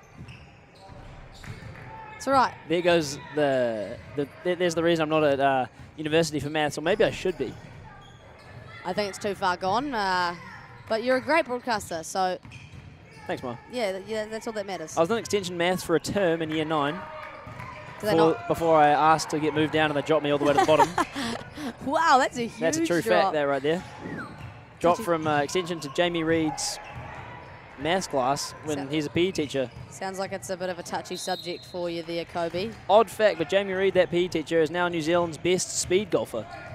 There you go. What's speed golfing? It's golf, but running with like 3 clubs. What I think he's actually the best in the world. Really weird fact, that. Back to the is- basketball. Whoa! Almost a big throwdown. Whoa, we asked for one, but he did not deliver. Seb Wilson. Nice feed inside. Couldn't finish his food. Josh Muggleson has been on a heater today, and it does not stop. The power bill is going up.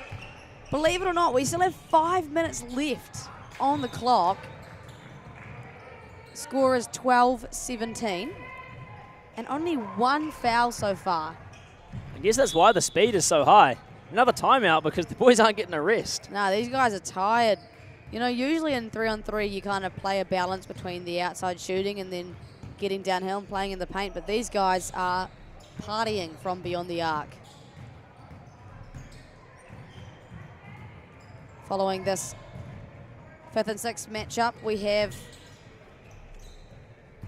2 3-and-4s, 2 bronze medal matches, and then the grand finals taking place at 2 o'clock for the women. That'll be Lincoln versus Waikato, and then 2:25 for the men's. Waikato University taking on University of Canterbury. Mitch Corkery drives, draws, and will shoot. So that women's game next up, the 3rd and 4th, will be the University of Auckland against Otago. Otago, of course, still female down. So let's see if they can bounce back from their unfortunate semi-final loss. Only lost in the final seconds from a free throw. Painful, but hoping they can recuperate some energy and come out firing and take home a bronze medal. Might need some energy from the man in the mullet, Matt Foss, who's been all over the show. But Seb Wilson controls the pace a little bit. And 1. Yeah, that Otago finish was pretty heartbreaking to witness. You just saw how much dedication that they're given to that game. They've no subs, just been going round and round and round, hitting threes, getting rebounds, hitting buckets. They came back late, but just iced. Iced. I can imagine they are exhausted now. One more game to go. Nice kick. Oscar Darling with a late closeout. 2 points away from the 21-point mark, and thus the 5th place, Massey University. Still 4 minutes left to play. Don't imagine we're going to see that out. Mitch Corkery, you need to figure out what your off-court strength is, because Not Sure is not giving us much up here in the commentary booth. Where's the self-awareness? Matt Foss calls game. In 6 minutes of play. That was the fastest game we've seen all weekend by far. 21-14. A dominant win for the Massey University men. Obviously, both teams, not a favourable position for them. They came to this tournament with their eyes on the prize, but 5th place, a great finish for Massey University, all the way from the wonderful city of Palmerston North. Kobe Murati is going to hustle downstairs to grab one of these boys. They are walking quite far away, so Kobe's going to have to do a little jog and hustle up a bit. Like we said, coming later is some fantastic action. Following this game, we've got the bronze medal match between University of Auckland and the Otago women's team. Following that, the University of Auckland men, I believe they will be taking on the Otago men. So the 3 and 4 games, an exact replica of each other. And the grand final match is Lincoln University taking on the Waikato women's team. And sticking with the Waikato theme, their men's team is taking on the University of Canterbury. Kobe has located the luscious locks of the Massey University team. And we will head downstairs with Kobe Murati and Matt Foss. I'm here with Matt Foss from the Massey men's team, and probably the fastest match of the weekend. You guys were cooking from 3. How did that feel, get a win on the final game? Oh, it feels good. You know, we had a rough starts of the day, starts of the tournament, and to get the last 2 games was a real nice feeling. Yeah, your team and comrades were loving the mullet. Can you explain this beautiful thing that I'm sure is going to grow more? Oh yeah, I've been growing it for a while, and you know, shaved the sides off, and now it looks good. Where are you all heading back to? Flying today, or? Yeah, we'll fly back later tonight at 6, but because we have 3 campuses, we're going all around, so a few of us going to Palmy, Auckland and Wellington. Has it been good to sort of get to know the other campuses during the weekend? Yeah, definitely. You know, when we have other tournaments in the year, it's useful to know them early, you know. For sure. Hey, well, safe flight, and congratulations on the win. Thank you. Thank you, Kobe, and interesting to hear from Matt Foss about his luscious locks. We'll take a break shortly, and then we'll be back with the bronze medal match for the women's. Only one New Zealand university is ranked among the top 1% of universities in the world and in the top 40 universities under 50 years of age. Auckland University of Technology, New Zealand's leading modern university. Home to world-class academics, called on for their research expertise here and all over the world, making AUT the New Zealand leader in global research impact. Connected to an extraordinary range of organisations worldwide. Focused on a rapidly changing future where creativity, curiosity and collaboration will only become more vital. We inspire, nurture and find the greatness in every single one of our students. We are AUT, New Zealand's leading modern university.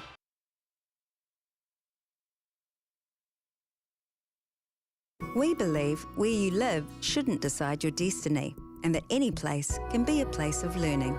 So much of modern life has a handy home delivery option. Why not your education? Maybe you'll start your degree in the same space you share with your whānau, or from that corner of the spare room that catches the most sun.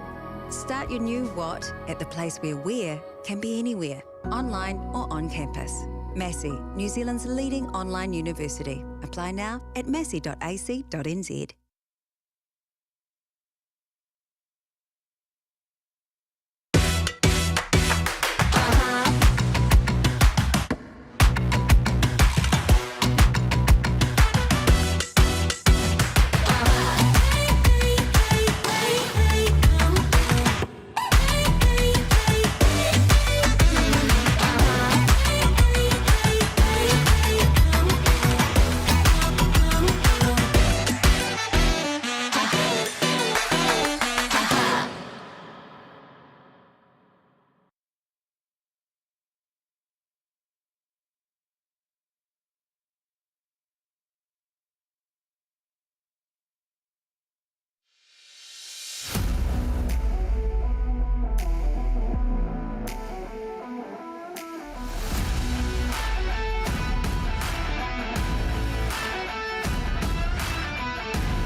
My world is my storytelling. My world is diverse. Our world. My world is astrophysics.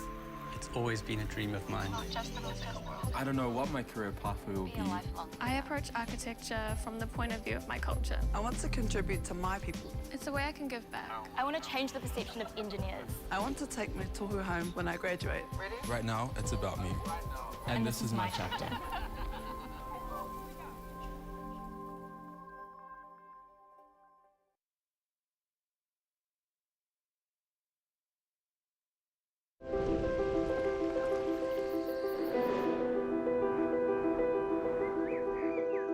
At Lincoln, we seek to ensure that future generations can grow and thrive. That means providing a world-class learning environment to grow fresh solutions to real-world problems, including using the world's resources wisely and sustainably. Come to Lincoln University, a place to grow.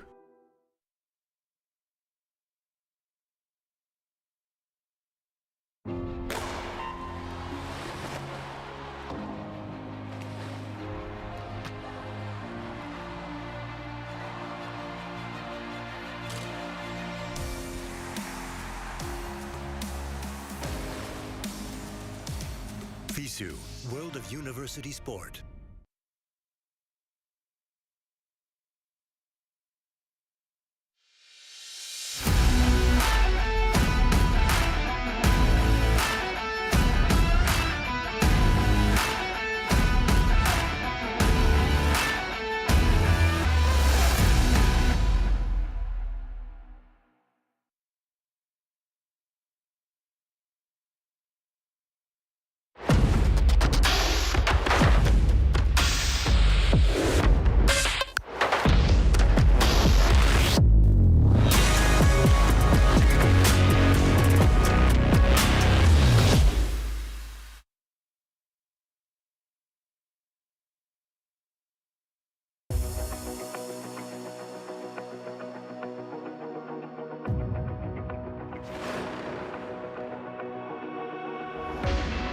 Imagine getting your foot in the door to your dream career in the sport industry.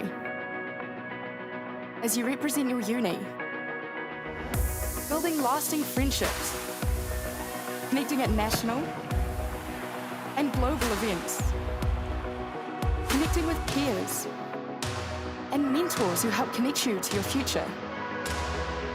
Make this happen with UTS NZ.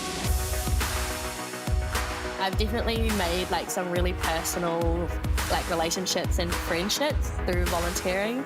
It makes you always feel like you're part of the team. In the sporting industry, it's so hard to gain connections, but volunteering through university and Tertiary sport in New Zealand, you're sitting at a table with people with over 20 years experience. I learned through hands-on experience in my marketing internship, skills that I could apply into the internship that I got at Food Stuffs. If you're ready to connect your skills, goals, and experiences, Join our team! Join our team. Join our team. Because you can build your confidence. It can take you from an application form to the other side of the world. Click the link in the description to connect with UTS NZ.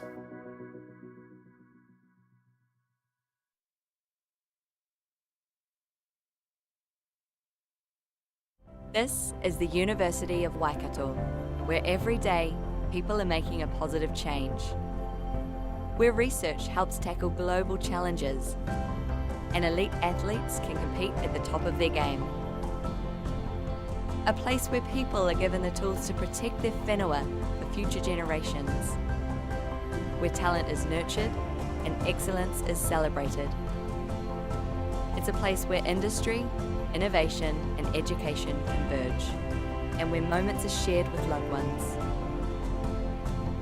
It's a place where teaching and learning has no borders, and people of all races and cultures work together as one. Our people, our future. Positive change starts here.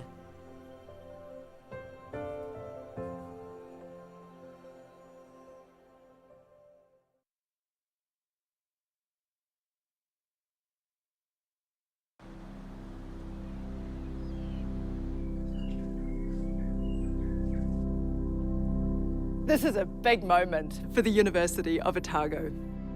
The next chapter in our story. Firsts have always been a part of us. Our pioneering, forward-thinking spirit has brought us here. I te ao kohatu, ki te ao hurihuri. It founded the first university in New Zealand. The first medical school. The first to teach law. With world-class spaces. And world-leading initiatives. I te tai timu, ki te tai pari.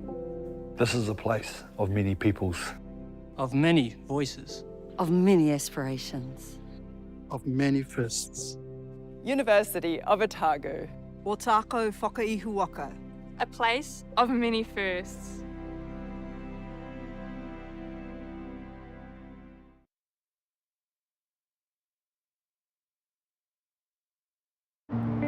Belief. The emotion that stirs your body into motion. One small drop contains the power of the oceans. And yes, with all this chaos and commotion, you'd be forgiven for thinking, what's my personal motivation? The new normal's so abnormal that now normal's an abstraction. What happened to civilization? This world is a distraction. But still, belief will never fail to cause a chemical reaction, fizzing up your synapses with purpose and possibilities to put into practice. Yet those ones. And so you pause, breathe, and say, what do I want to do for me? The future me. The one who needs me to believe that I can make a difference unequivocally, in whichever way I deem. Even if that's flipping me into we. You see, that really is living the dream. So yeah, it's a pretty simple plan. Believe you can.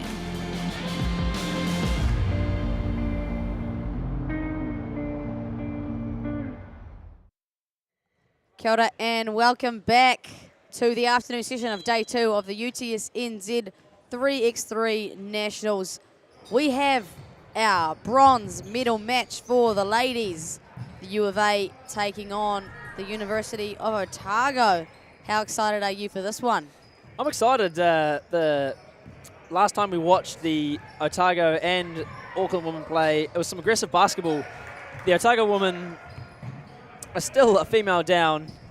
It's so impressive that they're even here, super cheerful. I would have think they'd be drained by now. And then the U of A ladies got unlucky in their semi-final, coming up against a strong side. But they're looking for redemption, I suppose. Yeah, both teams definitely looking for redemption. University of Otago, like we said, down Caitlin O'Connell, so just left with Tia Pavehi, Millie Simpson and Tyler Mitchell. And yeah, they had a nail-biter and finished against the University of Waikato. The U of A woman, number 5, Piper Manolas, number 7, Petra Sparks, number 32, Kirsten Tillerman, and number 15, Dominic Stevens. They went down to a strong Lincoln University side who, yeah, they won pretty comfortably in the end, I believe, and a good team effort from them.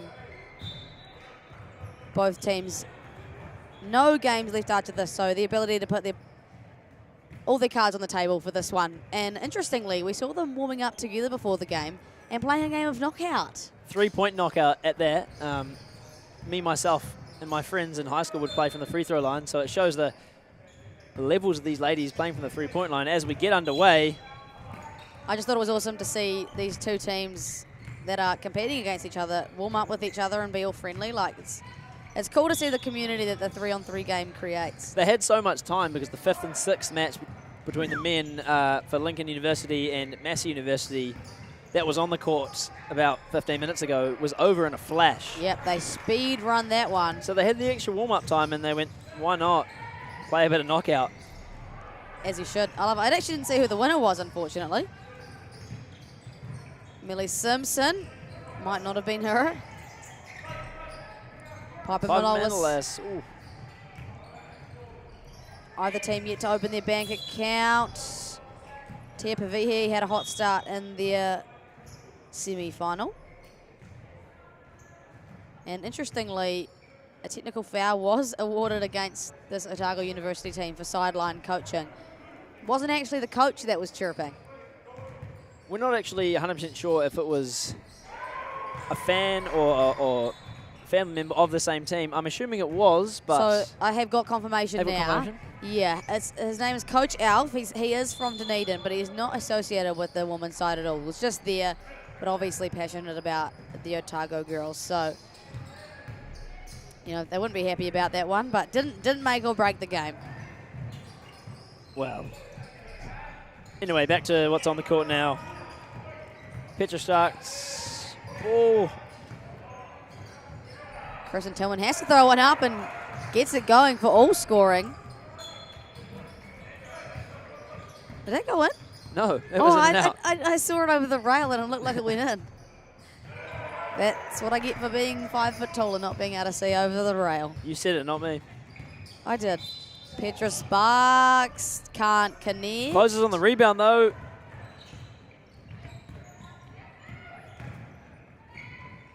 Oh. I would have... No. Yeah, I think we both have the same thought there, Kobe. Tyler Mitchell, though, now with space. Dominique to Petra Sparks. Back inside. Great defense from Tia Pavehi. So a minute and a half passed. Either team yet to score. Tyler Mitchell was our 2-point shootout champion in the lunch break. Tia Pavehi. Millie Simpson blocked, but a foul on Piper Manolas. So almost 2 minutes of basketball without any scoring going down. Both these teams, I can imagine, are quite fatigued, especially this Otago side, as Caitlin O'Connell sits courtside with a dislocated shoulder. Nice pick and roll action to open the bank account for the U of A and the 3rd and 4th game entirely. Perfect roll to the bucket. Millie Simpson kicks it out. It's Tyler Mitchell who reigns from deep. The rim had an umbrella. Fire. Slow pace game to start things off. U of A looking to utilise their mismatch advantage. As you can see, Dominic Stevens. And strong hustle there. Wow. And Dominic Stevens actually got the edge over that one. Threw it off Tia Pavehi's body. A bit of basketball smarts there. Genius. Do you have to have a high level of IQ to play 3-on-3 basketball? And to study in a Bachelor of Science. Amen. Gets the reversal and it's all girls. We're gonna say that's a pass. That's a pass from Kirsten Tillman. Oh, Millie good Simpson. shot feint. And drops the dime off to open the scoring for the Otago women. 2-1 with 7.5 minutes to go. Certainly a different tempo this from the last game. Polar opposite, you could say, as Dominic Stevens whistled for the 3 seconds in the key.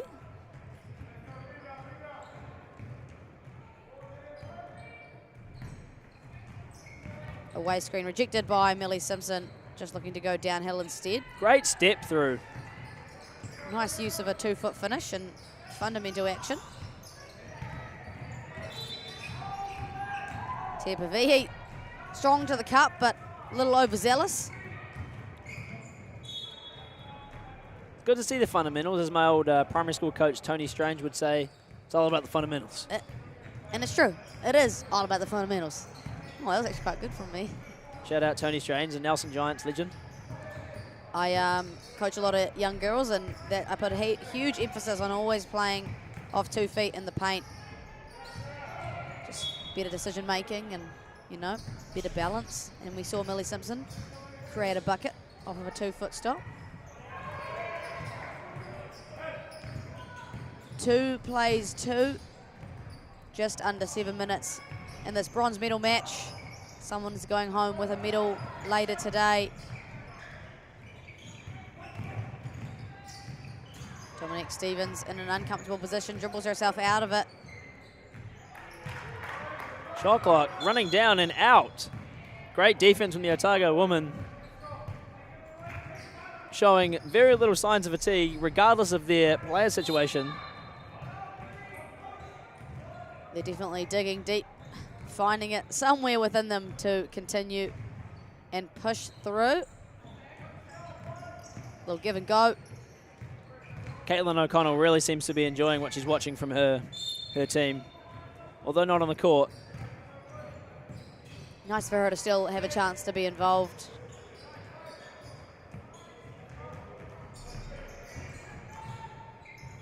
Back down for Kirsten Tillman. Liked the advantage she has on Tia Pavihi, but Millie Simpson does a good job at disrupting that. What do we got for shoe game? Tyler Mitchell's got some nice G-cuts, I believe they're called. G-cuts? I think, isn't that what? Oh, you know what? I don't know. I told you, my shoes are just from the kids section in Rebel Sports, so. Kirsten Tillman's got some nice, I don't know what those are, turquoise. Yeah, that's a nice colorway. Bit of yellow. Not bad. Kirsten Tillman, the PhD student. Millie Simpson, medicine student. The Otago women take a slight lead, 3-2. Maybe the scoreboard is reflecting a bit of the fatigue. I totally agree. Both these teams have battled hard and also disappointed to be in this match rather than the gold medal one. Back in class tomorrow on a Monday. Balling on a Sunday, schooling on a, you say that? Schooling? Schooling on a Monday. Millie Simpson schooling today with her bucket she's grabbing. Extending the lead now at 4-2. Petra Sparks will bank one to tie things up. Tia Pavihi, 101. Almost got the finish. It was a silky one-handed chuck up. Millie Simpson has been today's MVP for sure. Getting bucket after bucket at the rim. Good box out there for Millie Simpson after she scored as well. Blown up by Kirsten Tillman, and an easy one, sorry. Oh, as I say that, not so easy. Oh, I jinxed it. Commentator's curse. My apologies, but she did get fouled on her way up. She'll take a trip to the line. She slowly makes her way. Her brother, Maxim Stevens, playing for the Tauranga Phi this year in the Sal's NBL. How are they going? You probably don't want the answer to that question. The Phi just, yeah. New franchise, though. New franchise. Cool to see them, yep, get a men's team in. They're not doing as bad as the Southland Sharks are, so be happy with that. Can the Southland Sharks get a late call up to Sam Hodges? They might need it at this point. They need something. Get back in his glory days. It's Petra Sparks off the back iron, but her offensive rebound. I've seen a lot of that in 3-on-3. The getting her own rebound off a 2-point attempt. Well, you know, less It wouldn't be bodies. so common on a 5-for-5. Yeah, less bodies means that less rebounders, and yeah, there's a lot of opportunities for offensive rebounds in 3-on-3, and if you can capitalize on those, you can actually become quite dangerous. Haven't seen quite the Victor Wembanyama 3-point catch it while it's still in the air and dunk it, but maybe we're just a step away from that. Yeah, I'd say it's on the way. You know, I think we're super close to it. We've just got to create some Kiwi superhumans. In the making. Am I not a Kiwi superhuman? Back to what's on the court. Splash! Millie Simpson hits a 2. Millie Simpson has been all over it today. Kirsten Tillman cuts that lead a little bit. 8-6 for the Otago woman. Just under 4 minutes to go. And Millie Simpson right on cue. Just short with the left hand. Piper diamond side. Gets it back out. She pulls a 2. All air on that one. She might be looking to put some more emphasis on the finish next time. She exhausted all of her 2-point shooting in the pre-game knockout. Maybe you can put it down to that. That's fair enough. I think so. On-ball screen utilised by Tyler Mitchell, ordering Tia Pavihi to roll. Millie Simpson. Oh, checks the hand off and Looking gets for the and one. And 1. Give me that, Millie Simpson. Millie Simpson might be saying and 9. I'm not sure, but I think she's got all the points. I actually think that's a fair shout. If not all, a large majority. Too strong off the back iron. Nice cut from Kirsten Tillman. Quick finish. 9-7 now. Otago woman, the 3 female squad, getting it done. Tia Pavihi, hard cut to the hoop. Woo! Oh, big body. Tyler Mitchell puts Kirsten Tillman on the ground. Timeout taken by the Otago woman. They lead by 3 with 3 minutes to go. You can imagine how exhausted their bodies are at the moment. I'm exhausted. I've been standing doing nothing. Yeah, me too. But still, smiles on the face. Energy looks good for these women. And Caitlin O'Connell with a chance to be a stand-in coach. And the U of A communicating. Kirsten Tillman leading the way with that communication. If you check the background, we can actually see the Lincoln Ram has revealed himself. Put it back on, son. Oh, you've been exposed. You've been exposed on live television. Maybe he's having a little bit of a break before he has to gear up for the women's final.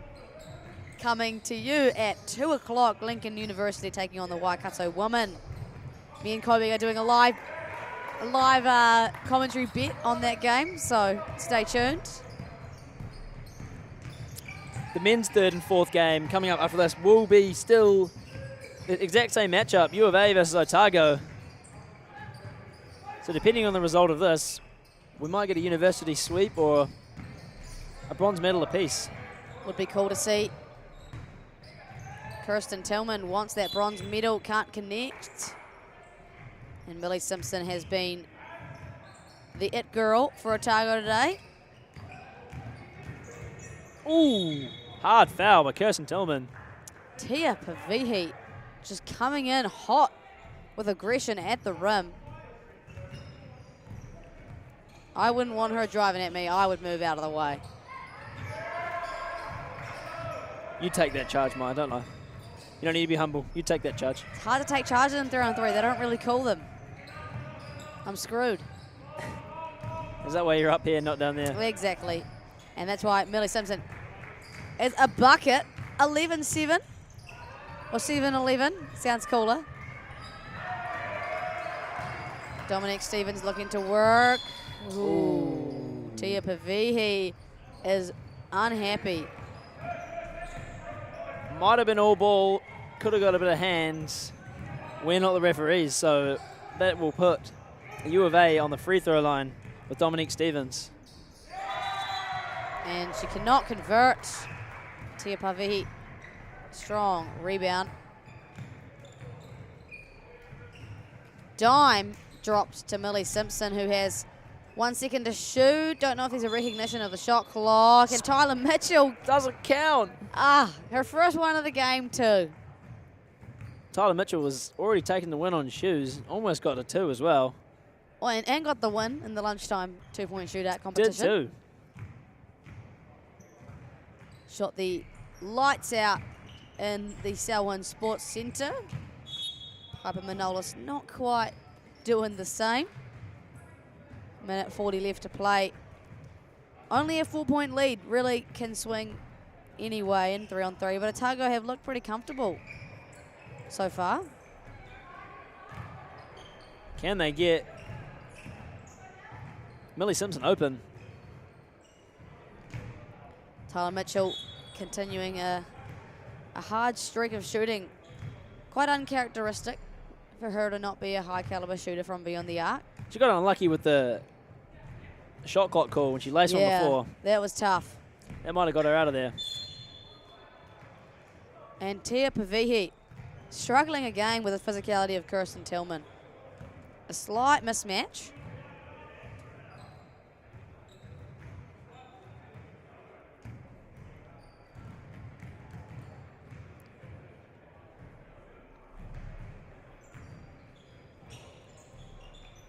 Off the ball, Celtics are up 9 with 5 minutes to go in the second quarter in the NBA playoffs right now. Not surprised. Tia Pavihi looking as good as the Celtics with that offensive rebound. That looked good from up here. That did look good. I was about to say something about it going in. Lead still at 4, 12-8 for Otago. Tyler Mitchell drives. Foul on the U of A. Piper Manolis tags back in.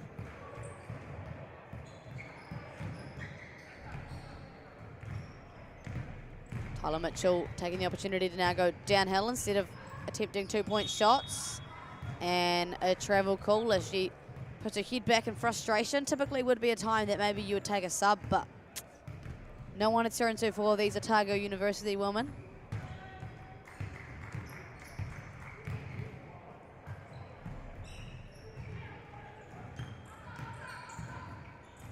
Great finish, great use of the elbows there to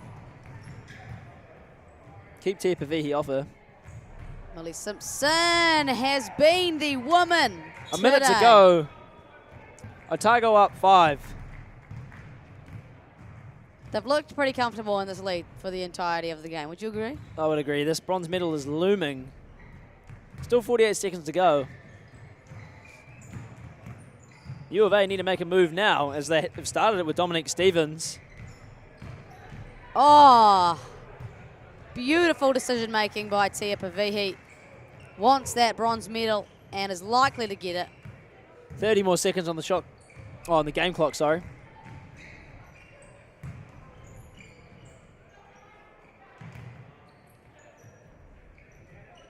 Piper Manolis has yet to connect from beyond the arc and dimes it off to Dominique Stevens as we begin to wrap things up.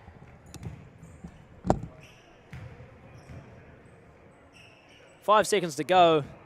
U of A would need to chuck up some Hail Marys here as they finish on a bucket. But a Otago woman will take the game, 15 to the U of A's 12. Good game of basketball there. A lot of defense being played and some very fatigued bodies. Coming up next after this match is, like I've said, still the University of Auckland versus the University of Otago, but the men's side of the draw. This is our second bronze medal match. Otago having won that. Let's see if they can do a sweep of bronze medals or if the University of Auckland men with the likes of Jason Middif and his cohort, see if they can do anything about it.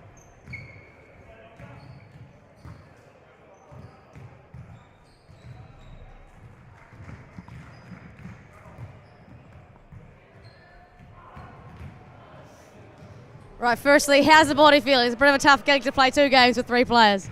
Yeah, we're all feeling a little bit rough, I think, having a man down, no subs. Yeah, pretty tired, but yeah, happy with the win. Yeah, you got a bronze medal. So what worked well for you to win that bronze medal match, despite only having 3 players? I think, well, we had our wonderful coach on the bench for us, so she was a real big asset. And I think we just hustled and worked hard and used each other. When Ty was shooting well, get her the ball, and Tia going hard inside. So yeah, I think we just played together well and really wanted it. So yeah. Awesome. And what's the plans for the rest of the day? Putting your feet up, going back home? Yeah, go get some food, have a nap. Sounds something like that. Yeah. You deserve it. Thank you.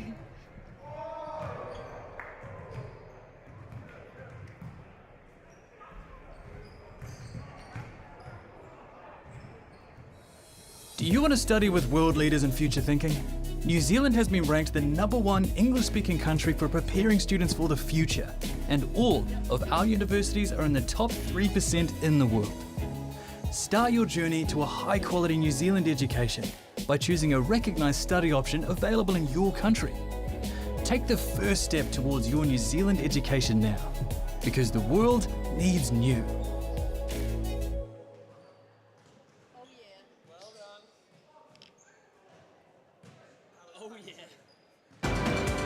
Only one New Zealand university is ranked among the top 1% of universities in the world and in the top 40 universities under 50 years of age.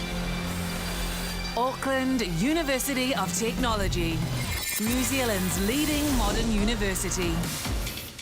Home to world-class academics, called on for their research expertise here and all over the world, making AUT the New Zealand leader in global research impact.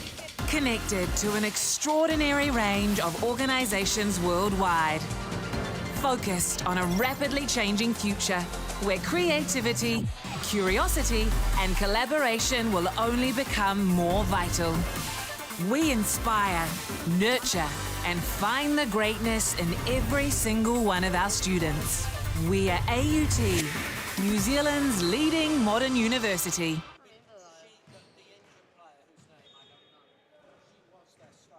We believe where you live shouldn't decide your destiny, and that any place can be a place of learning. So much of modern life has a handy home delivery option. Why not your education? Maybe you'll start your degree in the same space you share with your whānau, or from that corner of the spare room that catches the most sun.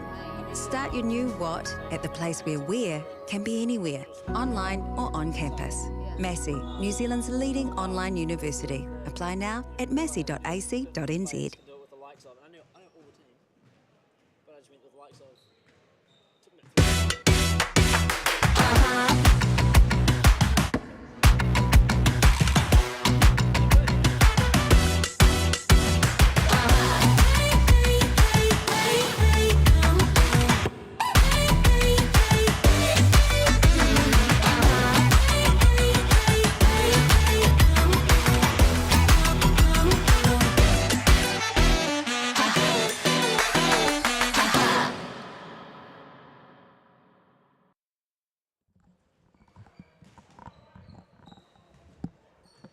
Kia ora koutou, welcome back. On screen you can see the men's sides of the University of Otago and the University of Auckland as they look to pull a bronze medal at the UTSNZ 3x3 basketball nationals. Maya, what's your pick? Well, it's interesting. This is an exact replica of the women's bronze medal match we just witnessed. And you know what? I'm going to stick on the Otago train. I'm going to do it. We're going to do a Otago uni sweeper. All right, well, obviously I'm going to go against you there. Oh, it just so happens that you are from Auckland as well. That has nothing to do with it. I think that Terrence Abden's going to hit about 6 twos. Whoa, that's a lot. And ice the game before the end of the 10 minutes. You're putting a lot on the line there. We'll see how we go. Winner wins the ultimate bragging rights. And Kobe and I actually have to see each other every day throughout the year. Are you talking about us or the players? Because the winner of the players gets a bronze medal. Well, I'm talking about us actually, because that's obviously a big part of the game. I already have most basketball bragging rights because my team has won a ring when I've been able to speak. Obviously, the Milwaukee Bucks won in 2021. No, 2020-2021 season, where Maya supports Celtics, and her team hasn't won since 07-08 when she was maybe 4. But we're going to get a 2024 championship, so it's all good. We will have to see, but something we can see right now is some quality basketball. Indeed, and that comes at the threshold of the University of Otago men. Number 4, Mikey Rusk. Number 10, actually, Dallas Hartman. Number 9, Oscar Hickey. And number 11, Joe Ahi. On the Auckland side, we got number 5, Terrence Abden, or TJ. Number 9, Charlie Cox. Number 11, Kabir Bhargava. And number 14, Jason Middif. Kabir Bhargava was our 2-point champion at the lunchtime. That went down to the wire. We had to do a reshoot because the two boys tied initially. I think Kabir just went 9-9. He did. In both legs, consistent. And it was just the crowd was just so into it, and it was just such a tense, environment. So he's prepared for the worst now. So no sarcasm in my voice at all. Kabir can now say that he's won the UTSNZ 2-point shootout competition and also can handstand walk. Yes, and do maths. And can do some maths, yeah. And maybe he'll go home with a bronze medal too. Could do. That's quite the weekend for the man, eh? That would be a weekend. It looks like the referees are trying to get this underway. Bronze medal match incoming, and following that, the big dance. Lincoln University women will take on the Waikato women for some goldware to take home, and following that, the Waikato University men will take on UC men. All right. We're into it. Underway. Jason Middif starts us off with a banker too. That is one way to start the game for sure. Mikey Rusk can go one better. Wow. That's what I'm talking about. Anything you can do, I can duplicate.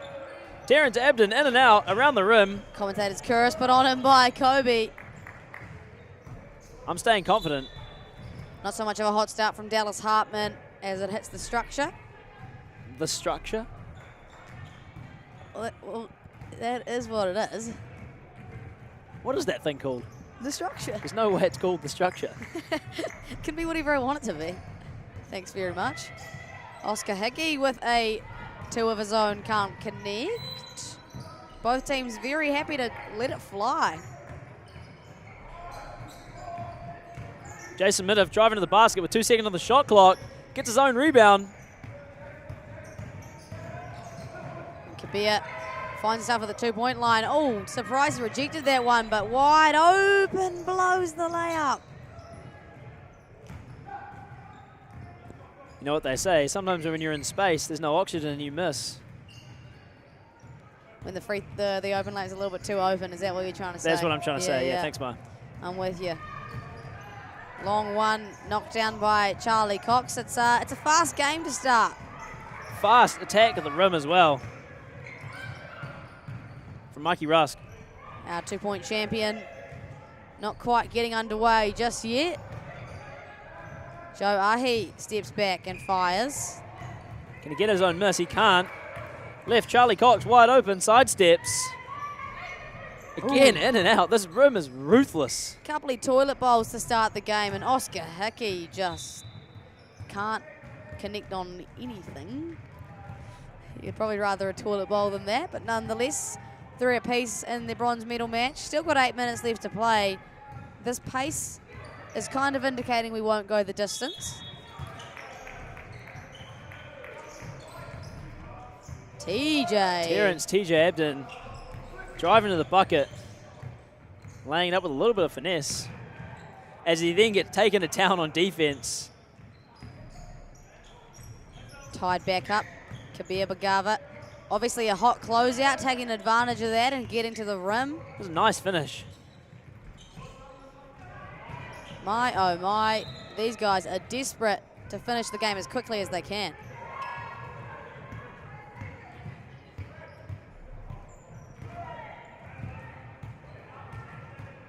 U of A ball at the top.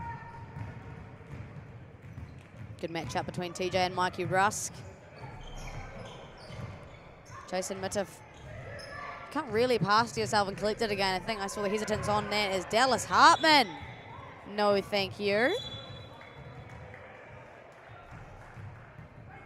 And I think we're going to see a shot clock expiration off the back of the block. So ball will be with University of Otago. Again, Terrence got the beautiful shiny shoes. Toilet bowl the right way for Mikey Rusk this time as they tie things back up. Good contest from Mikey Rusk. Big as he rebounding continues foul. his run back into the paint. A little bit of drama, bit of theatre.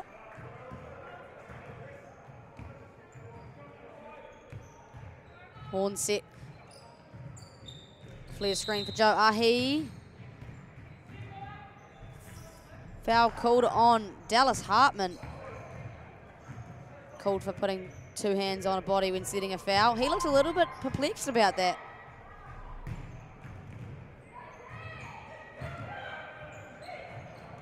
We move on nonetheless. Jason Mitiff thought he was going to take Joe Ahi in the paint there. Back-to-back monster blocks for Dallas Hartman.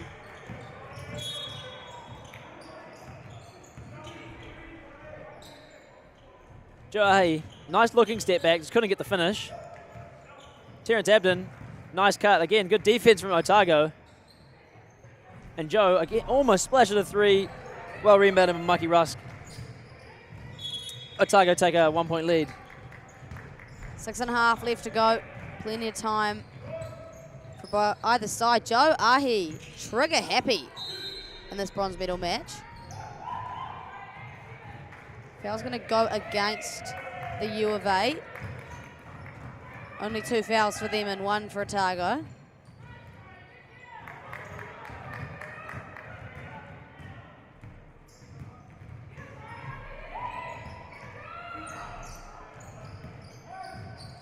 Oh, Mikey Rusk gets Jason Mitiff up in the air, but blows the bunny.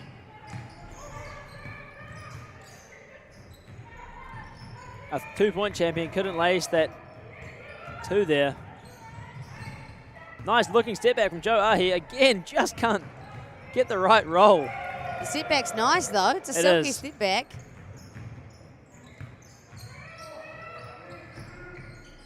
Nice looking shot form from Joe Ahi as well. Oh my goodness, that's a lot of physicality to let go. And Oscar Hickey gets the front of rim finish. 2 point lead now for Otago. Might be the biggest of the game so far. Both teams had a pretty hot start, but kind of slowed down the pace a little bit. Both teams struggling to score. It's good to see a low foul count. Letting some physicality go. 100%. Charlie Cox bullying downhill, nowhere to go. He does hit it off Dallas Hartman, however. Not having sound on that shot clock. A little bit. It's giving the refs a bit of a challenge here. They've got to kind of eyeball it. Does throw you off a little bit. They've decided they'll keep it at 1 second, so it's got to be a catch and shoot situation for TJ. He does just that. Too many Weet-Bix, as Maya would say. What do I have to be the one that says? You said it during the 2 point shootouts. Did I? You did. Oh, I was just locked in, man. I was in autopilot mode. Dallas Hartman, elongated steps to get the finish, and Kabir thought he might have laid that one up, but tries to go one better, but he cannot. Bully ball. Terrence Abden had to commit that foul there.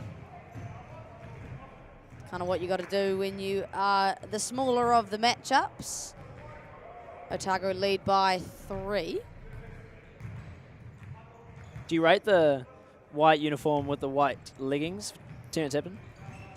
I think he rocks it. I'm not usually a big fan of the whole leggings on ballers, but I think he rocks it. And the headband too. It's tough. He's dripped out, and I respect it. How do you think of these white Auckland kits? Do you reckon they're nice? They are nice. tough, eh? I reckon they're nice. I'm not sure of the pattern on the side. What is that? Can't really see from up here in the commentary booth, unfortunately. Oh, big physicality from Jason Middif. That's some time in the gym right there. Poor Joe Ahi's probably going to feel that one later. Auckland creeped up to 3 team fouls now. And Jason Middif anticipates the pass. Knocks it into the Lincoln University fans.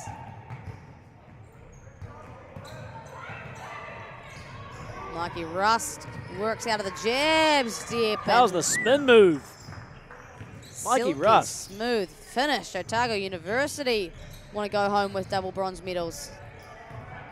I really have put the curse on Abden here. Joe Ahi. Oh, you saw the idea. Mikey Rusk knowing that he should have been in the corner, the correct spacing, rather than creeping in, as Tobias McIntosh would say. Joe Ahi passing to his imaginary friend in the corner. Tobias McIntosh has a lot of those. Jason Middif with a nice, easy one. Tough finish. Yeah. I would have given that an M1 there, but I'm not the referee. It's a big boy finish for sure. It's got to be a 2 for Charlie Cox. Wide Oh. open. Jason Middif bails him out with a tough O board. He's the champion from the bonus spot. Off the back iron. Yep, that never looked like it was missing for Joe Ahi. One's finally dropped. We're on a bit of a dry spell from both sides on 2s. Can he go 2 and 2? Oh, he really can't. He went into the sideboards after not touching the rim. And I believe we're going to see a timeout called. Started the game off quite hot, both teams, but things have slowed significantly. Otago have a 6-point lead, just under 4 minutes left to go in the bronze medal match. Thoughts so far? Like you said, it was a fast start. Bang, bang, a 3 or a 2 for either side. But yeah, no, for sure, I think the fatigue is set in now. Starting to front iron some shots or not hit anything at all. I think in these team talks here, they'll be probably talking about keeping it simple. Pick and roll, cut, and then maybe get wide open 2s. Yeah, I think both teams probably wanting to adjust their offense a little bit to not seeking out 2-point shots, see if they can get to the rim, working the paint a little bit more. Obviously, a low foul count, so both teams have settled outside quite often today. As Terrence we say Abden. that, Well, I said he was going to hit 6, so he's only got 5 more to go. I mean, if he does, that'll be a generational comeback. Joe Ahi sees a little bit of space. Mikey Rusk. Good rebound there and box out from Terrence Abden under the rim there.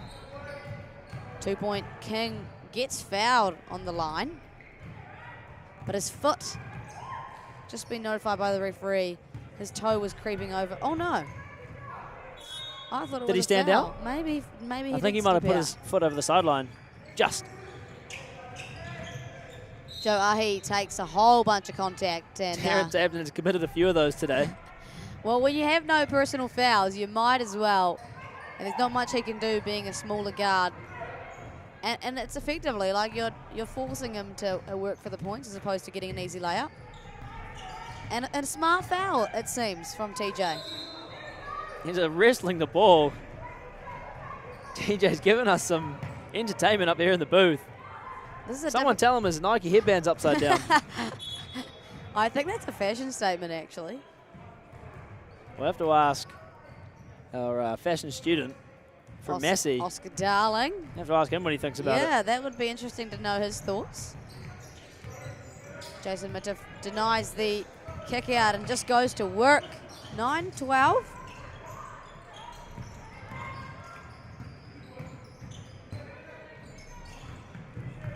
Oh, physicality.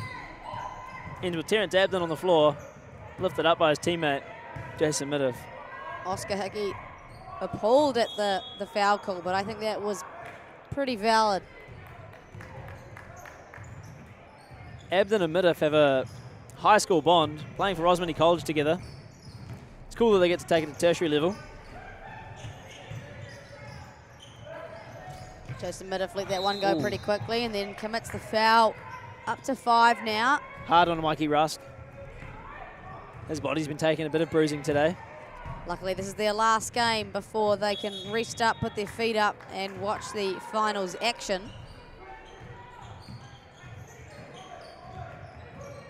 Mikey Russ just so shifty. And, drops the dime, but misses the bunny, does his teammate. That's got to be top 5 most gutting feelings.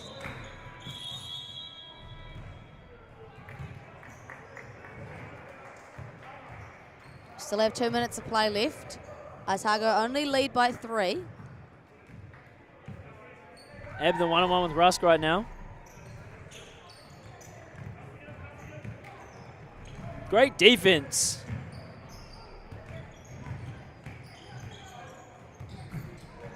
Great defense from Jason Middiff, just walling up and staying within his cylinder. Charlie Cox now, this could be huge if he hits it.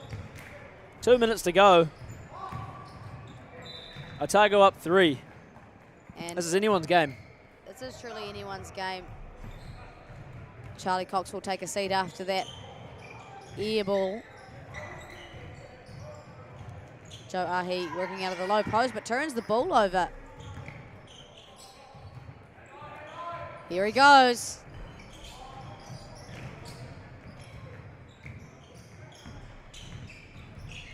Joe Ahi bullies his way in. Terrence. Great defense. He gets the jump ball, which means he gets position. A very smart defensive position from TJ. Could have just committed an easy foul there to stop them driving to the rack, but decided to go for a proper defensive play, and it pays off. Foul on the Otago boys. They have plenty to give, so probably pretty happy to just give that one away if it means stopping a wide open look for TJ Abden. Joseph will take one of his own. It's a 1-point game, Kobe. It's tense. It's tense. You can feel that the vibe on the court is definitely lifted. More hustle plays, more off-ball physical contact. Like you say, only one in it. Jason Middiff looking to go downhill, draws the foul. Otago up to 4 now. He'll tag out for Charlie Cox, but timeout. These are important words having been spoken now. Given a only 1-point deficit, important positions. So both teams really needing to execute on both ends at the moment. They look exhausted, don't they? They look exhausted. They do look exhausted, and it's fair enough too. I suppose after this match, the Auckland boys will have to start thinking about heading home. And do we know if the Otago crew drove up or flew up? I don't know. Maybe that's a tough drive. Maybe post-game that can be a question we ask we'll of them. We'll definitely find that out. I would say budget-friendly option would be to drive. And I don't know how much moolah's in the tertiary education down at Otago. I'm not sure. Minutes to go. Perfect defensive position for University of Otago.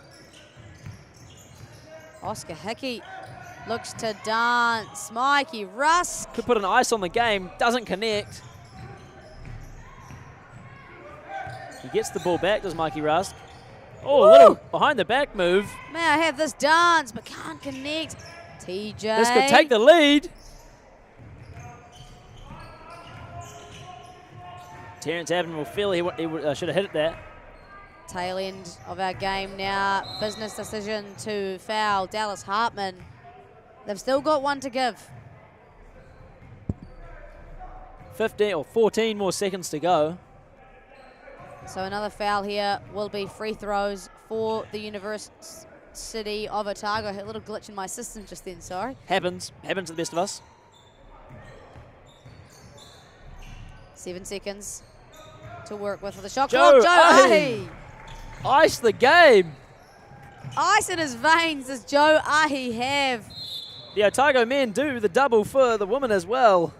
And that is all she wrote for the bronze medal match. As Kobe mentioned, the bronze medal taking a couple of trips home to the deep south. Not entirely finished actually, as Joe Ahi was fouled, so he'll have a free throw. And another one before the final buzzer rings and the icing is put on the cake. Pretty impressive to have two Otago universities grabbing the bronze medal as the final buzzer goes. And we see them shaking hands. Kobe's gone down to grab one of the boys in blue. Don't go anywhere though, because we have made it to the final match. A gold medal on the way for Lincoln University or the University of Waikato women at 2 o'clock. Highly anticipated matchup. It was only a 1-point deficit for the University of Waikato in pool play. So not only a gold medal match, but a grudge match perhaps as well. Kobe Maradi has grabbed Joe Ahi of the University of Otago to hear his thoughts. Over to you, Kobe.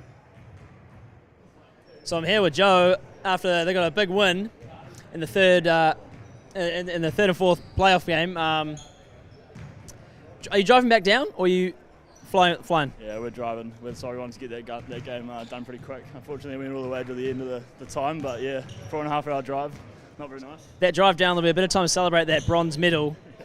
There was a bit of, it was a bit tough for both sides to really finish some buckets because a bit of fatigue, but you guys got it done. You had a big two to finish the game there. Yeah, so what's sort of the feeling about the performance there from you individually? Oh, from individually? Missed all my free throws, so that's probably the first thing I'll be working on. But yeah, it was all right. You know, got to hit a three at the end, so just put it away, and so went in luckily. So that was good. Yeah, happy with that. Bit of a celebration with the boys then? Yeah, definitely get a nugget box on the way home. Really good fun. Cheers, bro. Thank you. Thanks, Kobe. Joe Ahi with some choice words there. We'll take a short break and then we'll be back with the highly anticipated final action between Lincoln University and University of Waikato. Do not go anywhere. Oh,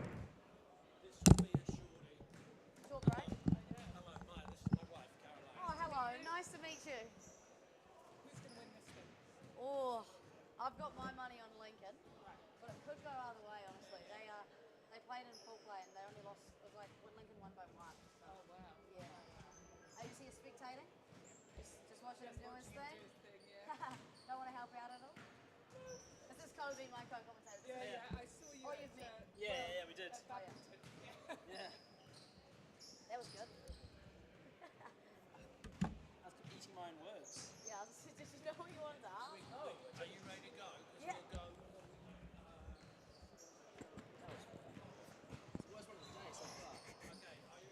Just got to move on.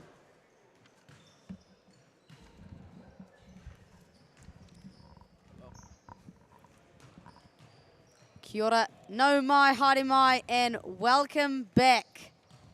We have made it to the highly anticipated gold medal match. Someone is about to stamp their name on a trophy and take it home. It is Lincoln University taking on the Waikato University women. Kobe, what are the feels? It's the big dance It here is at the big dance. the Selwyn Sports Centre out in Rolleston and Canterbury here.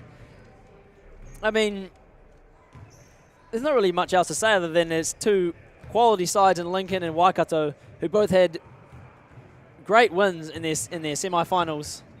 Yeah, but that's really all there's to say, isn't it? Kate Herr from Lincoln, She's been dominant dangerous today.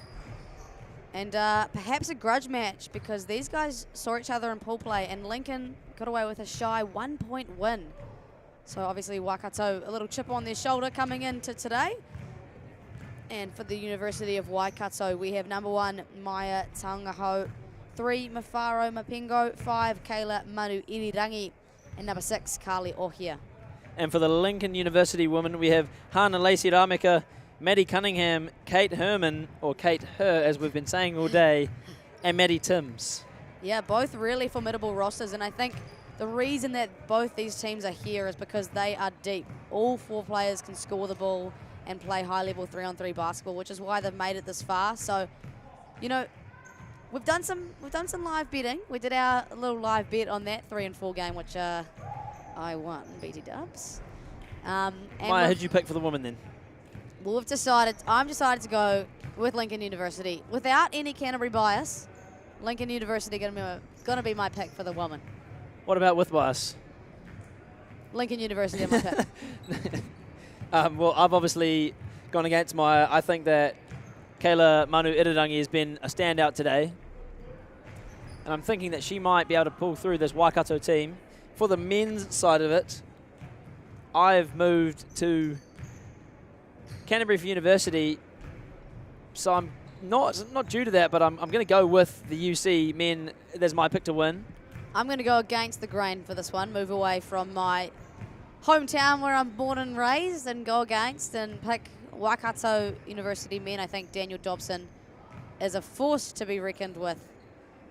So all that coming later after this Wahine gold medal match. We're going to get underway very shortly. Both teams just warming up at the moment. Isn't it great to see that despite this being a gold medal match, they're still warming up together? That's great. I think that just really encompasses the vibes and the feel of the 3-on-3 tournaments. It's all good fun at the end of the day, although this will be a tough matchup. I'm expecting a whole lot of physicality from both of these sides. Looking at some of the Lincoln University ladies in their bios, Maddie Cunningham, the highlights of her career is, of her 3-on-3 career that is she has nothing as she's just started playing. So I'm sure this could be, if Lincoln get a win, this could be on a chart for next year as her highlight. That would be pretty nice. She's a clean slate right now. That'd be pretty nice to get a win in your first year of playing. Whoever wins this will have a chance to go on to the Oceania qualifying tournament in July on the Sunshine Coast.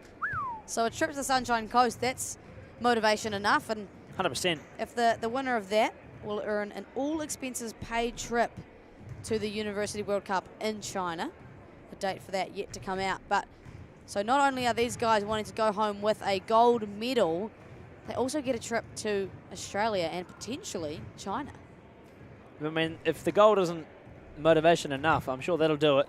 Looking at Kate Herman here, she said that she's competed at the Uni Games in Turkey and Doha in the past couple of years. So this would just be another trip on her resume that I'm sure she'd love to add. 100%. They are the defending champions from 2022 and then from 2017 to 2019 with the champions. And the 1 year in between that, 2021, was the University of Canterbury. So Christchurch has really dominated the 3x3 sphere for some time. Why do you think that is? What's the setup down here that's got them so good at 3-on-3? Well, I think Pete Van Hassel has a lot to do with that. He's the 3x3 toolbacks coach, and he's done a lot of work down here to establish the game and develop players and their decision-making and their 3x3 skills. Kayla Manu Irirangi starts us off, getting deep in the paint. And what a matchup between Kate Her and Kayla Manu Irirangi. Those are probably the firecrackers of both teams as Maddie Timms gets scoring underway for Lincoln University. Launches a long three, rebounded by Kate Herman. Crowd gathers around court one. Kate just pulls.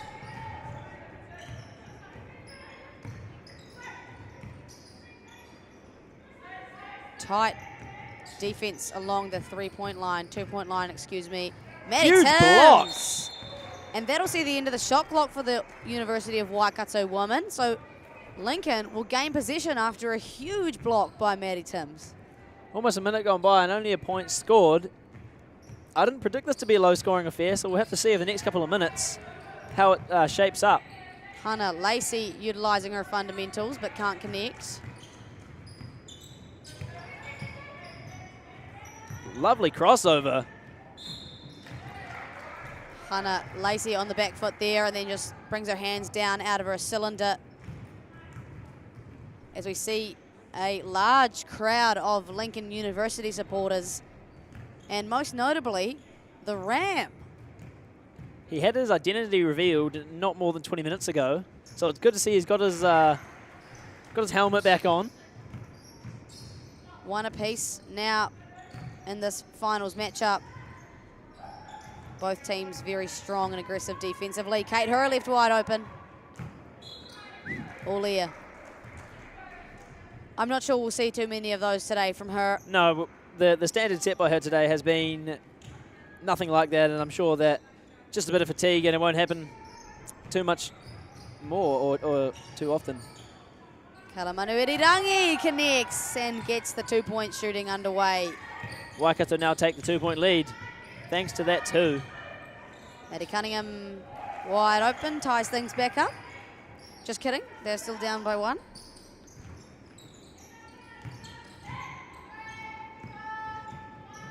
Kayla Manu Irirangi has to put one up and can't connect, unfortunately. Kate Herman driving to the cup. Oh, maybe a travel there. Oh. Ref lets it go.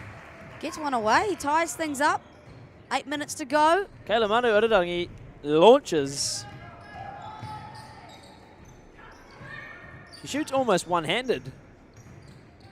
She does, but it's Doesn't accurate. leave the balancing hand on the ball that long. And the shot clock's going to expire, but no whistle. Ooh. Big bump there from Kate Herman. Gives her a cheeky little 5 after that. Knows that she committed the foul and will take her first seat of the game as we see Maddie Timms in 24 enters.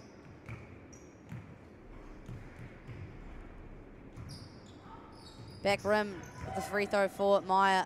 That could have put Waikato up 1, but we'll still stay tied at 3 apiece. 7 minutes 40 to go. Ball's going to go out of bounds, but stay with the University of Waikato. They've got 6 seconds to put up a shot, so still plenty of time. There's a good Lincoln support crew on the sideline here. Great defensive effort from Kate Herman. Stayed wall up in her cylinder and splits the defense. Bit of a show and go. Rugby league fashion. Great wall up from Hannah Lacey. Interesting fact, Hannah Lacey actually transferred from the University of Waikato to Lincoln University this year. For study or for 3-on-3 ball? It seems to be the way of 3-on-3 ball, I think. Good decision. Yeah, clearly. Well, we'll see at the end of the game, won't we? Good look for Maya, who is a high caliber 2-point shooter. She says that's her on-court strength. And Mafara Mapingo draws and dimes.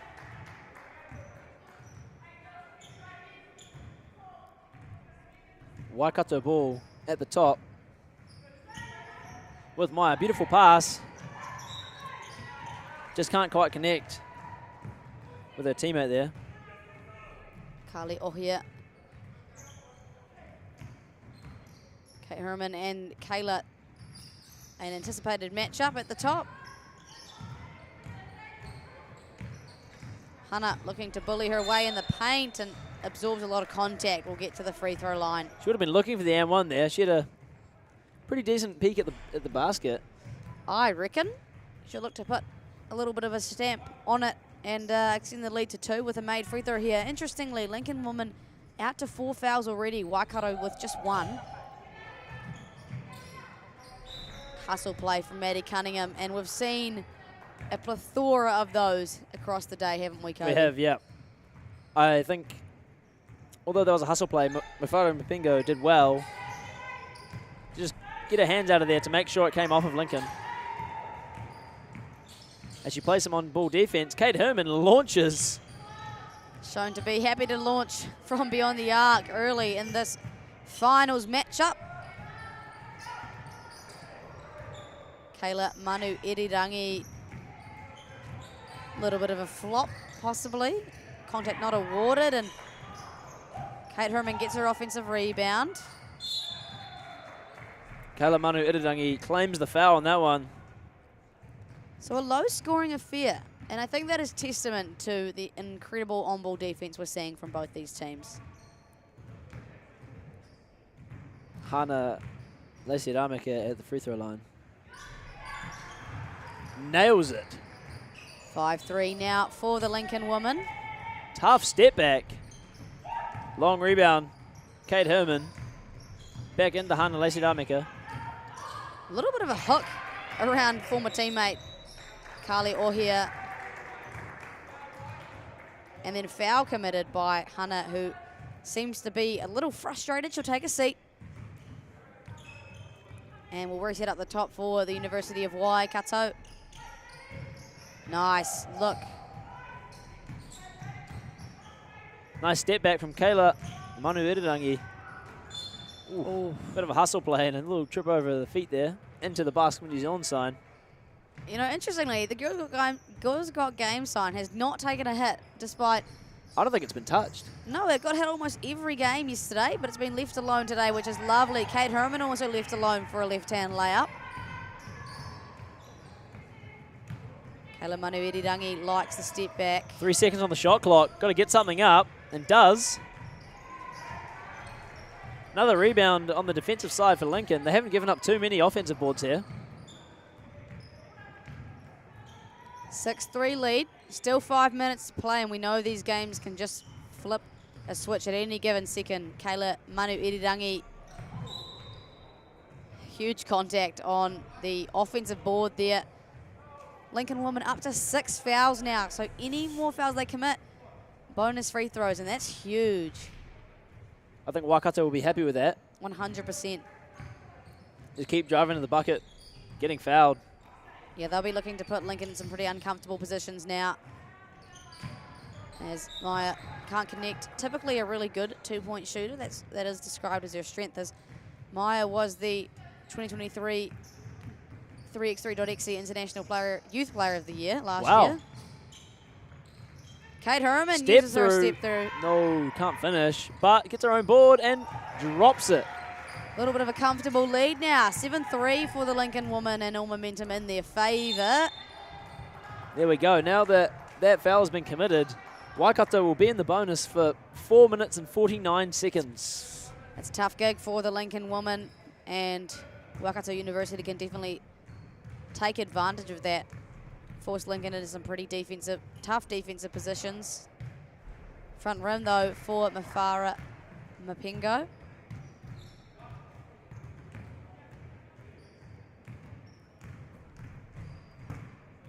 See if she can go 1 for 2. She can. Goes one better and edges the lead now to 7-4. Mapingo's got really good on-ball defense. Oh, backdoor cut and a dime for Lincoln University. That's basketball, baby.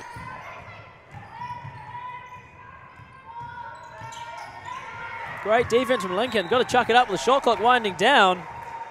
And all the noise in the gym in support of Lincoln University with the home court advantage.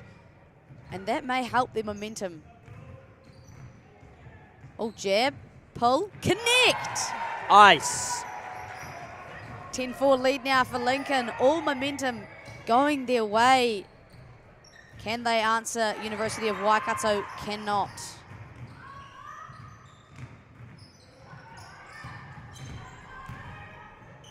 That's a tough move. A shame the finish couldn't go. That would have been one for the highlight reel.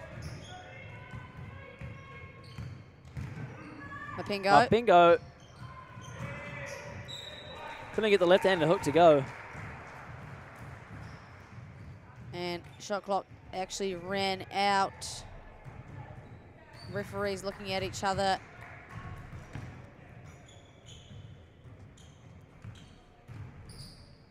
Kate Herman sizes up her matchup. Oh, and for the second time today, denies the handoff. Huge foul, but a good display of sportsmanship there from Mafara Mapingo. Sorry, Marv, cutting you off. That's all right, mate. I'm used to it.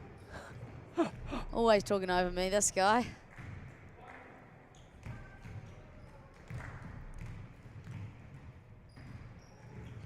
No good on the free throw for Kate Herman, but gets her offensive board. Maddie Timms working on Carly Ohia, who just suffocates her. Great defense there from Carly.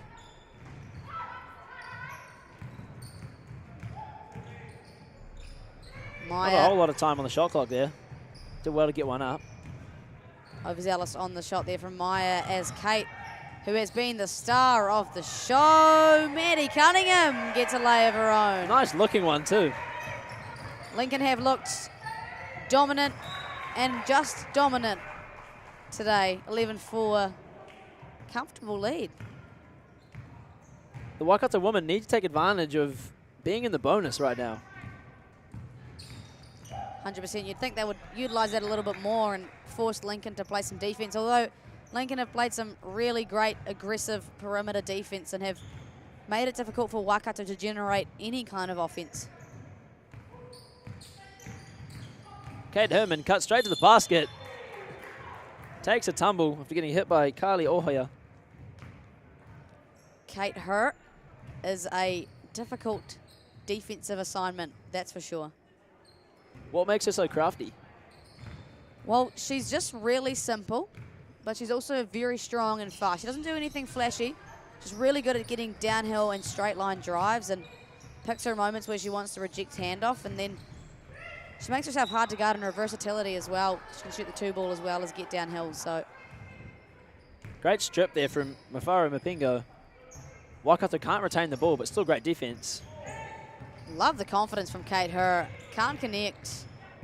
And Waikato University will be desperate for a successful position.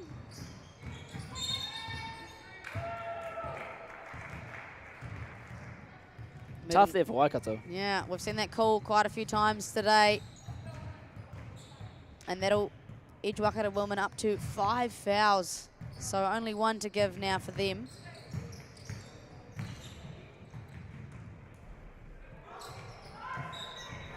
Almost a good late run-in for an offensive board there.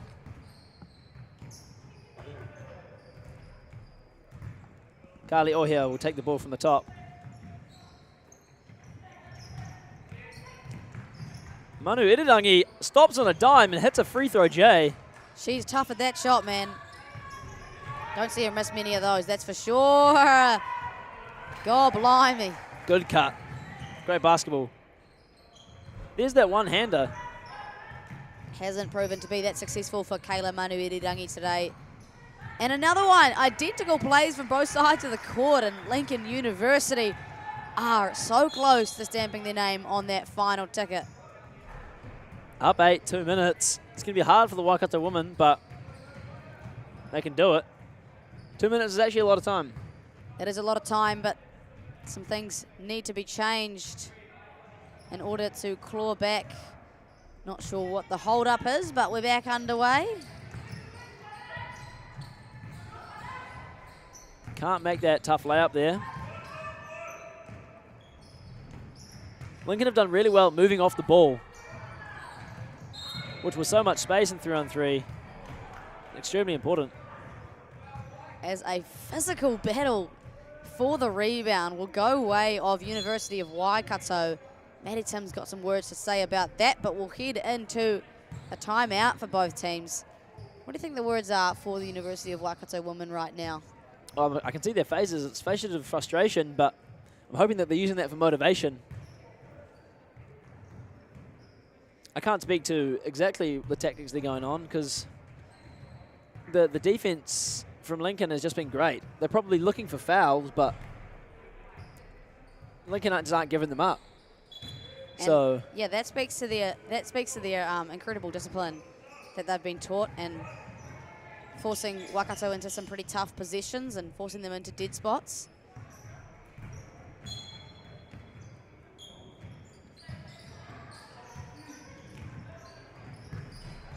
And another great defensive position from Hannah Lacey, following the trend that Lincoln have set so far, but passes to... It's looking like it's been a good move for Hannah. Indeed, she is probably a step close to a gold medal and a trip to Australia. So, yeah, real good move.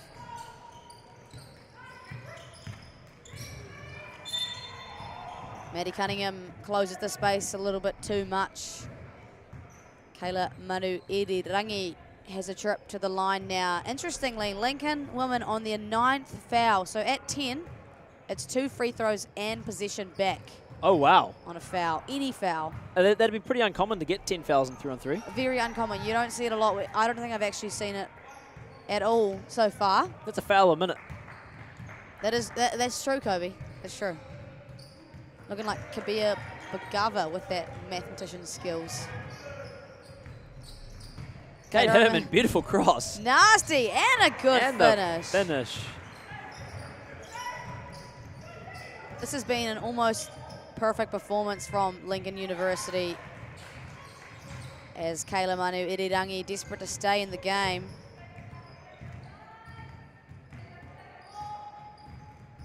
Drops a dime. Maddie Timms.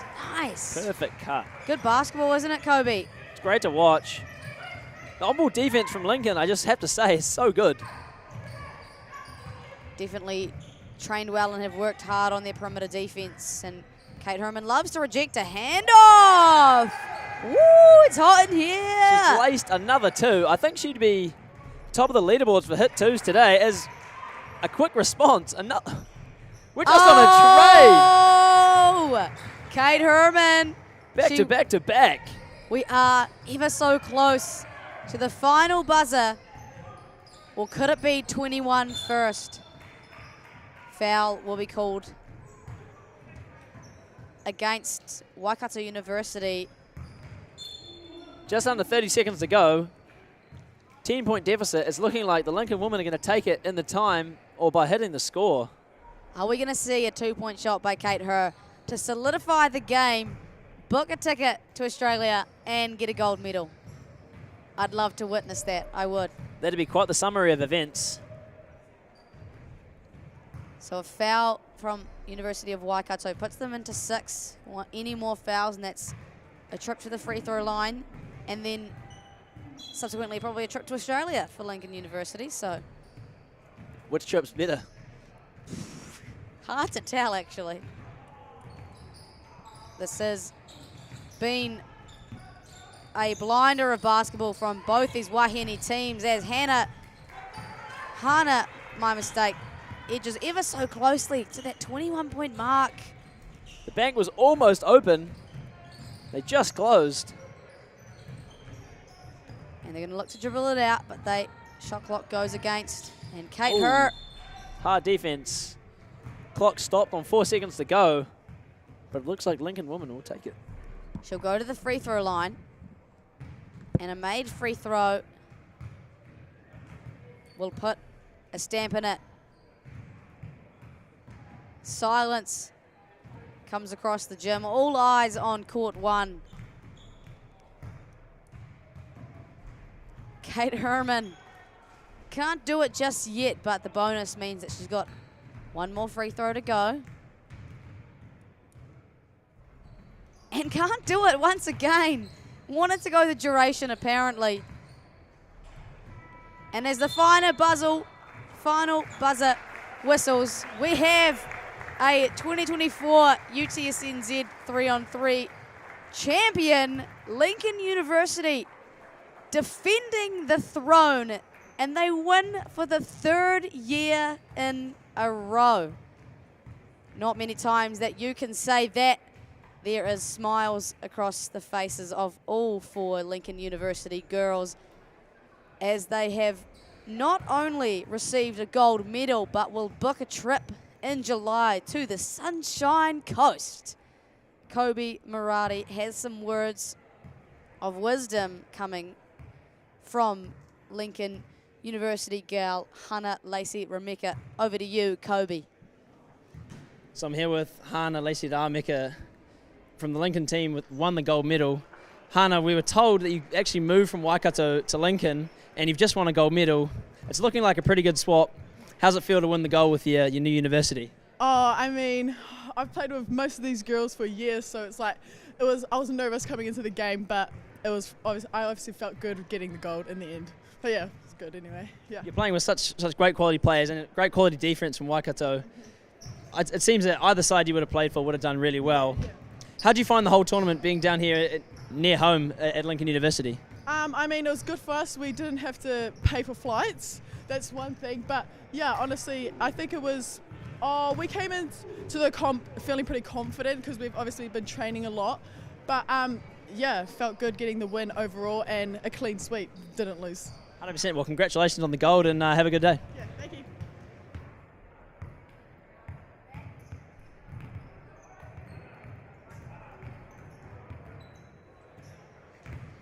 Back to back to back winners are the Lincoln University women.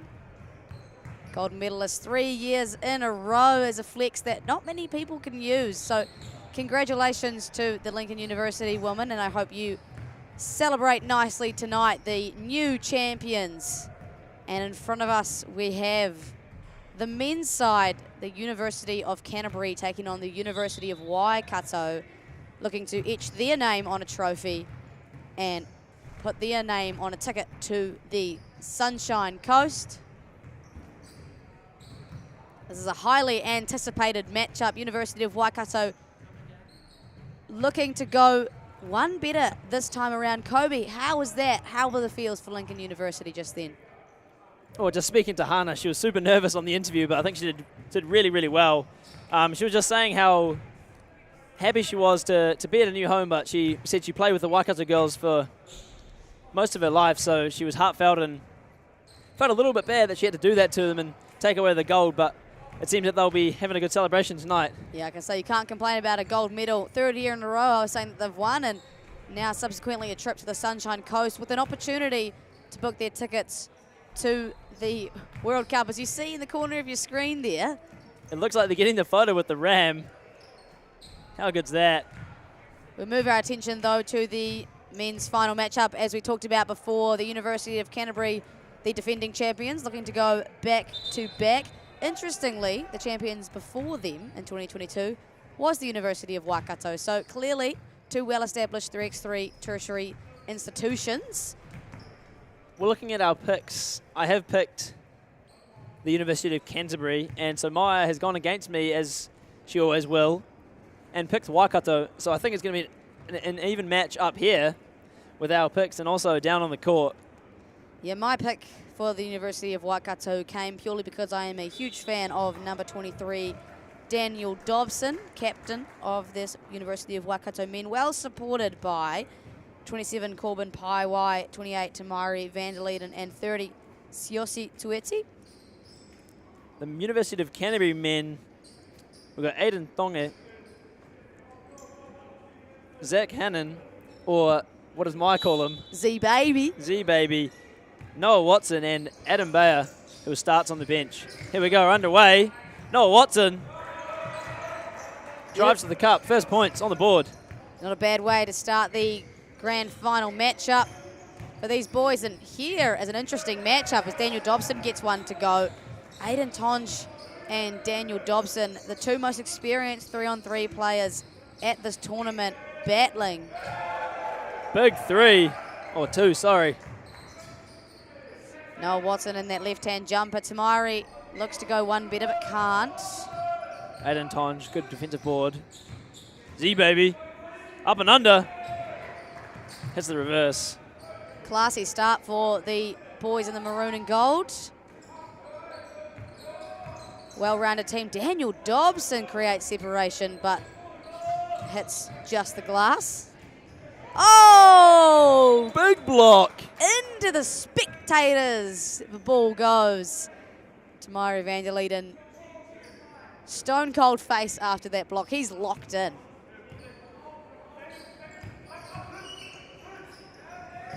Noah Watson has a little bit of space, but blocked away by Daniel Dobson. Dropped on the head of Gordon Bawai. And what was he saying post-game after the semi-final? He's the schmuck? Is that what he was saying? Gets called the team schmuck or something? Oh, I can't remember now. No, it was it was two, actually. Yes, it was. You're right. Oh, he won't be called the schmuck any longer. They've got the numbers on the sheet mixed up with the two players, which is why I'm getting them confused. Aiden Tonge looks to reject and gets the left-hand lay. Fast start. The Canterbury men are up 5-3. A lot of comms and a lot of physicality here early. Coben Paiwai, the basket will not count. Aiden Tonge with an intentional foul.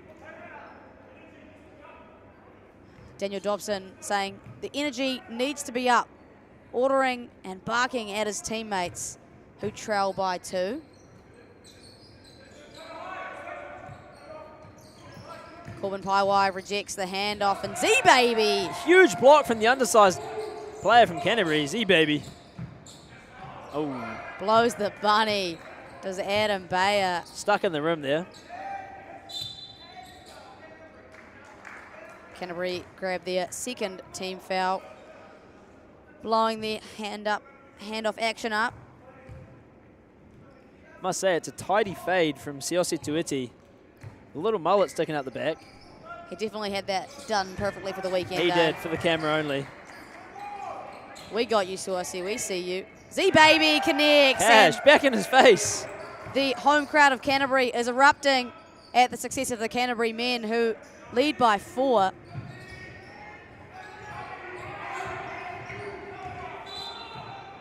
And unfortunately, no buzzer sounds for the shot clock, but it had expired for about 2 seconds. So a great defensive position for UC, and overall, an awesome start for them. There's Zach Hannon back at the top. Aiden Tonge back to Zach. Fake the shot. Ooh! Great assist there from Zach Hannon. Good finish by Aiden Tonge. Classic basketball. Aiden Tonge patient, and then plays a great defense on Daniel Dobson, who hasn't connected very well from beyond the arc today. Finally see some court time for Adam Bayer. Oh my goodness, Z-Baby, how do you do it? I don't know if he called bank, but he can have it. He can have it. That Zach Hannon fan page has definitely been reactivated at the moment as Tamari van der Leiden slows things down just a little bit. I think we need to see from what the Zach Hannon. He's on a heater. I think we need to see some more stuff from Daniel Dobson. Spark his boys. Corbin Paiwai, if he's got anything to say about it, he's going to close up the game with the next few minutes. Here he is again. Oh. Oh, late foul. Kind of a bailout there. And obviously he's a hot closeout, Z-Baby, considering his back-to-back successes, but overzealous on the contact there. Zach Hannon wants to etch his name on that MVP trophy. It's tense in here. Big crowd, all eyes on court 1. Ball back to Noah Watson with Daniel Dobson guarding him extremely well. Tips the ball out of bounds and will give UC the ball with 5 seconds up the top.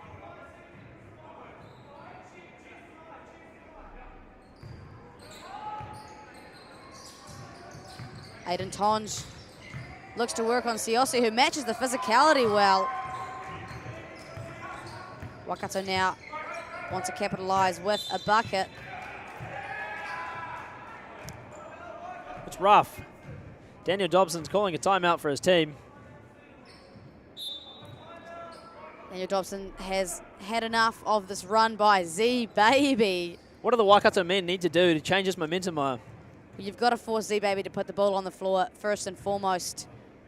It's difficult to play 3-on-3 games against a team that shoots the lights out from beyond the arc, so force them to put the ball on the floor or use your fouls. They're only on 2 at the moment, so they've got a few to give if they need to force Zach Hannon out of a tough 2-point shot. And just finding their offensive rhythm. Haven't been able to connect from beyond the arc so far.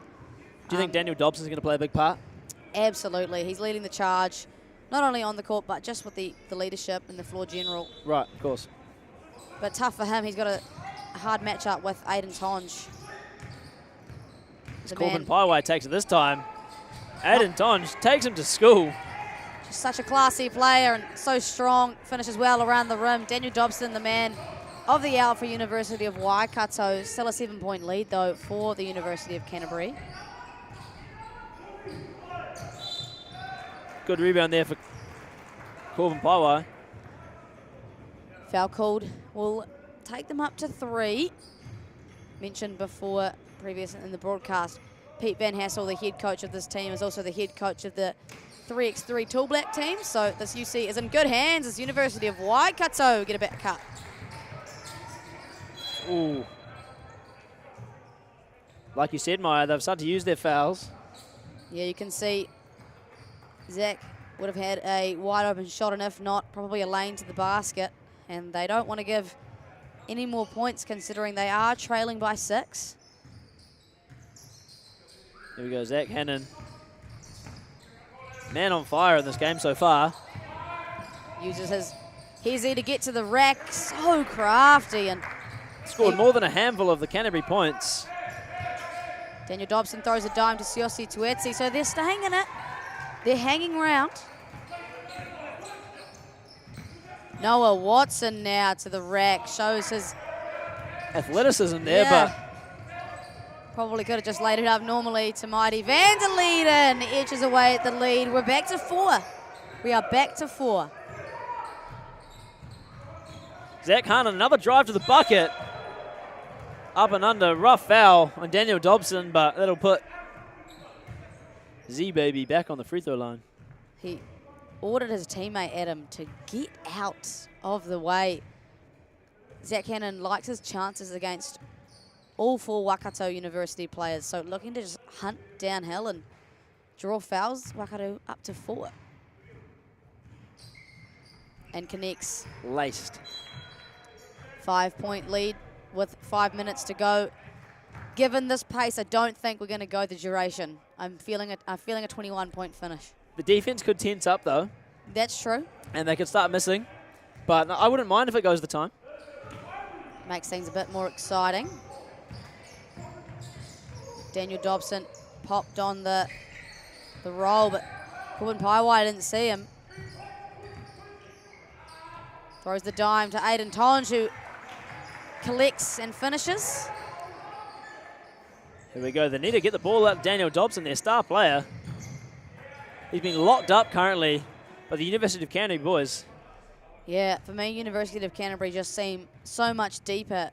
Noah Watson, Zach Hannon, and Aiden Tonge, all serious threats and prolific scorers. Maybe University of Waikato not with the same amount of depth. Canterbury have also done well at keeping Siossi Tueti out of the paint. And he hasn't shot any Trey Money bucket balls yet. He has not shot any Trey Money bucket balls. Which he describes as his on-court strength. Just under 5 minutes to go. UC up by 6. Thanks to that man with the ball. Great block. Good defense there from Siossi. Corbin Paiwai likes his chances. A little bit messy. Aiden Tonge. Oh, fortuitous off the hands of Daniel Dobson. He's got a freebie. 17-10 is the lead now. Dangerously close to that 21-point mark. Daniel Dobson asserting himself. Can't get the finish. Great defense from Adam Bayer. We may be too far gone. It's not going to count. Intentional foul from Corbin Paiwai will reset the shot clock and possession for UC, and we'll see a timeout called by the University of Canterbury. Pretty comfortable 7-point lead there, Kobe. Still a half a game to go, though. That is true. However, a low... Couple of Siossi Tueti's Trey Money bucket balls, and they're back in the game. I think it's going to be... flying. I think it's the defense that is going to be key as well, considering not a big margin for error. Only 4 points they can give up. True, 100%. Yeah, I mean, it's easier, though, because in like 5x5, a 3 is a 3. They've still got to hit 2 twos. Like, it's not a... Like 1s and 2s compared to 2s and 3s. There's still like a lot of buckets to be scored. I totally hear you. I totally hear you. It's a tough gig for the University of Waikato. Doesn't mean it can't be done. And yeah, that's a good start, right? Forcing Z-Baby into an uncomfortable shot like that one. Here we go. Daniel Dobson needs to take over. Great defense or foul. He must have clipped him in the face. Zach Hannon going over to apologise to Daniel Dobson. Daniel Dobson needs his Gabriela Montez right now. I don't get the reference, sorry there, Kobe. High School Musical reference for you, Ma. Ah, classic. Oh, dime to Siossi Tueti, who just shovels his feet a little bit. I think he was taking a gaze at where the defense was and got a bit overzealous. So possession will go the way of the University of Canterbury. Siossi just had his dancing feet on instead of his 1-2. Noah Watson at the rim. Now close And Tamari Vanderleden grazes the rim. Are we counting it? No, Watson! One more bucket. They're 1 point away.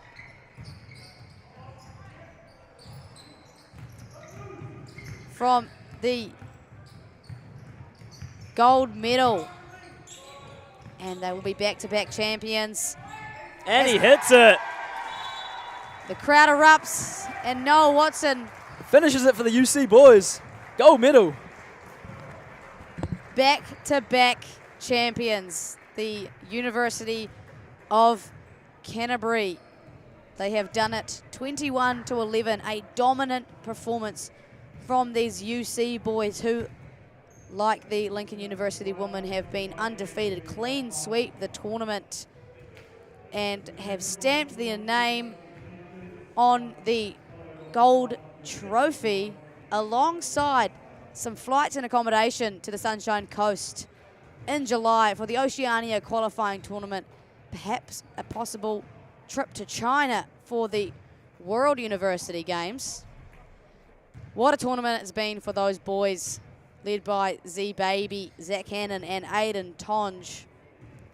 A great showing of basketball, and Pete Van Hassel, head coach of the 3-on-3 Tall Blacks team,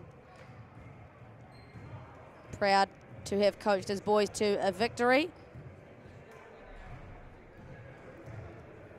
We've got Kobe downstairs. Watson, University of Canterbury star player, and you hit that winning shot there. Obviously, you don't have to travel too far to head home. What's the celebration plans after taking that gold medal? Go watch the Waz game. I'm saying up the Waz. Yeah, up the Waz. How did the weekend go for you personally and for the team? Obviously, you got the gold, but yeah, it was good. I mean, went out here, played our best. We were more focused on playing our game rather than the outcome of each game, and we played pretty well. So, played the right way. We got a great coach in Pete. A lot of good trainings. Aiden, great leader for our team. So, it was really good for us. Can you speak to the play of Zach Hannon? Hit a few big shots in that. How's it feel to play with a fast player like that? Oh, it's awesome. It's awesome. He takes all of the attention away from me, so I get a lot more open looks. So, yeah, great team player.